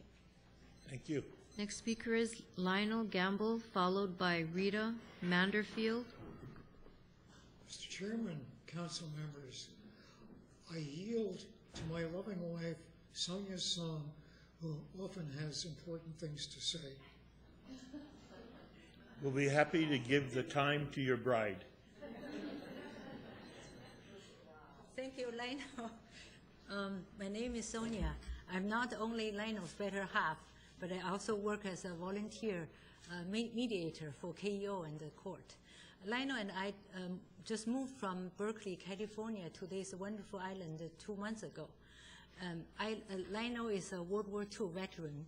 He just celebrated his 88th birthday, and he's a lifelong environmental activist, and he's receiving treatment for late-stage prostate cancer. That's why sometimes we have to leave early for his doctor's appointments, and then he will come back. That shows how important this issue is for us. And we are here to support you to override the veto. I don't want to repeat the quote, the Margaret Mead's quote, but I do want to say that now the world is watching to see if groups of committed citizens of a small island in a vast ocean can change the world. And we're here to salute you for your courage to stand up to giant corporations. And that courage doesn't end here. It is contagious. Thank you. The next speaker is Rita Manderfeld, followed by Nicole Lee. Okay, I'm going to have to make a housekeeping announcement right here. In 5 minutes, BC will have to change the tape. BC, what I'd like to do is take the caption break at the same time that you have to take the break, okay? Thank you. You have the floor. Just start by introducing yourself. Thank you. Aloha, council members. My name is Rita Manderfeld, and I am a registered voter and resident of Kapa'a. When this began, I was very pregnant. Now my 3-month daughter waits outside for me. We are both here because we are supporting the override of Bill 2491. On Tuesday, I learned that America has slipped from 50th to 51st on the CIA's world ranking of life expectancy after birth. I also learned that cancer is the new leading death in America for America's children. As a mother of 2, I don't know what to do with this information. It's extremely scary. I don't know how you protect your children from cancer. With the new numbers, that's 1 in 300 boys and 1 in 333 girls. That means almost 37 kids a day are being diagnosed with cancer in this country. I, like you, have sat here and listened to experts and scientists and doctors, including pediatricians, who heed us with a warning to take a look at our pesticide use, both in our homes, on our food, in our land, in our air. And as a parent with this information, I must act accordingly, which means I don't spray pesticides in my house or around my house. I think that as a council, that you've also, passing this bill, you passed it to be protective of our land, to be cautious so that we can find out, investigate the things that are causing these cancers or sickness or problems to our island.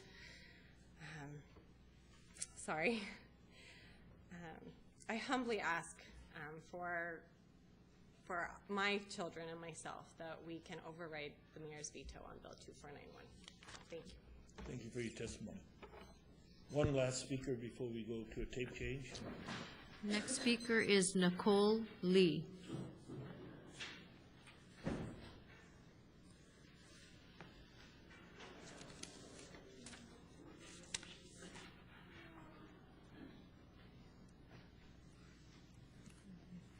Aloha, my name is Nicole Lee, and I was born and raised in Waimea Valley and Kekaha on the west side. As a west side resident, I'm asking you to pass this bill and do what's pono to ensure the safety of our keiki first and foremost. I'm a mother of 2 young boys. My first son was born completely healthy, but my second son here, Pa'akamana'o, was born with an extremely rare heart defect called hypoplastic right heart syndrome, along with many other organ abnormalities. This defect is not genetic, according to geneticists who tested us at Kapiolani Medical Center, as well as Rady Children's Hospital in San Diego. Upon the birth of Pa'a, we were shipped immediately to Oahu and then shipped from there to San Diego because our son was dying, his heart unable to pump his own blood through his body. He was hospitalized for almost 6 months and endured 9 surgeries during those months, 2 of those being open heart surgery. I had to resign from my teaching position in Kekaha, and we now have to survive on 1 income. My son will live a life of constant medical attention. He will not be able to engage in aerobic activity. He's scheduled for his next open heart surgery in May because as he grows, his heart function declines. If heart corrections stop doing the job to keep him alive, he may have to have a heart transplant between the ages of 5 and 10. We live day to day thanking God that he's still in our lives. Now, I know there's no evidence yet of pesticides contributing to his heart defect, but there is a correlation between the fact that there is a lot of pesticide use on the west side and there's a great incidence of heart defects to children born on the west side. All I know is that while pregnant, I was not a user of tobacco. I did not drink alcohol. I did not use drugs. I took every precaution to grow a healthy baby inside of me. I didn't even take ibuprofen because I'm informed that it can be harmful to my unborn child. But without disclosure of pesticides or studies to prove whether they're safe or unsafe, I cannot make an informed decision on behalf of my unborn child, which I should have the right to do. Don't I? By not passing this bill, you're telling me I don't have the right to know. In one letter delivered by medical professionals to the mayor, several doctors point to specific and rare birth defects. According to a doctor on the west side, I quote, recent CDC statistics put transposition at 1 in 3,300 births, hypoplastic left heart at 1 in 4,344 births, and hypoplastic right heart, which is what my son has, at 1 in 17,000 births. In the last 3 years, we've had 750 deliveries. This gives us an incidence of 53 in 10,000 births for these defects. National U.S. data shows an incidence of 5.5 in 10,000 births. So that says that we have 10 times the national rate of these rare heart defects on the west side of Kauai. Without the basic right to know provisions provided by Bill 2491, we the people bear the unfair risk of health impacts due to possible exposure. I know you've heard these facts, and you ask, where are these people? They're just statistics. But I'm right here, and Pa'a is right here. He's not just a statistic. We are the people. We are the people of the west side, and we are the people being affected directly by your choices, council members. Why should we wait and expose ourselves without choice until pesticides are proven harmful? Shouldn't we do the studies first? If I had known, I would have chosen not to expose my unborn child as I innocently worked day in and day out in Kekaha. Excuse me, I hate to interrupt you, but we're running out of the tape. Your 3 minutes has passed. Could you quickly summarize? Without disclosure, I have no choice. I have no knowledge. You're taking away my right to know. Buffer zones, disclosure, environmental studies, this is not too much to ask. I know I can't change Pa'a's life, but maybe if we act soon, we can protect the lives of the unborn children who are relying on us and on you to make the choice to protect them. Thank you. And we do wish you all the best with Pa'a.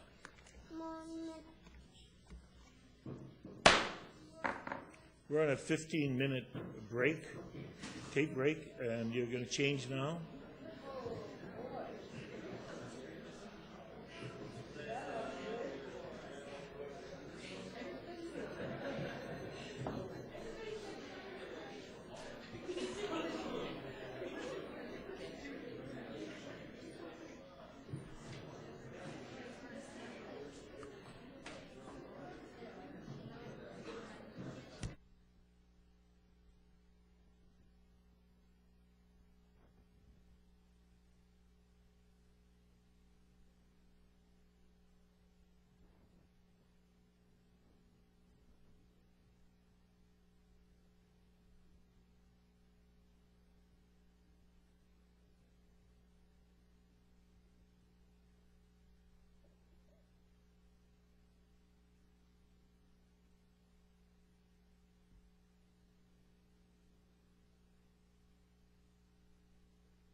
People with purple Those wristbands. outside, we're back in order in 2 minutes.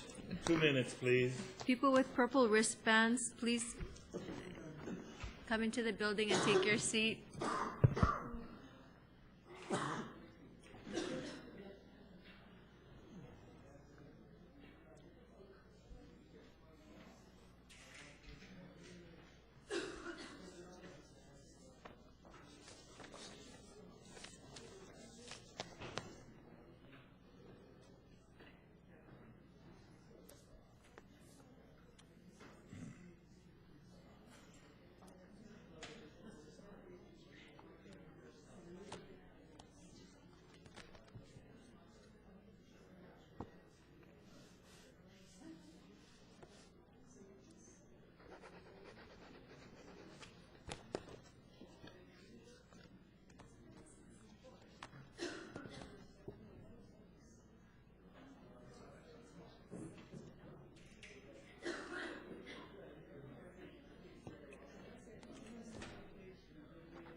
Huh?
And this council is back in order. And we will continue taking testimony. To the clerk, I would like you to let me know when we come to the testimony that'll be regulated in 1 minute. So, thank you. Okay.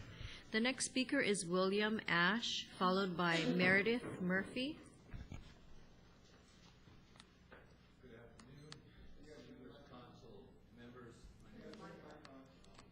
Just press it in front. My name is William Ash. I'm a registered voter. I've been here with you in some form or another through this entire endeavor, helping to keep support for the people in this or doing some kind of whatever it takes. I didn't realize that little boy was even hurt. He was down next to the curb, and he came up to me with a bubble wand, and we sat there and blew bubbles for a minute, but I had no idea how and what was wrong with him. And somehow through this discovery process, this thing that has come up to you, I believe it's very similar. These people that run these chemical/pharmaceutical companies are not good neighbors. They're taking advantage of the workers and the people who live on the west side, hard-working, honest people. They're using every political tack they possibly can to cloud the issues and to try to have their way and to keep on doing what they want to do. These people depend upon you to do what is right by them, and I know it's going to be a hard decision. I was there when the mayor made his announcement, and I saw what happened. I don't know why it happened that way. I don't know why the mayor made the decision. I am very disappointed in him. I'm hoping that you will take action and help us in this matter. Please overturn the mayor's veto. Thank you. Thank you. The next speaker is Meredith Murphy, followed by Walter Reedy. Hi, I'm Meredith Murphy. Thank you for taking this time. I please implore you to quash the mayor's inaction, to override the fact that he did not sign. We need to have our voices heard as the people, the citizens, the taxpayers of Kauai.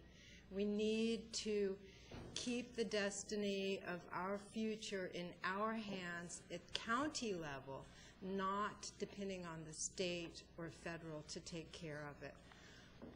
What the chemical companies are doing is so questionable. I implore you to move ahead and pass the bill in overriding the mayor's lack of a signature.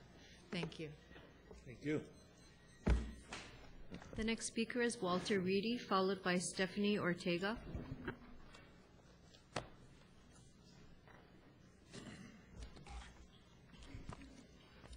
Aloha, council members. My name is Walter Reedy from island of Molokai. First of all, I want to say mahalo for passing the bill. Great job, lots of hard work. Listening to the people, giving hope throughout the whole state that democracy actually works. It was really a good deal. So you guys placed some regulations over an industry that really needs regulating because they're on all islands. And today we're here because of the politics. The mayor, I guess, flexed his muscle and said no. And maybe they can solve it by joining forces with the state, which none of us really believe. So his veto was a surprise and pretty outrageous and reflected badly on all of your hard work. I mean, I couldn't believe that the work that you did and he just vetoes the whole bill. But his veto is part of the democratic process, and that's why we're here today. Now, you can defend your council's decision by simply getting 6 unanimous votes and overriding his veto. And that's what everybody's hoping for, that you guys stand your ground and defend what you guys have done. This has nothing to do with whether or not the bill is good or not. It's just whether or not you're going to follow the lead of the mayor or follow your own lead. So we're hoping that you guys will stand your ground and override this veto. Thank you. Thank you, Walter.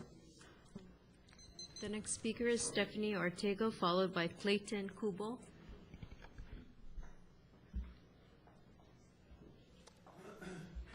My name is Stephanie Ortega.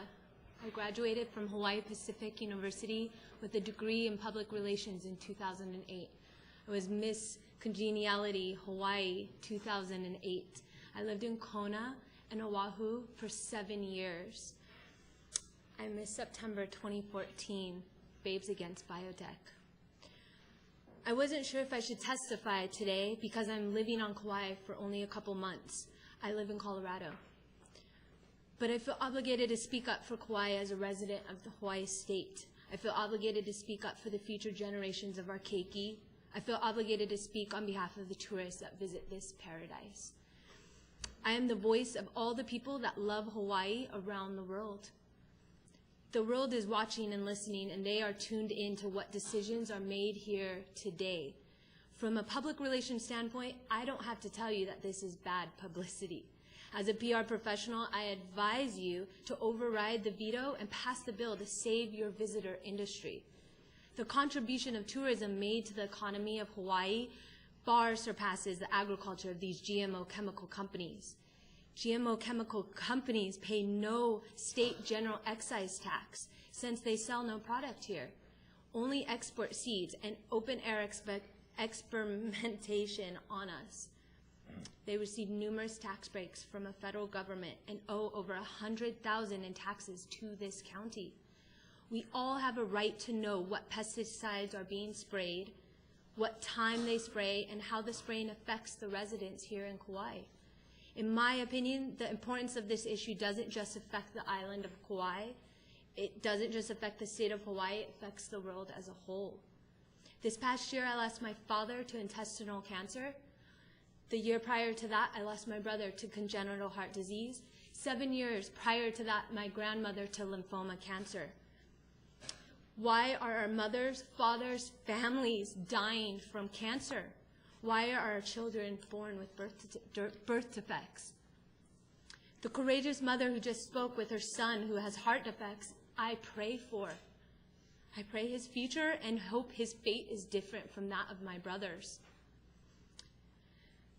This affects the future generations of the world. All we ask is that these companies disclose what they're spraying and what genetic traits they're experimenting with. I'm here to ask for a unanimous override to the mayor's veto. This is our kuleana. Please do what's right. Mahalo for your time. Thank you. Next speaker.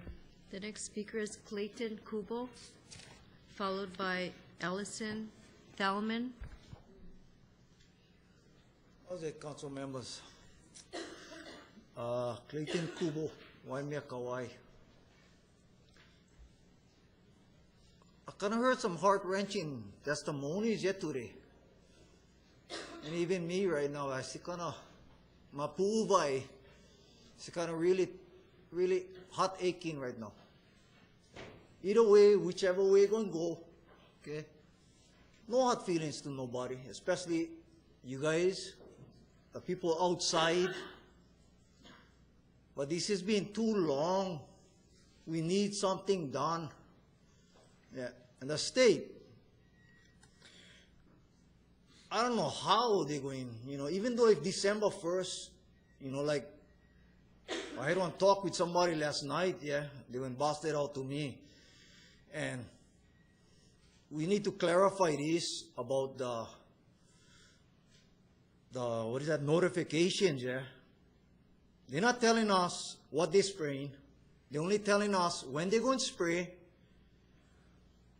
We're talking 3 weeks straight. They've been blowing. Evening, morning, when, we're doing all this. I think about it and I say to myself, we do all this effort, just forget protection. To people that really need the protection. And there is people out there that need the protection, there's no doubt. My heart tells me that for many, many years now. And it seems like we always got to battle either the state, now it's the county, the mayor, the companies, who going to be next? We need please, think from you guys' hearts, and definitely we need some help, okay? Because there is people out there, and, anecdotal, whatever, people keep saying, there is kids, there is people out there, adults, that need help. Okay, we is in one fire line. Fire line, Waimea. It's just Kekaha, Pakala, Kamakani. We need help. I don't know where else you guys going to look for, the proof. I have no idea. But for me, it's many, many years already. And we got to get some help. And I say it to you guys now. I'm being very emotional. But we need some help. Okay? And it's in you guys' hands. I don't know what else. What else you guys thinking in you guys' brain? We need help, major help. Even if, please do something. Please do something.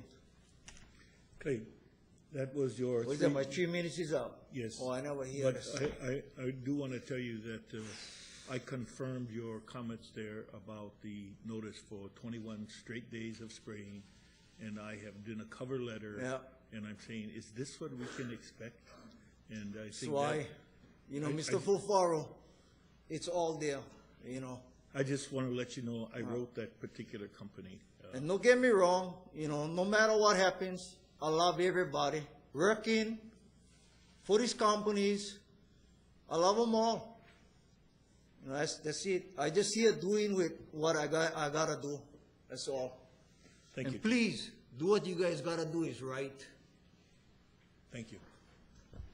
The next speaker is Allison Thalman, followed by Kathy Haskins. Aloha. I'm sorry, your first name is Allison? My name is Allison Thalman. Allison. Aloha. Good afternoon, council members, and mahalo for allowing us all to speak today. This is my first time actually giving testimony, and I am a babe against biotech. I support the override of Bill 2491 veto, and I am here as a 31-year-old female and future mother. I have been in Kauai for 2.5 years. I currently live in Princeville. I moved here as a travel therapist, working at Garden Isle Rehab as an occupational therapy assistant, working with our kapuna. I have had the privilege of working with some of the most beautiful and sweetest people I have ever known in my entire life. There was a very special bond created between us and with our culture, learning and gaining new knowledge on different cultures and ethnicities and backgrounds. And a lot of our conversations were centered around food and different dishes from their home. These kapuna I speak of touch my heart and my soul, and I'm very honored to have been there to help them through hard times. I love my patients and their families, and I want to always fight for them and to be an advocate for those that cannot speak or hear or use their voices or feelings. These kapuna worked on the sugarcane fields. Their stories brought me to tears, and some of these family members now reside in the West Side and work for the ag companies. Whether they do or not, I still entirely support every single person in this room. I'm not trying to be overbearing as far as my side. I just love people. And I feel that there is a lot of uneducated people on the topic of toxicity and what's taking over our world. And I feel that what we are really putting in our bodies is not really healthy stuff. What are we doing? We need to know what's in our food. We need to know what chemicals are being sprayed and what's going in our bodies so people don't get sick or people can get better, providing better health care, better food for our people. I learned in my profession the importance of trust, ethics, love, kindness, and most importantly, the impact of healthy nutrition on our human bodies. Our bodies are our temples and our vessels of creation. We need to treat them with respect and love, and we have to override this bill.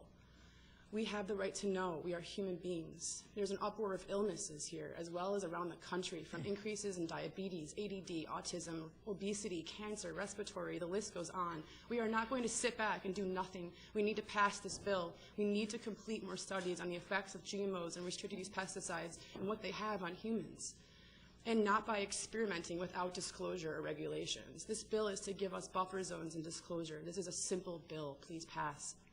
There's also an outrageous amount of people, including my father-in-law, who worked and fought for our country in Vietnam.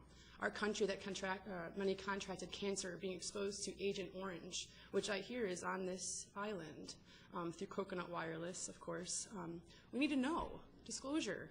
How many veterans do you know have had similar reactions? We need to learn from our past and help the present and future. Thank you very much. Please pass the bill. Please. Thank you. Thank you. The next speaker is Kathy Haskins, followed by Chad Pa. Good afternoon, Council. My name is Kathy Haskins. I'm a resident of Kekaha, and I support the mayor's veto of this bill. And I'd like to recall something that he wrote in his opinion, and it's not word for word, but it was to the effect that he is the chief executive officer of this county, and as such, he took an oath to uphold the laws of this county, of the state, and of the United States of America. And I respect that opinion. I don't know what kind of oath you folks took, but I do know that you're here to represent all of the people of the county of Kauai. And I know that the county attorney gave you advice that this law was not defensible in court, yet you still passed it. And I don't know why. Maybe in fear from the misguided and very vocal minority of your constituents. But I'd like to urge you to do the right thing and to uphold the mayor's veto for the majority of your constituents and protect the taxpayers of this county. Thank you very much. Thank you. The next speaker is Chad Pa, followed by Nathan Dickinson. Hello, my kako, council members. My name is Chad Pa. If I seem a little emotional because it really hits home to me, speaking on behalf of my girlfriend and my unborn son. And she can't be here, but I'm just going to share you guys the story that's going on with me. And my son has a condition called gastrocesis. Basically, the stomach's on the outside when it's born. So I had to fly her up to Arizona. I've been without it for 2 months working, trying to figure out, you know, what causes this, all this different kind of research. I've been doing it just on my own, you know, and I came across 4 other friends of mine that had the same condition. And it just breaks my heart that I have to go through this. I don't come here to point fingers, don't come here to, like, fight. I don't want, you know, to segregate anybody, but something's wrong with this, and there's so much coincidences. I mean, so he couldn't perform the surgery, and so she's up there. I'm just trying to read this, sorry. It's been more commonly found in the islands of Hawaii, and there have been several studies and scientists who directed gastrocesis. With a chemical called astrazenes, they're doing some, I love to provide my resources, and they say that the chemical is sprayed more here on this island than anywhere else in the world. And when they did the studies, the women, there's a study from Washington where the women in the area of 60-mile radius, it was like 1 in 8,000. Now it's like 1 in 3,000, the condition. And so you guys voted 6-1 before, and I love the support for that. Beyond thankful, and just hope you guys take care of the iron on our children so we don't have to go through this. Maybe it's too late for my son, but maybe we can educate someone else. And, you know, I'm a Hawaiian Studies major at University. I got my bachelor at University of Hawaii, and I wish we could go back to Konohiki days and, you know, when everything was non-pesticide, non-GMO, and just, you know, the whole system was perfect. But we can't. We're too involved in the Western system, and right now it's just maybe we could share with the future generations of what we're actually spraying out here. I'm just speaking on behalf of my girlfriend and my unborn son. I don't go blame anybody, but I just want to stop the poisoning.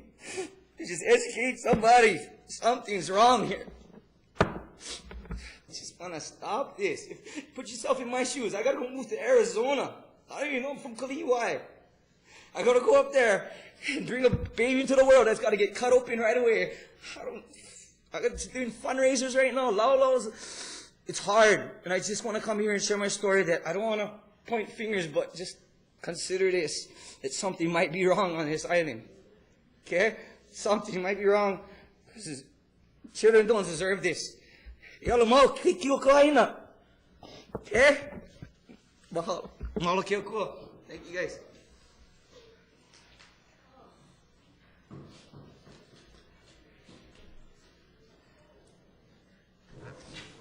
Speaker? The next speaker is Nathan Dickinson, and that ends our 3-minute round, Chair. We're on the 1-minute round now? He's the last speaker. You're the last of the 3-minute round. Go ahead. Hello, everybody.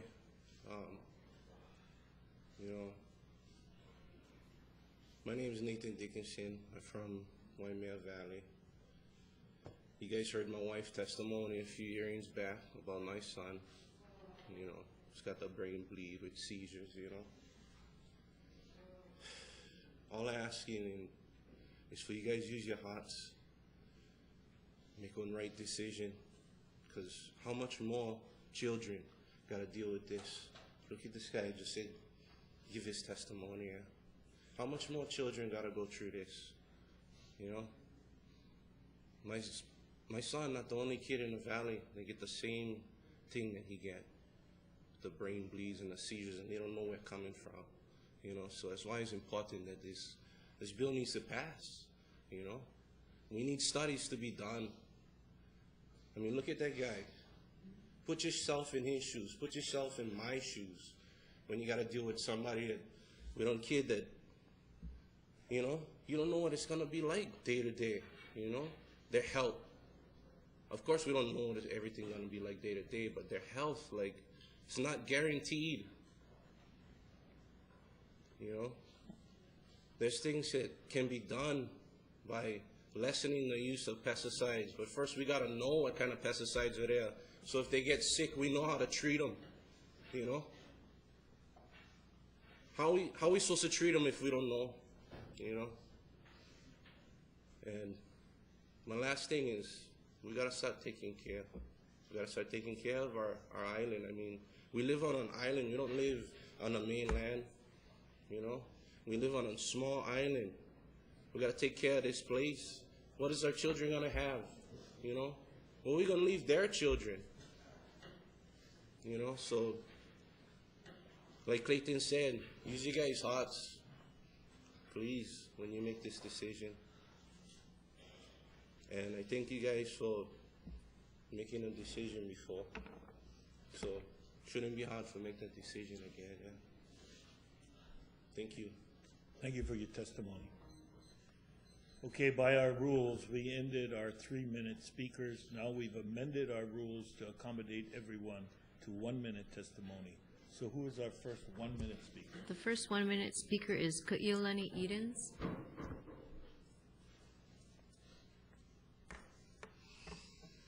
I am Ka'ilani Edens. You guys know me. We went to school together.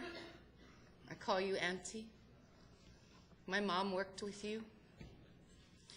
I'm a Hawaiian national living in the still sovereign nation of Hawaii, illegally occupied by the U.S. military-industrial complex, of which you are the administrative entity.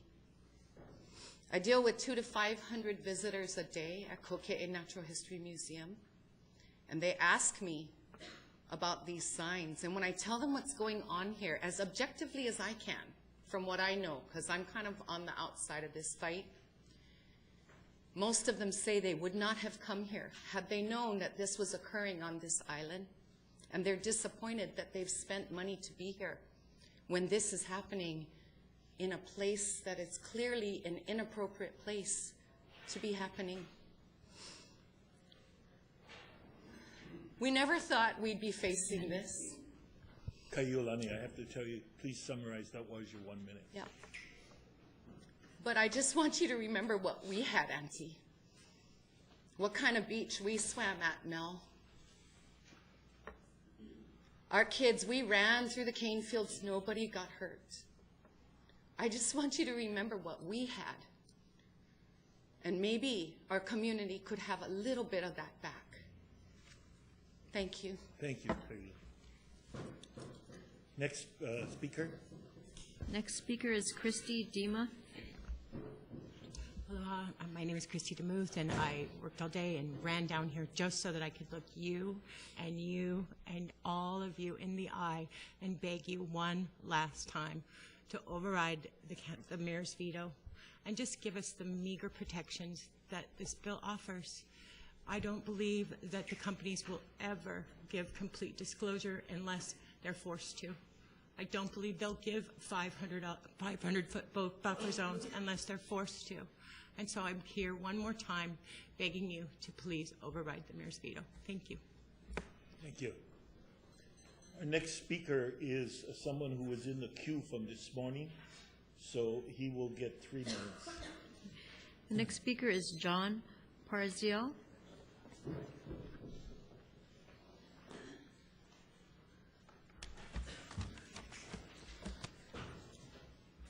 Thank you for hearing my testimony. My name is John Parziale. I'd like to start off with a first-hand account of an agricultural chemical poisoning of children on Kauai. Not a hypothetical one, but one that happened 14 years ago. 24 children were sent to Wilcox Memorial Hospital after being sprayed accidentally by agricultural chemicals. I know that because I was there, and I saw some of those children come into the emergency room at Wilcox Hospital. And burning eyes, burning lungs, and children struggling to breathe. Okay? And I really believe that I wouldn't wish those images on anyone, but I really believe that your job and your choice today would be a lot easier if you saw what I saw on that day. The second point that I really wanted to speak to in my testimony was that this community is behind you. We are here. You have activated a politically aware constituency that's not going away. Okay? We are behind you, and aside from this issue becoming like a litmus test, and not just your yes or no votes, but all of your actions that surround this bill will be remembered. But I hope that you won't just think of your political career, but instead of your legacy as human beings with a historic opportunity to create change. Okay, because you also stand in solidarity with countless other communities in this country and around the world that are fighting to protect the health of their people and their environment. And if a company can sue for their right to spray next to schools and to keep their toxic cocktails of toxins secret, if they can sue and they can win, then there's something wrong with that. There's something fundamentally wrong with that. And we need to change that. And that this process is that change. And I thank you again for the opportunity to speak to you today. Thanks a lot. Thank you, John. Our next 1 minute speaker is Alex Hawk, followed by Leilana Wong. Hello, everybody. My name is Alex Hawk. I'm from Kilauea. I want to thank you for passing the bill. You guys all realize this is for us. This is for our children. We can't be bullied by these big companies. They're going to keep doing this. They're going to keep trying no matter what. But I'm glad you guys are listening to us, and we are concerned for our health, everybody's health. I realize people are afraid to lose their jobs, but just the fact that the companies are afraid to disclose what they're doing, something is wrong with that. So thank you. I hope you override the veto. Aloha. Thank you. Next speaker is Leilana Wong, followed by Tapu Laughlin. Aloha, Council. My name is Leilana Wong. I am 11 years old, and I have been born and raised on Kauai. My sisters have had stomach problems since the day they were born, and we have took them to Honolulu, ER, and many doctors, and none of them knew what was going on with them. And my dad, we almost lost him twice because of stomach problems as well. The doctors did not know what was going on. And I want to know if my family on the west side, my sisters, my dad, my children will be safe. And I want to know, and I ask you to override the veto. Thank you. Thank you. Next speaker is Tapu Laughlin, followed by Nanea Marston. Your Honor, my name is Tapu Ari'i Tapu. I come from Tahiti. Your Honor. Your Honor. Bonjour, monsieur. Bonjour. I am married to Mahina Nani and we live on the North Shore in Hanalei. I come to support the Friends, Barca and Fern and all this movement. I just wanted to say that many years ago we had a similar case in Tahiti when the nuclear and all of this came to Tahiti. And whatever the decision they took today, many years after, many decades, plenty of our generations have cancer, thyroid. I lost my father. I mean, many cases. So I just wanted to say there's a similarity, maybe not as dangerous or whatsoever. But for you guys over here, Kauai is such a beautiful place and such a paradise that for me who comes from Tahiti, it's probably the most island that looks the most like where I'm from. So the only thing I wanted to say is, as a songwriter, as a singer, sometimes I'm inspired, sometimes I just write songs like this, but when I lay at night, I pull the blankets on my two children, two boys. 1 minute. And you're looking through their eyes, it's just like, it takes you to another dimension. So the only thing I wanted to say was to you people, decision makers.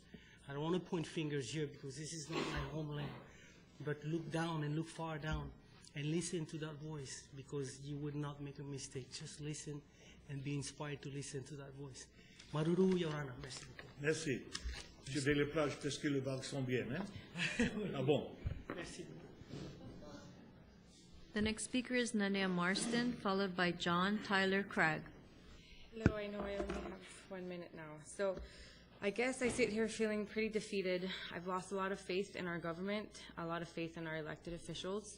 I'm disappointed for a lot of the weaknesses of our system, and I can't imagine what Hawaiians must have felt like during the overthrow of our kingdom, always maintaining hope that wrongs would be made right. This bill asks for our right to know, and I don't understand how anyone could not grant us that.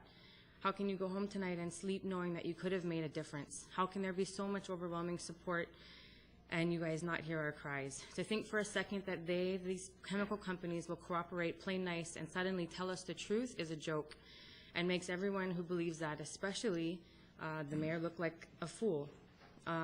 These chemical companies are counting on us being fools. These chemical companies come here to where life is a little simpler, maybe a little slower, and they bank on the fact that we or you guys are not smart enough to know the difference. They put their money on it, and they have done that. To them, we are but modern-day savages, unfit to lead our own nation, unfit to decide for ourselves what we want, what is safe or good for our ohana and our aina. That's all I have. Thank you. The next speaker is John Tyler Craig, followed by our last registered speaker, Andrew Kabibi.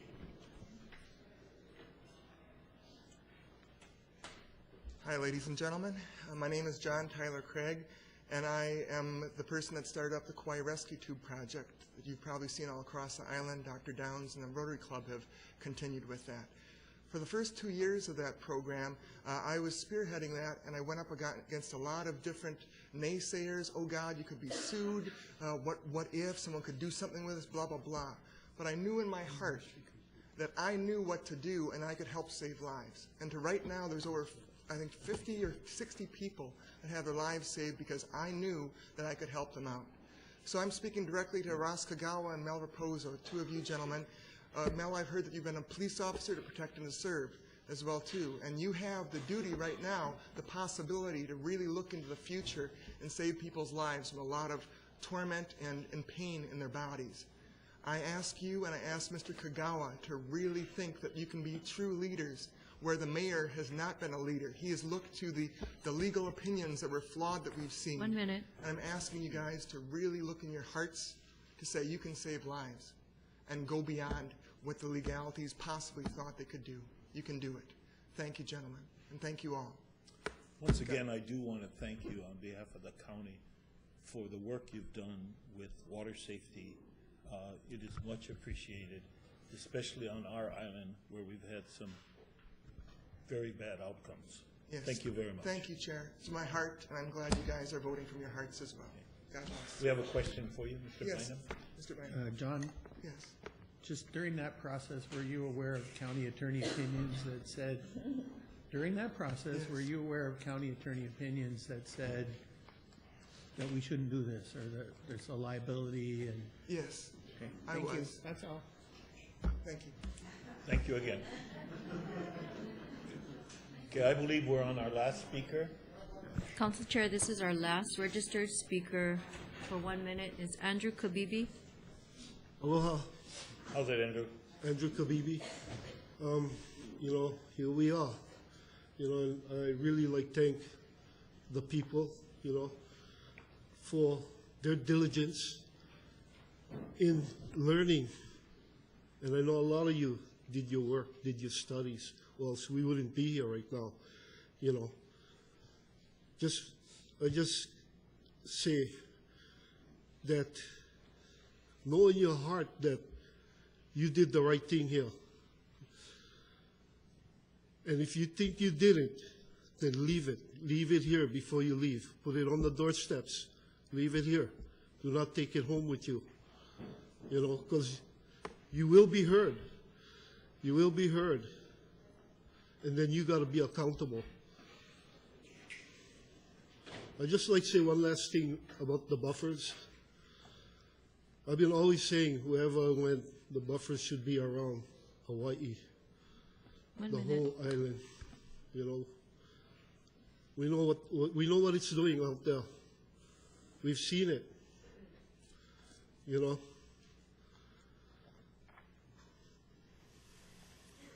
Thank you, Andrew. One more thing, last thing. High shape around the rivers all the way around, and keep the GMO if we got it on the other side of the slope so it doesn't drain down into our rivers. We need that to clean our oceans. You know, I know it's in the ocean already. I know. I just look at the water. I know. But it's your decision. You know, when I first came here, I caught every fish on my island, and I had to go outer island to catch the fish. You know, I know the water. Mahalo, you guys. Thank you. Thank you. Mahalo. Okay, on that note, that was our last speaker. I'm going to call our meeting back to order. Okay? You signed up and we missed you? I'm sorry. You were the last one on the recent list, or the last one? On the 1 minute list. Come right up then. The rules are still suspended. I have not called the meeting back to order. Introduce yourself. Aloha, I'm Kat Brady. I'm here from Oahu for the Association of Hawaiian Civic Clubs convention. But I'm very interested in this issue. This morning at the plenary, Nainoa Thompson spoke, and he is known to say, Hawaii is a canoe. This is all we have. We can't run an electric line. We can't run a pipe to somewhere else. This is it, which makes everything really, really precious. Everything has to be looked at like 28 karat gold. It's really important. The last thing I want to say is the voice of the people is really strong, and you have support of your community. So I thank you very much for the vote you've taken. I urge you to override, and in the words of Queen Liliuokalani, the voice of the people is the voice of God. Thank you. Thank you for your testimony. Okay, on that note, I'm going to call the meeting back to order, and I'm going to cover a couple procedural things, and I'm going to ask the members a few questions as we come close to needing to have a recess. So, now, given the language that we're dealing with here, to override the mayor's veto, a motion would need to be to move to approve the bill 2491. Okay? So a motion to approve Bill 2491, second draft, will be required to override the mayor's veto. Okay? It is very clear in our rules that reestablishes the bill, and with 5 votes, it actually overrides the mayor's veto. Okay? That is the motion that should be done. I would also like to know commentary at the table here. If members want to have time to speak, I will want to enforce the 10-minute rule, okay? And if we have many members that are going to speak, then the reality is maybe we should take a recess before we speak, because after you speak, I will actually call for the vote with a motion. So what is your choice? Mr. Bynum? I haven't made any real public comments since the mayor's veto, and I would like to make a comment today, and the 10-minute rule would be more than sufficient. Would you want to do it before the recess or Up to you, after the Chair. recess? Up to Okay, you. you leave that with my discretion. Mr. Hoosier? Yes, I have obviously remarks also, and we'll leave it to your discretion, but yeah, I have extended remarks, actually. This is the last time we're going to speak on this, and so, thank you. Any further comments?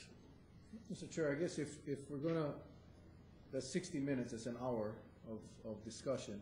I'm not sure where we are on the caption break. I mean, I would hate to get interrupted by a caption break, so maybe it's best we take a 10-minute break or whatever you decide, and then we can get right into it and conclude the meeting without having to break again. Thank you for that suggestion. So I think that is what we will do. I will take the caption break, and we'll allocate 15 minutes for the caption break. When we come back, because I've already called the meeting back to order, we're in session. I will recognize everyone that wishes to speak, and you will be subject to the 10-minute rule, and I will hold my comments as chair for last. Acceptable? Okay, it's 5 to 4. We're gonna break till 10 after 4. We're in recess.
Those with purple wristbands, you can proceed towards the chambers. Thank you.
Members, 2 minutes, please. 2 minutes, members.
call this council meeting back to order. On that note, I would like to ask the clerk to actually read the agenda item. This is the mayoral veto, Bill number 2491, Draft 2, a bill for an ordinance to amend the Kauai County Code 1987 as amended by adding a new Article 22 to Chapter 22 relating to pesticides and genetically modified organisms. Move to approve Bill 2491, second draft. Second. Okay, I have a motion to approve from Mr. Hoosier. I have a second from Mr. Bynum. And Mr. Hoosier, I think you want to have the floor first. Yes, please, Chair. And I've asked them to set the timer for 9 minutes, giving you 1 minute of summary. Thank you. Thank you. Thank you, members. We're at the end of the trail, as they say, and I'm hoping we can get closure today.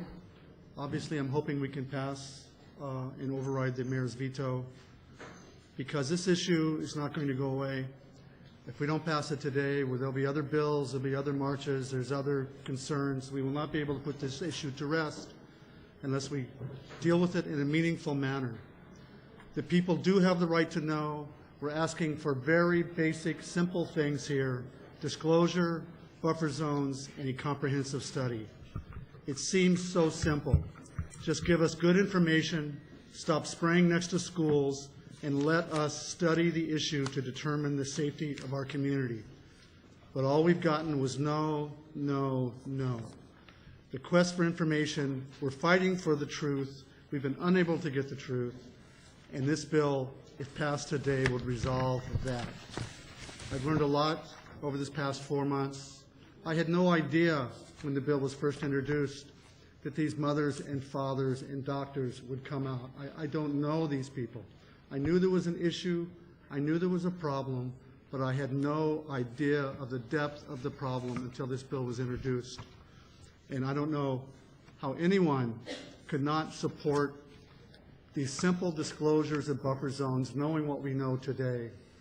When the doctors from KVMH put into writing that there was a 10% in their mind, 10% higher incidence of congenital heart defects, that was enough for me. And now to hear these folks come forward, it is just overwhelming. The doctors have stepped up. We've had over 50 doctors have testified in support of this. Teachers, the Hawaii State Teachers Association, Westside, the 150 people suing, the nurses, hotel workers.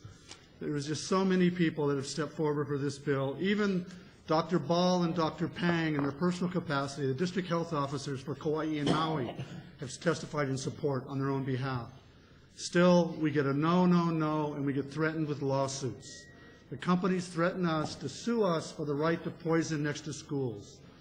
Yet we had over 9 attorneys step forward. A former Hawaii Supreme Court justice, now retired, said this bill is solid. Earth Justice, Center for Food Safety, Terry Tico, who testified earlier, the former president or chair of the Kauai Bar Association, Harold Braunstein, a well-known local attorney, Alan Murakami, testifying on his own behalf, but he's with the Native Hawaiian Legal Corporation, Denise Antolini of the University of Hawaii Law School, Alif Beal, and many, many others all say we have the right to protect the health and life of our community. All sides of the lawyers say that no law, no statute, and no court decision prohibits us from stepping up to defend our community. No law, no statute, and no court decision prohibits us from doing this. That's clear. Lawyers on both sides have said that. Okay. 4 lawyers have stepped up.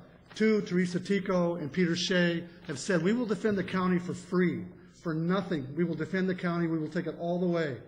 2 other law firms, the Center for Food Safety, Earth Justice, have said, we will also defend community groups of this bill.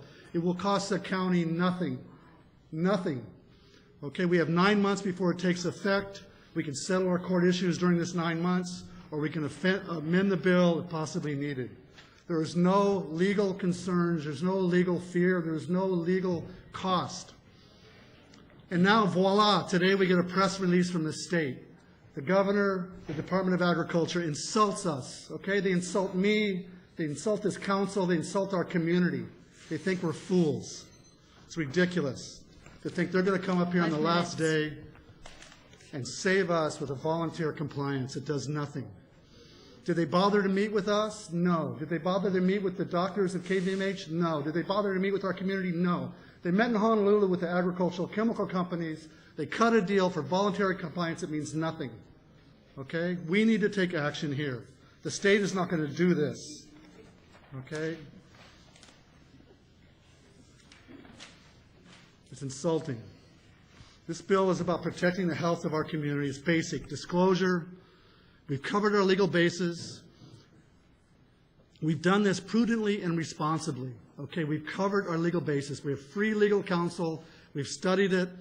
This council is a legislative body. We pass the laws. The mayor does not pass laws. The mayor is the administrator. The county attorney does not pass laws. Okay, the county's opinion does not pass laws. We pass the laws. We voted 6-1 to pass this law. It's our responsibility. It's not the county attorneys. It's not the mayor's. Okay, it's our responsibility to listen to our community. We've done that prudently and responsibly. 6 of us have already voted. Many of us have voted twice for it. We've done our homework. We've covered our legal basis. And this issue is not going to go away. It's not going to go away until we deal with it prudently and meaningfully and responsibly. We need to vote for an override of the mayor's veto. The people trust that we will do the right thing. We will do the right thing today. Let's not disappoint them. Let's fulfill that trust. Thank you. Thank you. Mr. Bynum, did you want to speak next? I can. Okay. I didn't set my clock. Please give me a 1-minute warning. I want to start by thanking our community. This community never ceases to amaze me. The outpouring of Manao from everybody in this community is so inspiring. Our testimony we received in emails is public record. And it's unlike any other testimony I've ever received. It's like people, usually you get vote this way, do that, do this, right? You get people just pouring out their heart and soul. It's so moving. I encourage you all to read it. Thank you, people of Kauai, for continuing to amaze me. I want to say that we have a good mayor, a man that I respect and I support. People that don't know this, we were on the team together. We both worked for Mayor Baptiste. Mayor Baptiste sadly passed away. Bernard became mayor sooner than he expected. He was being groomed for it. We all know that, right? And he stepped up. And during really trying times. And overall, I think he's been a really good mayor. He's a much better mayor today than he was when he stepped up. He's grown into the position. I haven't been shy about disagreeing with him, and we've had major disagreements primarily about financing during the downswing. But he's a good mayor. He's probably going to be there for the next 6 years, and he's going to do a really bang-up job of implementing this bill. He came here to the council and he said it was his responsibility, and when it was his kuleana, he'll take it, and I believe he will. Now, having said all of that, I'm obviously disappointed in the mayor's decision to veto this bill. I think it was extraordinarily misguided. I know it to be misinformed, and I'm very sad that people that I respect have so misguided our mayor, and he made a big mistake. But he's sincere. Nobody should think that he's bought and sold by anyone or anybody in this room. I have deep respect for everyone at this table who put their heart and soul into this as well. The release of the opinion was appalling and unprecedented and misunderstood. Okay? Unprecedented in that we are the legislative body, and by tradition, we make these decisions. And the mayors don't second guess them. We chose to have a CEO type of mayor. Other forms of government we wouldn't even have. This couldn't happen because the legislative body there wasn't a CEO mayor. I'm fine with there being a CEO mayor, but with that comes responsibilities, including fiduciary responsibilities to all of you that have been breached. Now, I don't believe that was on purpose. I think it was misguided and misinformed. I want to tell you about SB 727. I want to tell you about how we've been in a battle with the seed companies for several years, and the mayor's been fighting it with us. Last year, it got outrageous with two bills, SB 727 and SB 590. I have a handout that I'm providing to council members and all of you.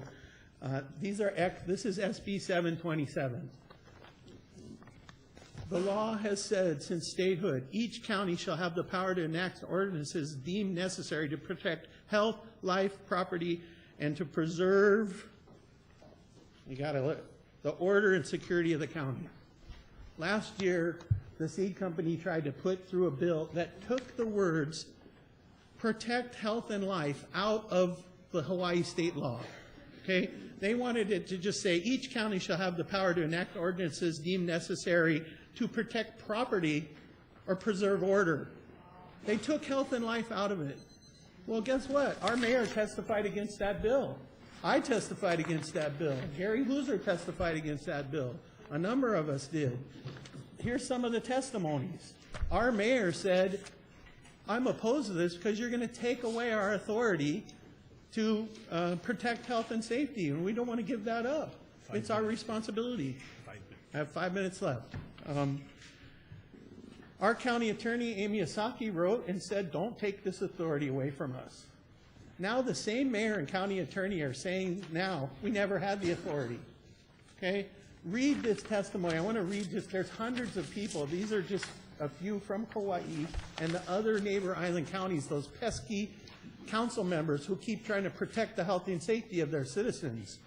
Read the testimony from the Hawaii Crop Improvement Association, who told me that this bill didn't affect the counties. Okay? Here's just one that I included at the end. So the county, this is a person, I don't know. So the county's long-established duty to protect life and health is now seemed unnecessary. But property still needs protection. I don't understand this bill. Who does it serve? Not me. I imagine it could only serve someone or some person whose activities might prove hazardous to health and who wouldn't want to be bothered by my protector protecting me from that. Okay, they tried to take health and safety out of our law. We have the authority. They tried to take it away from us for 4 years. Please read this history. The mayor was on the right page. Okay. There's a disconnect in this whole debate. When people suffer loss, they go through denial, anger, bargaining, depression, and they arrive at acceptance. Okay? We've all seen a lot of denial, anger, bargaining. Let's do voluntary things. Depression, and we need to move as a community to acceptance. There's a disconnect. So I want to say this clearly. We have discovered in this process that the seed companies, at least one of them, were spraying an appalling frequency of over 200 times a year on one field, at appalling quantities of over 8 pounds. We just saw international news about Argentina and what happened to them. And the news was, an appalling 4 pounds per acre is being sprayed in Argentina, when it's only a pound per acre in the United States. And all the health problems that are happening in Argentina, right? They're spraying over 8 pounds on our island. Okay? We can't be in denial about these things. Okay? Kama'aina food producers, our neighbors and friends, have lost their land leases, have lost their businesses and their investments to the seed companies. And you all are paying to subsidize that with your taxes. Okay? We heard Dr. Berg come here and tell us, and Gary Gill, the head of the health department, say, we can trust Dr. Berg, because I was there with him, that there are unacceptable levels of atrazine in 7 of our streams right now, today. That's not me, that's Dr. Berg. That's, I asked Gary Gill, can we trust that? Yeah. Okay. We listen to medical scientists come up here and tell us about 1 minute facts that this level of spraying in communities causes increased instances of all kinds of problems. And we heard anecdotal, they dismiss these health concerns as anecdotal, right? But we're listening more to crop scientists from Dow and Syngenta than we are medical scientists from pediatrics in our community. There's a disconnect. Now, a lot of people in this community were surprised about this bill. Okay, I've been on this council 9 years. I'm not a radical. I'm not out of control. Okay, these issues are very serious for our island. These changes happened. We didn't plan them. They happened to us. Okay, we have to get control of this. This bill is a beginning. Please, I implore everyone in this community, stay engaged in this issue. This is the tip of the iceberg. Thank you.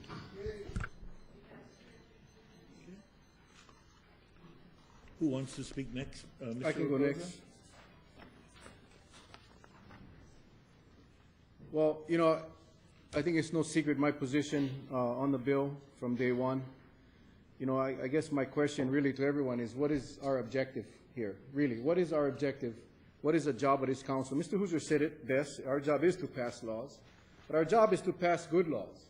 Laws that are thought out, laws that are legal, laws that reach a valid goal. This bill, in its form today, doesn't provide that. I mean, it provides very little, very, very little. But for me, and I understand that there's 8 attorneys or however many attorneys out here that said they would represent us and that they're right. And, you know, I look at it as, you know, our county attorney is the county's attorney. Much like our prosecutor is the county's prosecuting attorney. And if I was to ask you, how would you feel if there were police officers that wanted to do a search warrant on your house? 2 officers wanted to do a search warrant on your house because they just didn't like you or they didn't want like you did. And they went to the county prosecutor, and the county prosecutor said, you don't have enough. You don't have enough probable cause to get this warrant.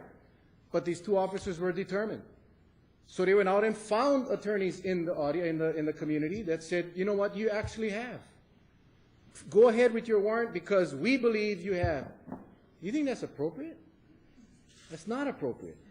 That's why we have a county prosecutor, we have a county attorney. Now, we will see whether or not the county attorney is right or wrong. I mean, but when the Department of Agriculture was sitting right here a few months ago, embarrassing themselves, embarrassing the governor, embarrassing everyone, it was then I realized that we had to do something here on the county. We had to do something, and not in a bill that's going to be passed a year from now or take effect 9 months from now, but we had to do something today because for me the results were important. Not the fact that we could put a notch in our back or a feather in our cap saying we passed 2491, but we'll wait 9 months before we do anything. Councilmember Kagawa and I got on a plane, went to the governor, and he'll tell you, I cannot repeat what I told the governor because there's women and children in here. And I said, you know, it's embarrassing. Your Department of Agriculture was an embarrassment to you and to the state. They have not done their job, and you need to do something about it. And he made commitments to myself, and I know you guys don't trust the state. I have a problem with that too. But I know Mr. Hoosier has criticized the Good Neighbor program, but what has Bill 2491 done in 3 months? Besides divide this community, what has 2491 done? We are not divided. I see the yellow tape. Please, we can debate the fact. I can tell you, I mean, it has divided. You've heard it from many people up on this stand saying that.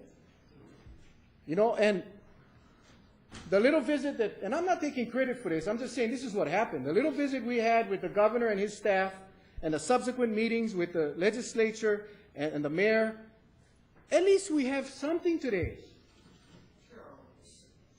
Mr. Chair, I'm going to ask that anyone that cannot hold their comment. I'll have them removed. Thank you. This is a start. This is much more than you'll get with 2491, I can tell you that, for 9 months. Now, I can tell you, as I read this, the 100-foot buffer, that's not enough around schools. That's not enough. But we got a starting point here. One that's not going to be challenged in court, and that we can at least move forward on getting exactly what the community feels. Is that 5? 5. I believe that's the step in the right direction. I believe that we're starting to see some results. And I ask that the community join in on that effort. The community people are stakeholders, and we need to have a say in that.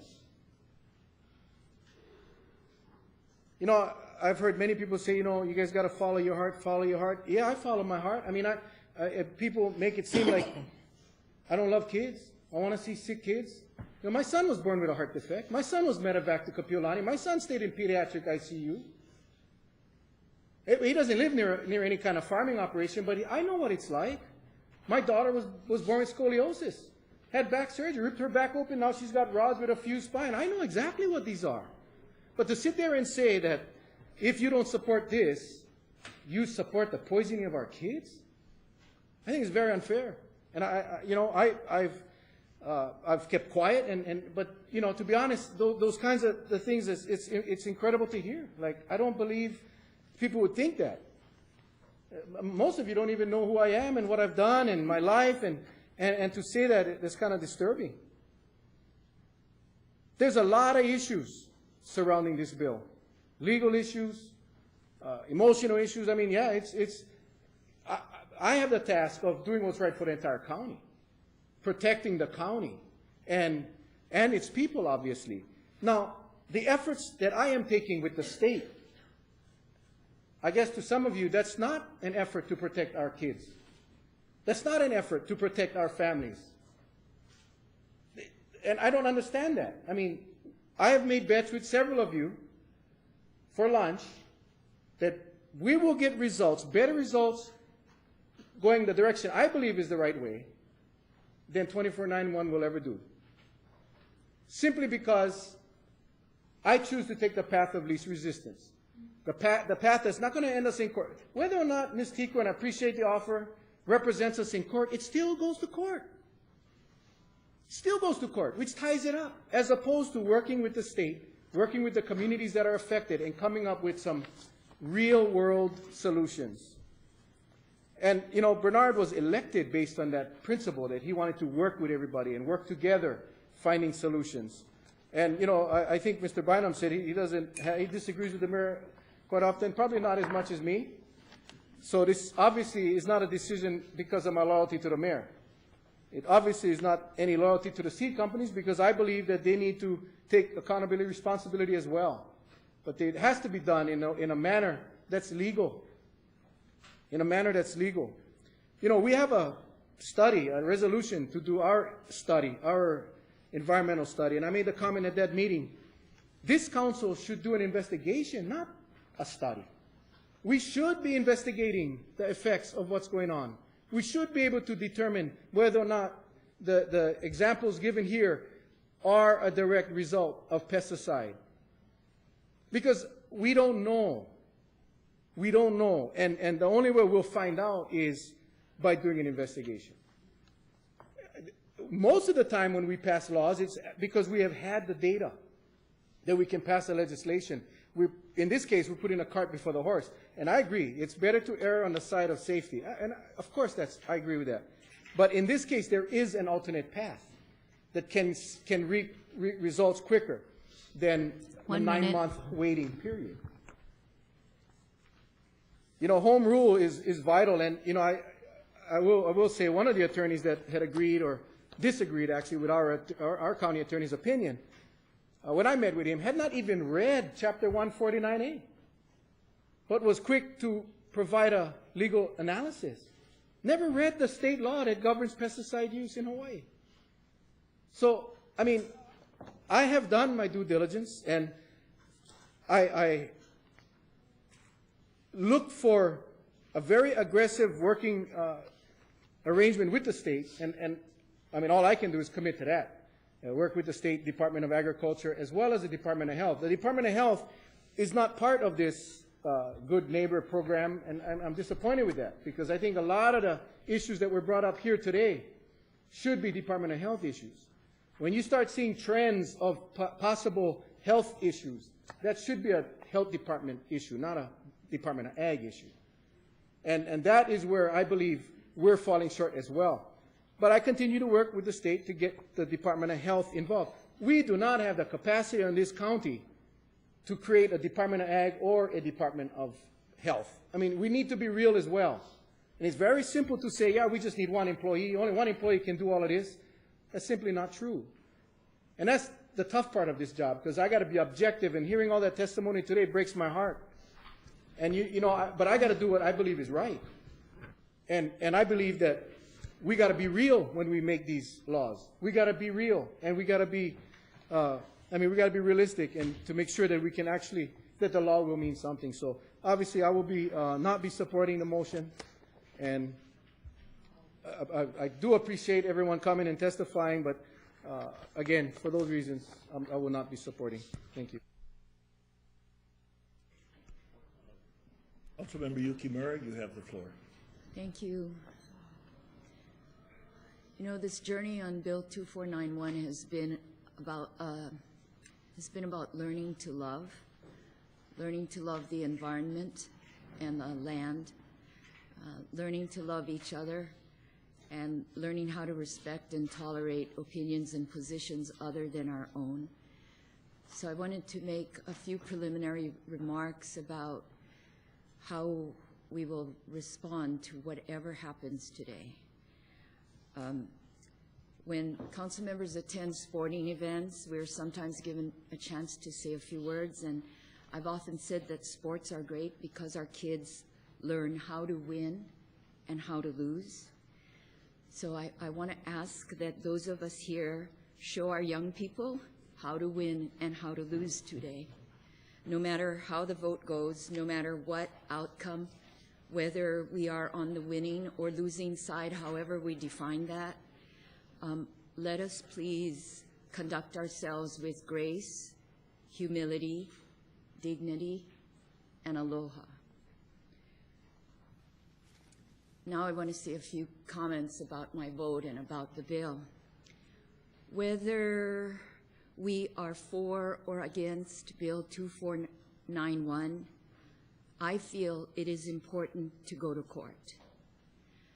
Industry and the county attorney say that the bill is illegal. Pro 2491 and other attorneys say the bill is legal, but nobody really knows until the court speaks. If we don't override the mayor's veto, we won't have a bill to take to court. From the start, I supported the intention of Bill 2491 to protect health and the environment, and I have strived to hone the bill to a few simple core provisions, because I think Councilmember Raposo's points about making clear and meaningful law is very important. I've tried to do this in a way that so that we get protection without affecting jobs unnecessarily, and to try to make the bill legally defensible. Bill 2491 as amended, this draft 2, is not the original bill. It will not affect jobs. It is a compromise and a basic minimum. It creates a good starting point of disclosure and protection, which is what the people of Kauai more than deserve. It is not perfect, but it is a good beginning, and that's why I will be voting to override the mayor's veto. I want to thank Council Members Hooser and Bynum for introducing this bill. And I want to thank the chair and my fellow council members who have supported the work to really create a good bill. Don't jump to conclusions yet. We don't know what the conclusion will be here. I want to thank our staff, who has been totally incredible in what they have had to deal with and help us. And most of all, I want to thank you, the people of Kauai, who have been so awesome. so many of you who have spent so much of your life for these last 4 months to work on the bill, whatever side you were on. And especially I want to thank the young people who have stepped forward, who give me so much hope for the future. And I want you to know that I was once young, and I saw many defeats. I saw many times when we failed. We tried and we failed. And it's not over when that happens. And you know, this past Sunday, I accompanied my dad to the veterans ceremony on the USS Missouri, where he and other veterans were honored. And when you hear the story of what they went through, and yet they never quit. They never quit. That's what we have to remember, and we have to continue, whatever the outcome, because if we override the veto, there's still going to be work to do. And if we don't, there's still going to be work to do. And we are going to win in the long run.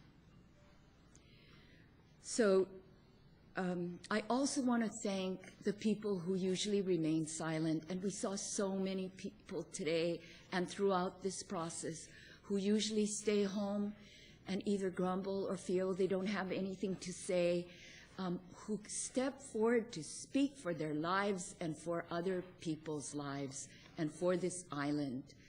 It was inspiring, and it's how democracy works at the best. So this bill, no matter what, has brought us forward in so many ways. And I just thank you all for your participation and for the way you will continue on this journey.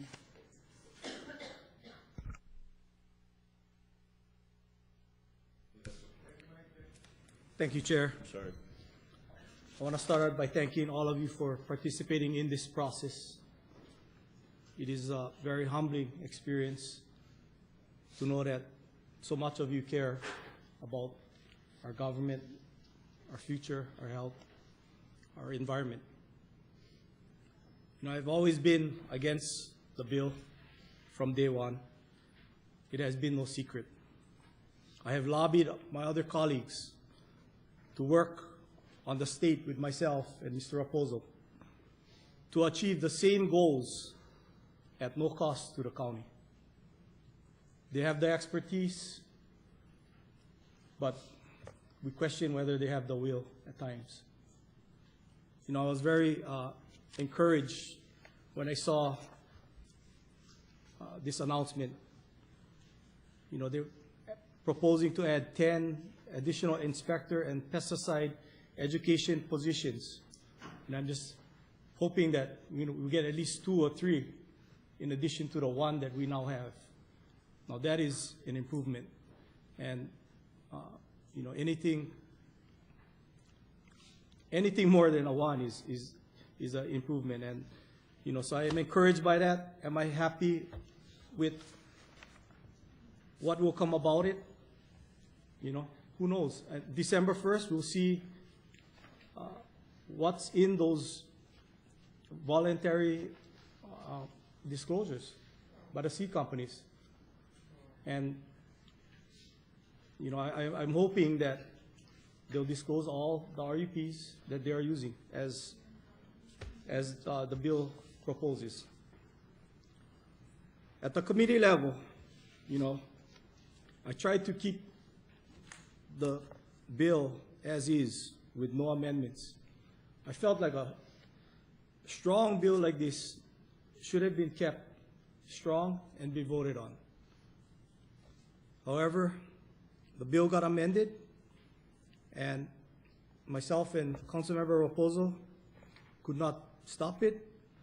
It was a 3-2 vote, so I supported it with a yes vote as a means of acceptance of defeat and a willingness to work together going forward. At the council meeting, that was a ruling process. I mean, people are just amazing how they hung in there from the night before. We worked till 3 a.m. And, you know, we rushed through a lot of amendments. And I believe we should have taken our time. And now, look, where are we? Addressing a veto. You know, the mayor asked for a 1-month deferral. We got excited, and the deferral was shot down. But I remember the mayor saying, if you give me the 1 month, I will not veto the bill after that. And, you know, we did not take his advice, and, you know, he surprised me by vetoing. I just thought he was just going to support it.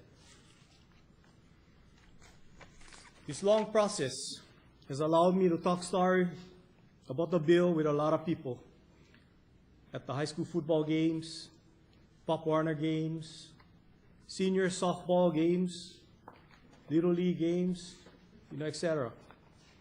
The community is definitely split on this issue.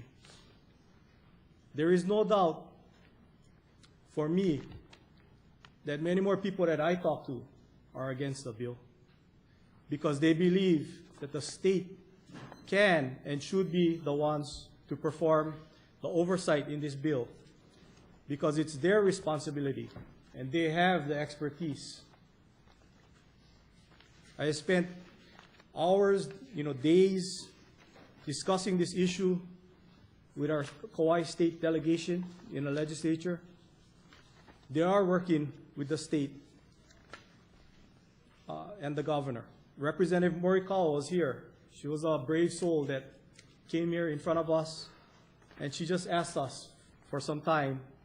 And I believe, you know, I think she has a part in this also.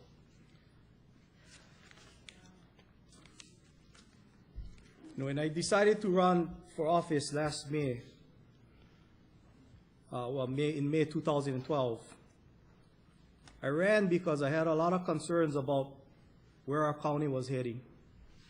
It seemed like we were sure spending a lot of money, yet so little seemed to be improving. Instead of grumbling, I said, I'm going to try and do something about it. And that's why I ran. The hardest part for me was listening to the testimony of the parents today, Mr. Pa, just all of them, because it's just, you know, it's tough. And, you know, when my daughter was 1, we were living in Waimea Valley, the house that I built. She went through several seizures while we were in that house. What was the cause? I don't know. But on one occasion, we almost lost her. These situations talked about today were absolutely gut-wrenching, and something needs to be done. I don't believe this bill will prevent them from continuing. Council members have said they wanted to go to court. Why? The county attorney has released the opinion, said our case is weak. And while it's tied up in court, how would a situation get better?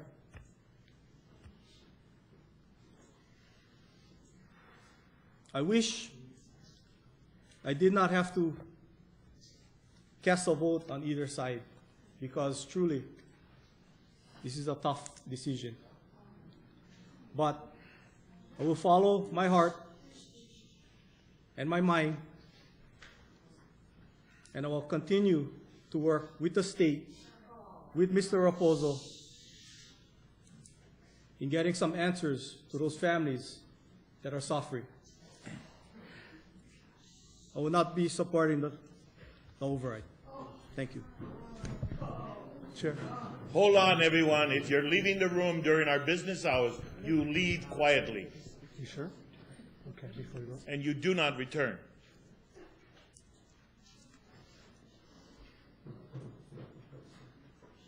Okay, I'm holding my comments for last. Did you want to say something, Mr. Bynum?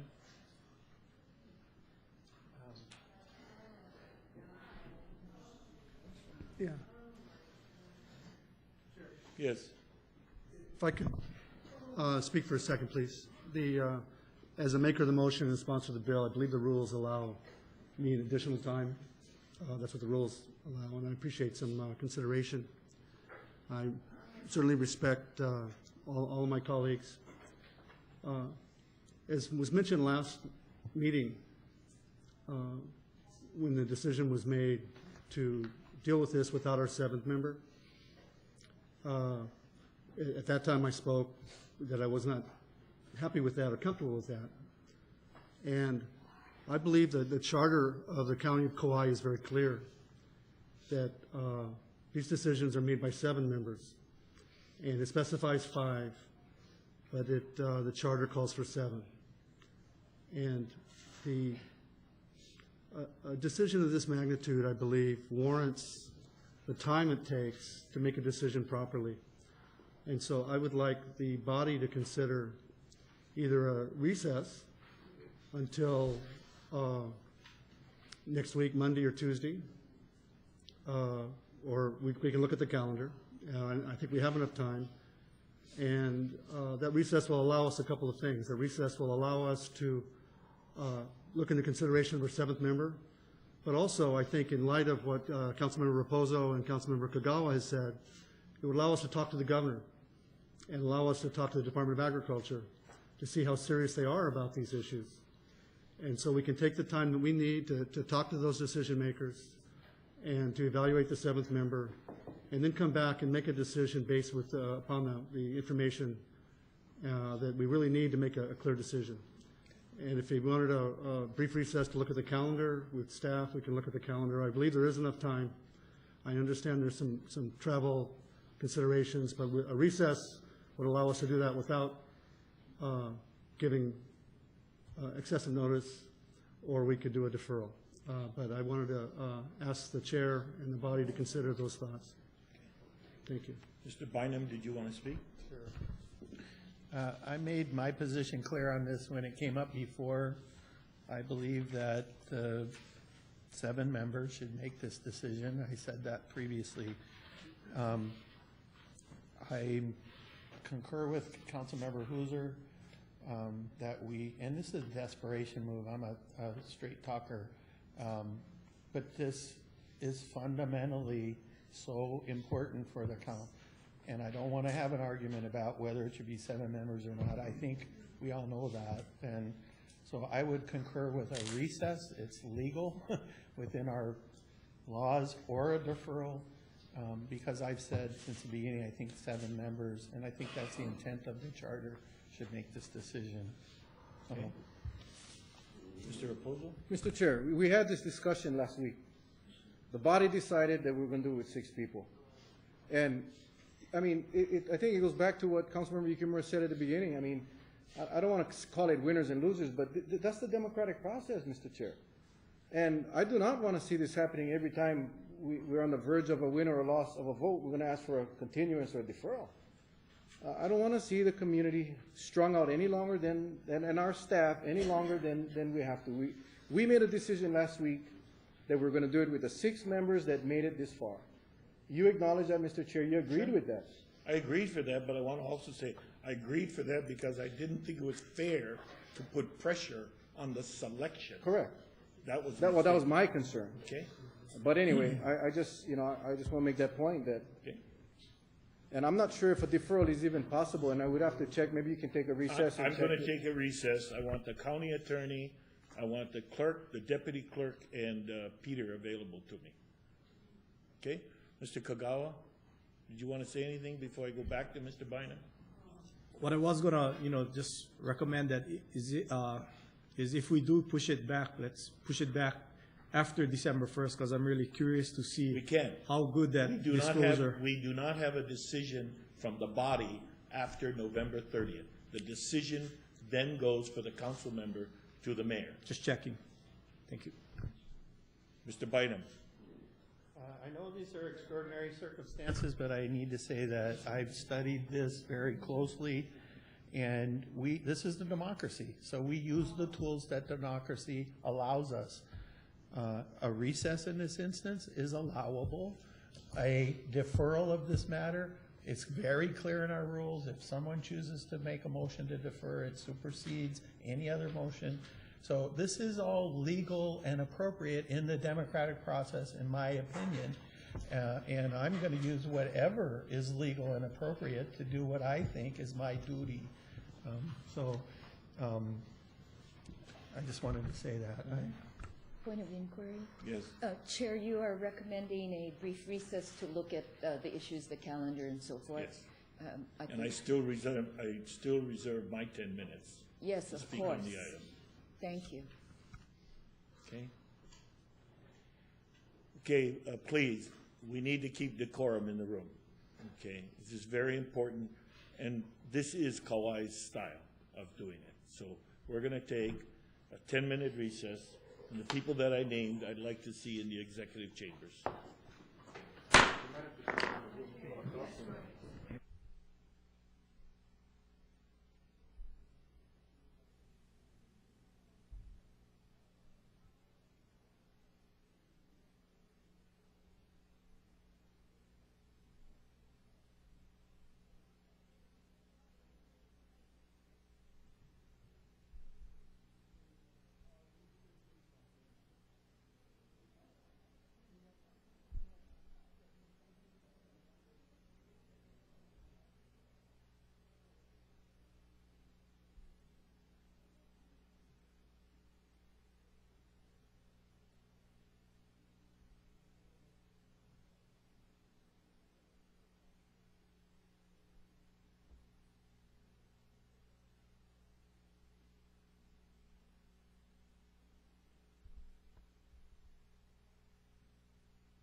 Member Yukimura is there.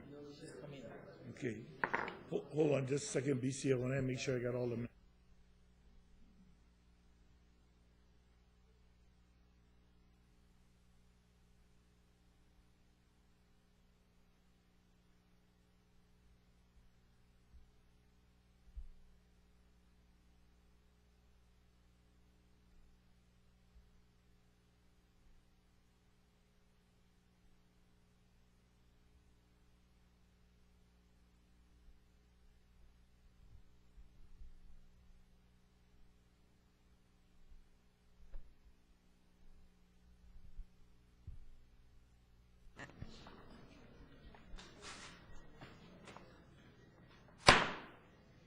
Okay, first of all, members, I would like to have the floor to give you some housekeeping and procedural summaries. First and foremost, we do not have to defer this item. If we defer this item, we would have to start with public testimony all over.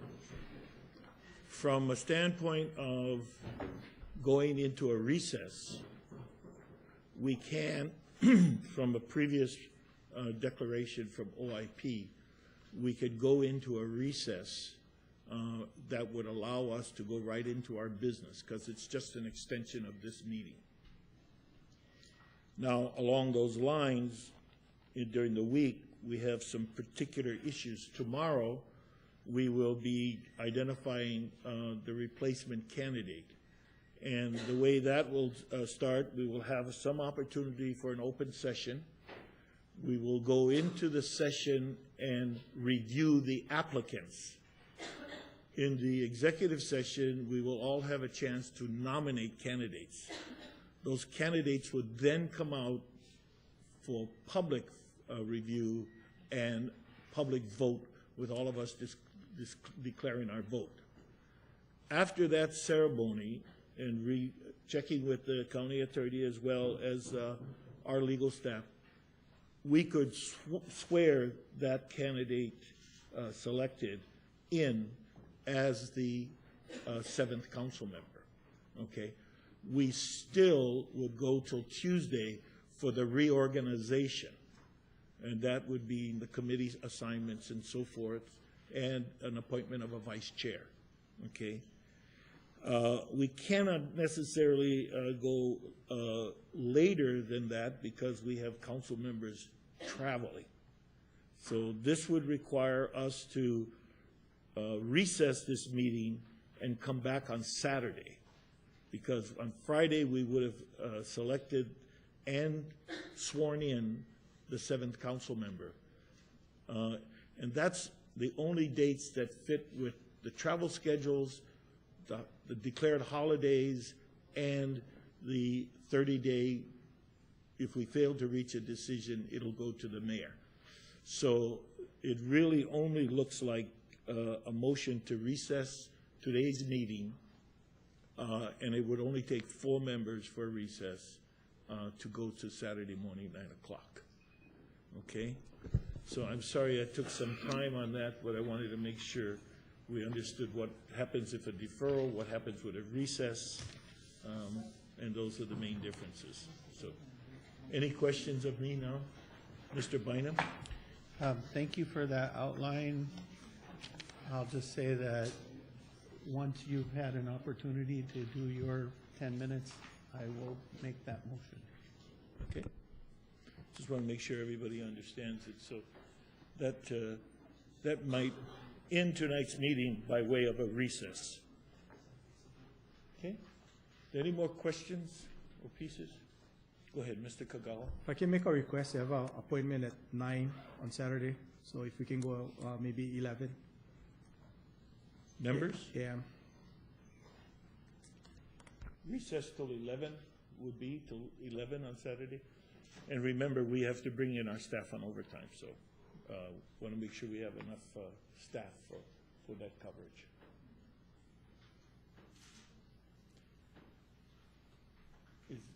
Is there a staffing issue for Saturday?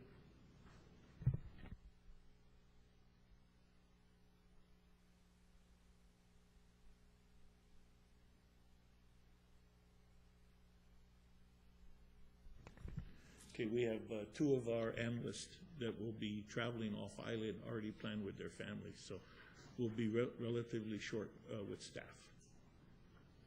Okay? Now, I had my thoughts together about my 10 minutes, and now I got to change it a little bit. So, you know, I'm still going to say, and you can start the clock for me now, please, okay? You know, most of you know that by formal training, I'm an innkeeper. Hawaii has a very, very unique set of rules. Only Hawaii and Utah have rules that basically say the innkeeper can be personally responsible for not taking reasonable care. Reasonable care is, you know, you're spraying in a guest room, you give 36-hour notice to the guests, they can make other options, your employees are well informed. And that's, you know, kind of summed up real quick about reasonable care. And that's how I see this bill. I don't want to share any more than this piece about reasonable care and stewardship. That's how I see this bill. There are other parts that have been reached in discussion today that talks in terms of bigger and bigger things with this bill. But the reality is, I think there's where we might have more of a legal challenge.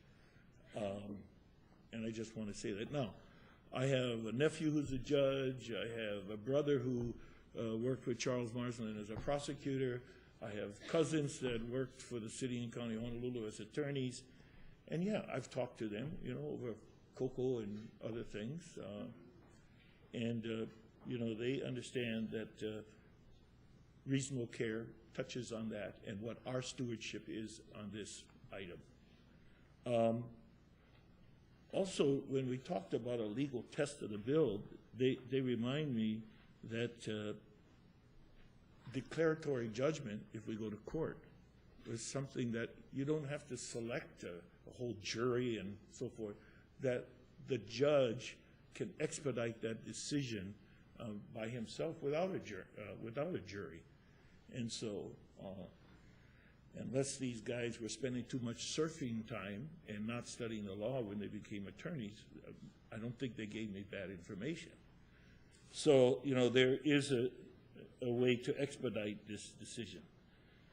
But, you know, to me, this bill, and I'm talking to the other members here because I want you to know, if you don't want to support the bill, but if you vote silent, it still affirms the motion that's on the table. So if you can't find yourself voting for the override, maybe you can just go silent with the majority. I just throw that out for that. But again, this bill is about modest protection and disclosure and reasonable care. And I didn't hear anything when I interviewed the companies that really impressed to me that this bill would create a large job loss. I didn't hear that. I heard it might be difficult for them to enforce and retrain staff, but it wasn't a job loser. You know, the state has many staffing problems.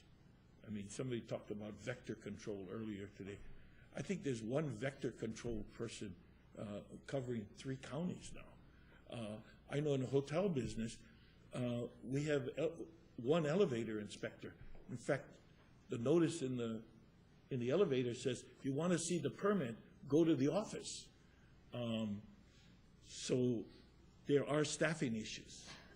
You know, I've been writing, this is all my correspondence to different people since July 5th. I have visited with Kokoban. I have gone to the governor with correspondence. I have talked with the EPA, with Joanne. You know, and we find ourselves in a situation where we now get this announcement that the legislature is going to pursue restaffing inspectors. But it still has to go to the legislature. I sent in a bill asking them to reinstate $550,000 for Kauai's inspectors.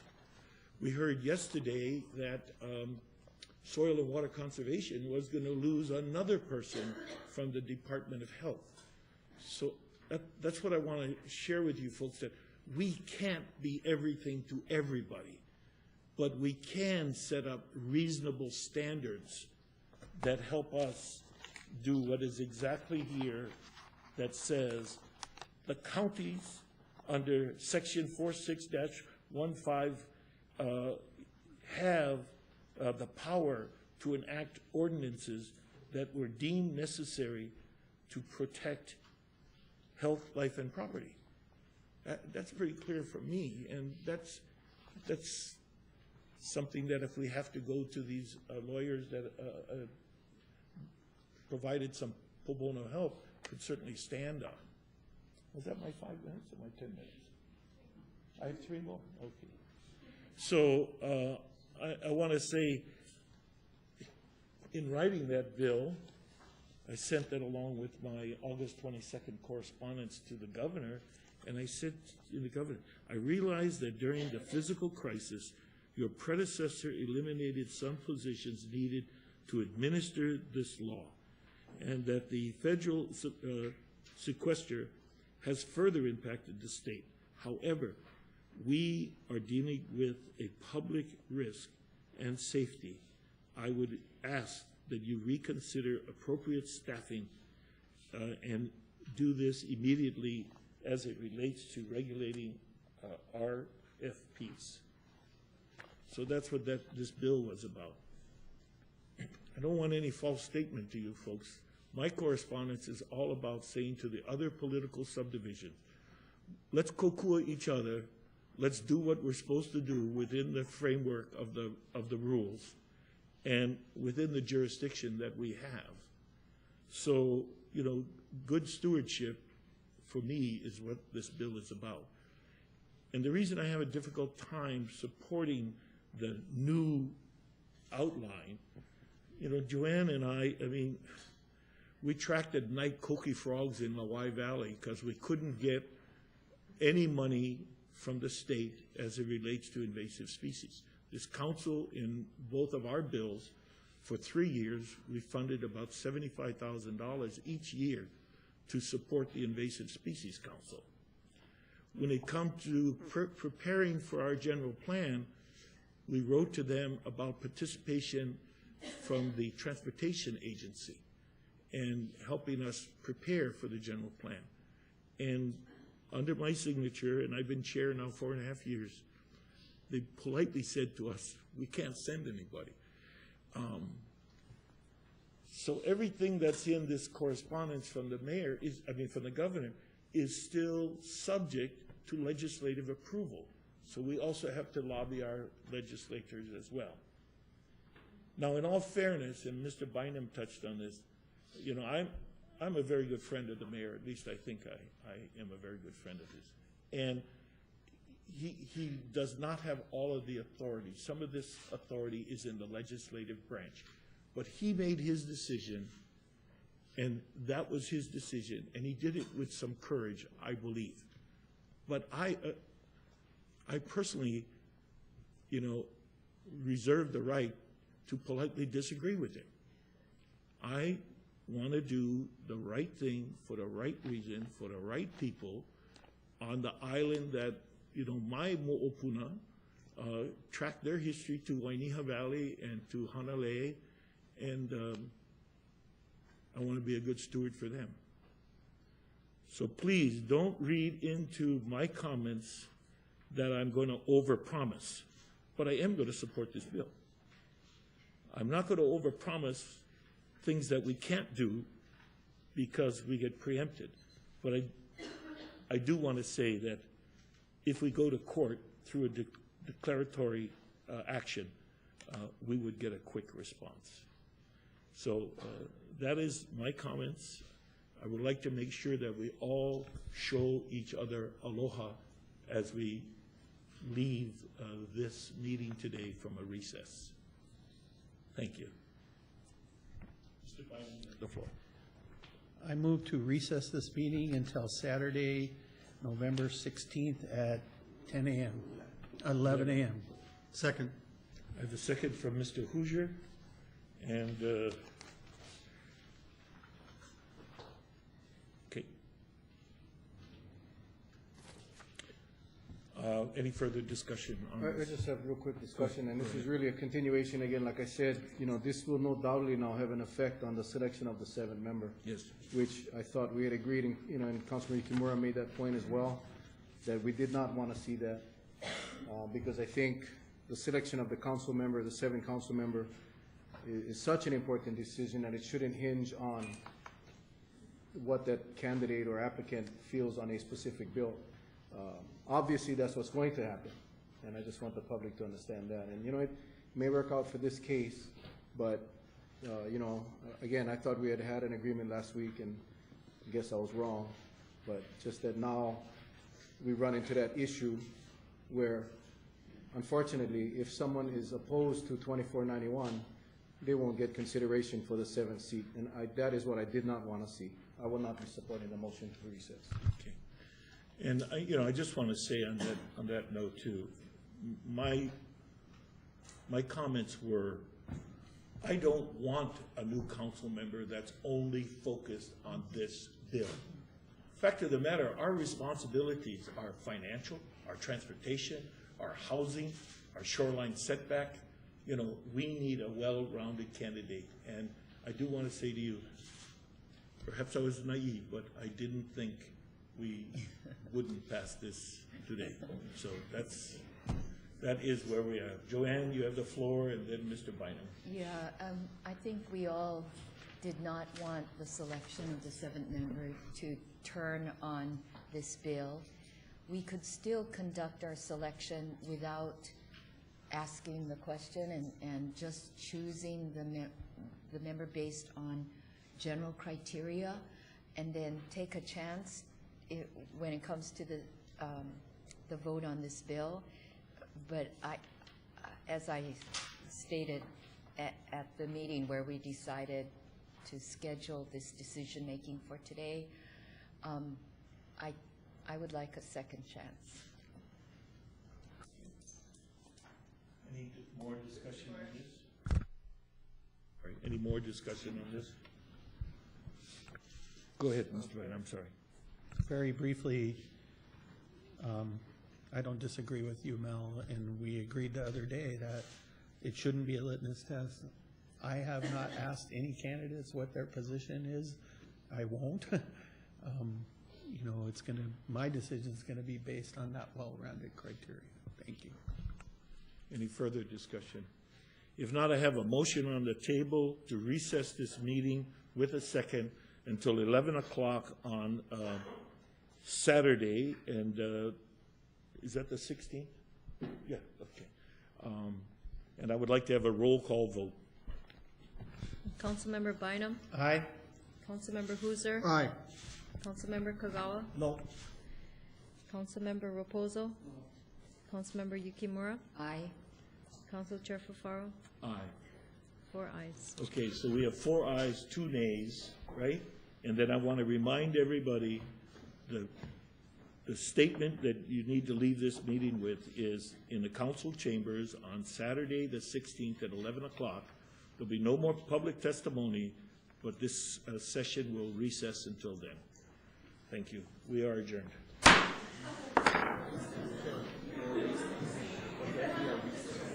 thought I said it.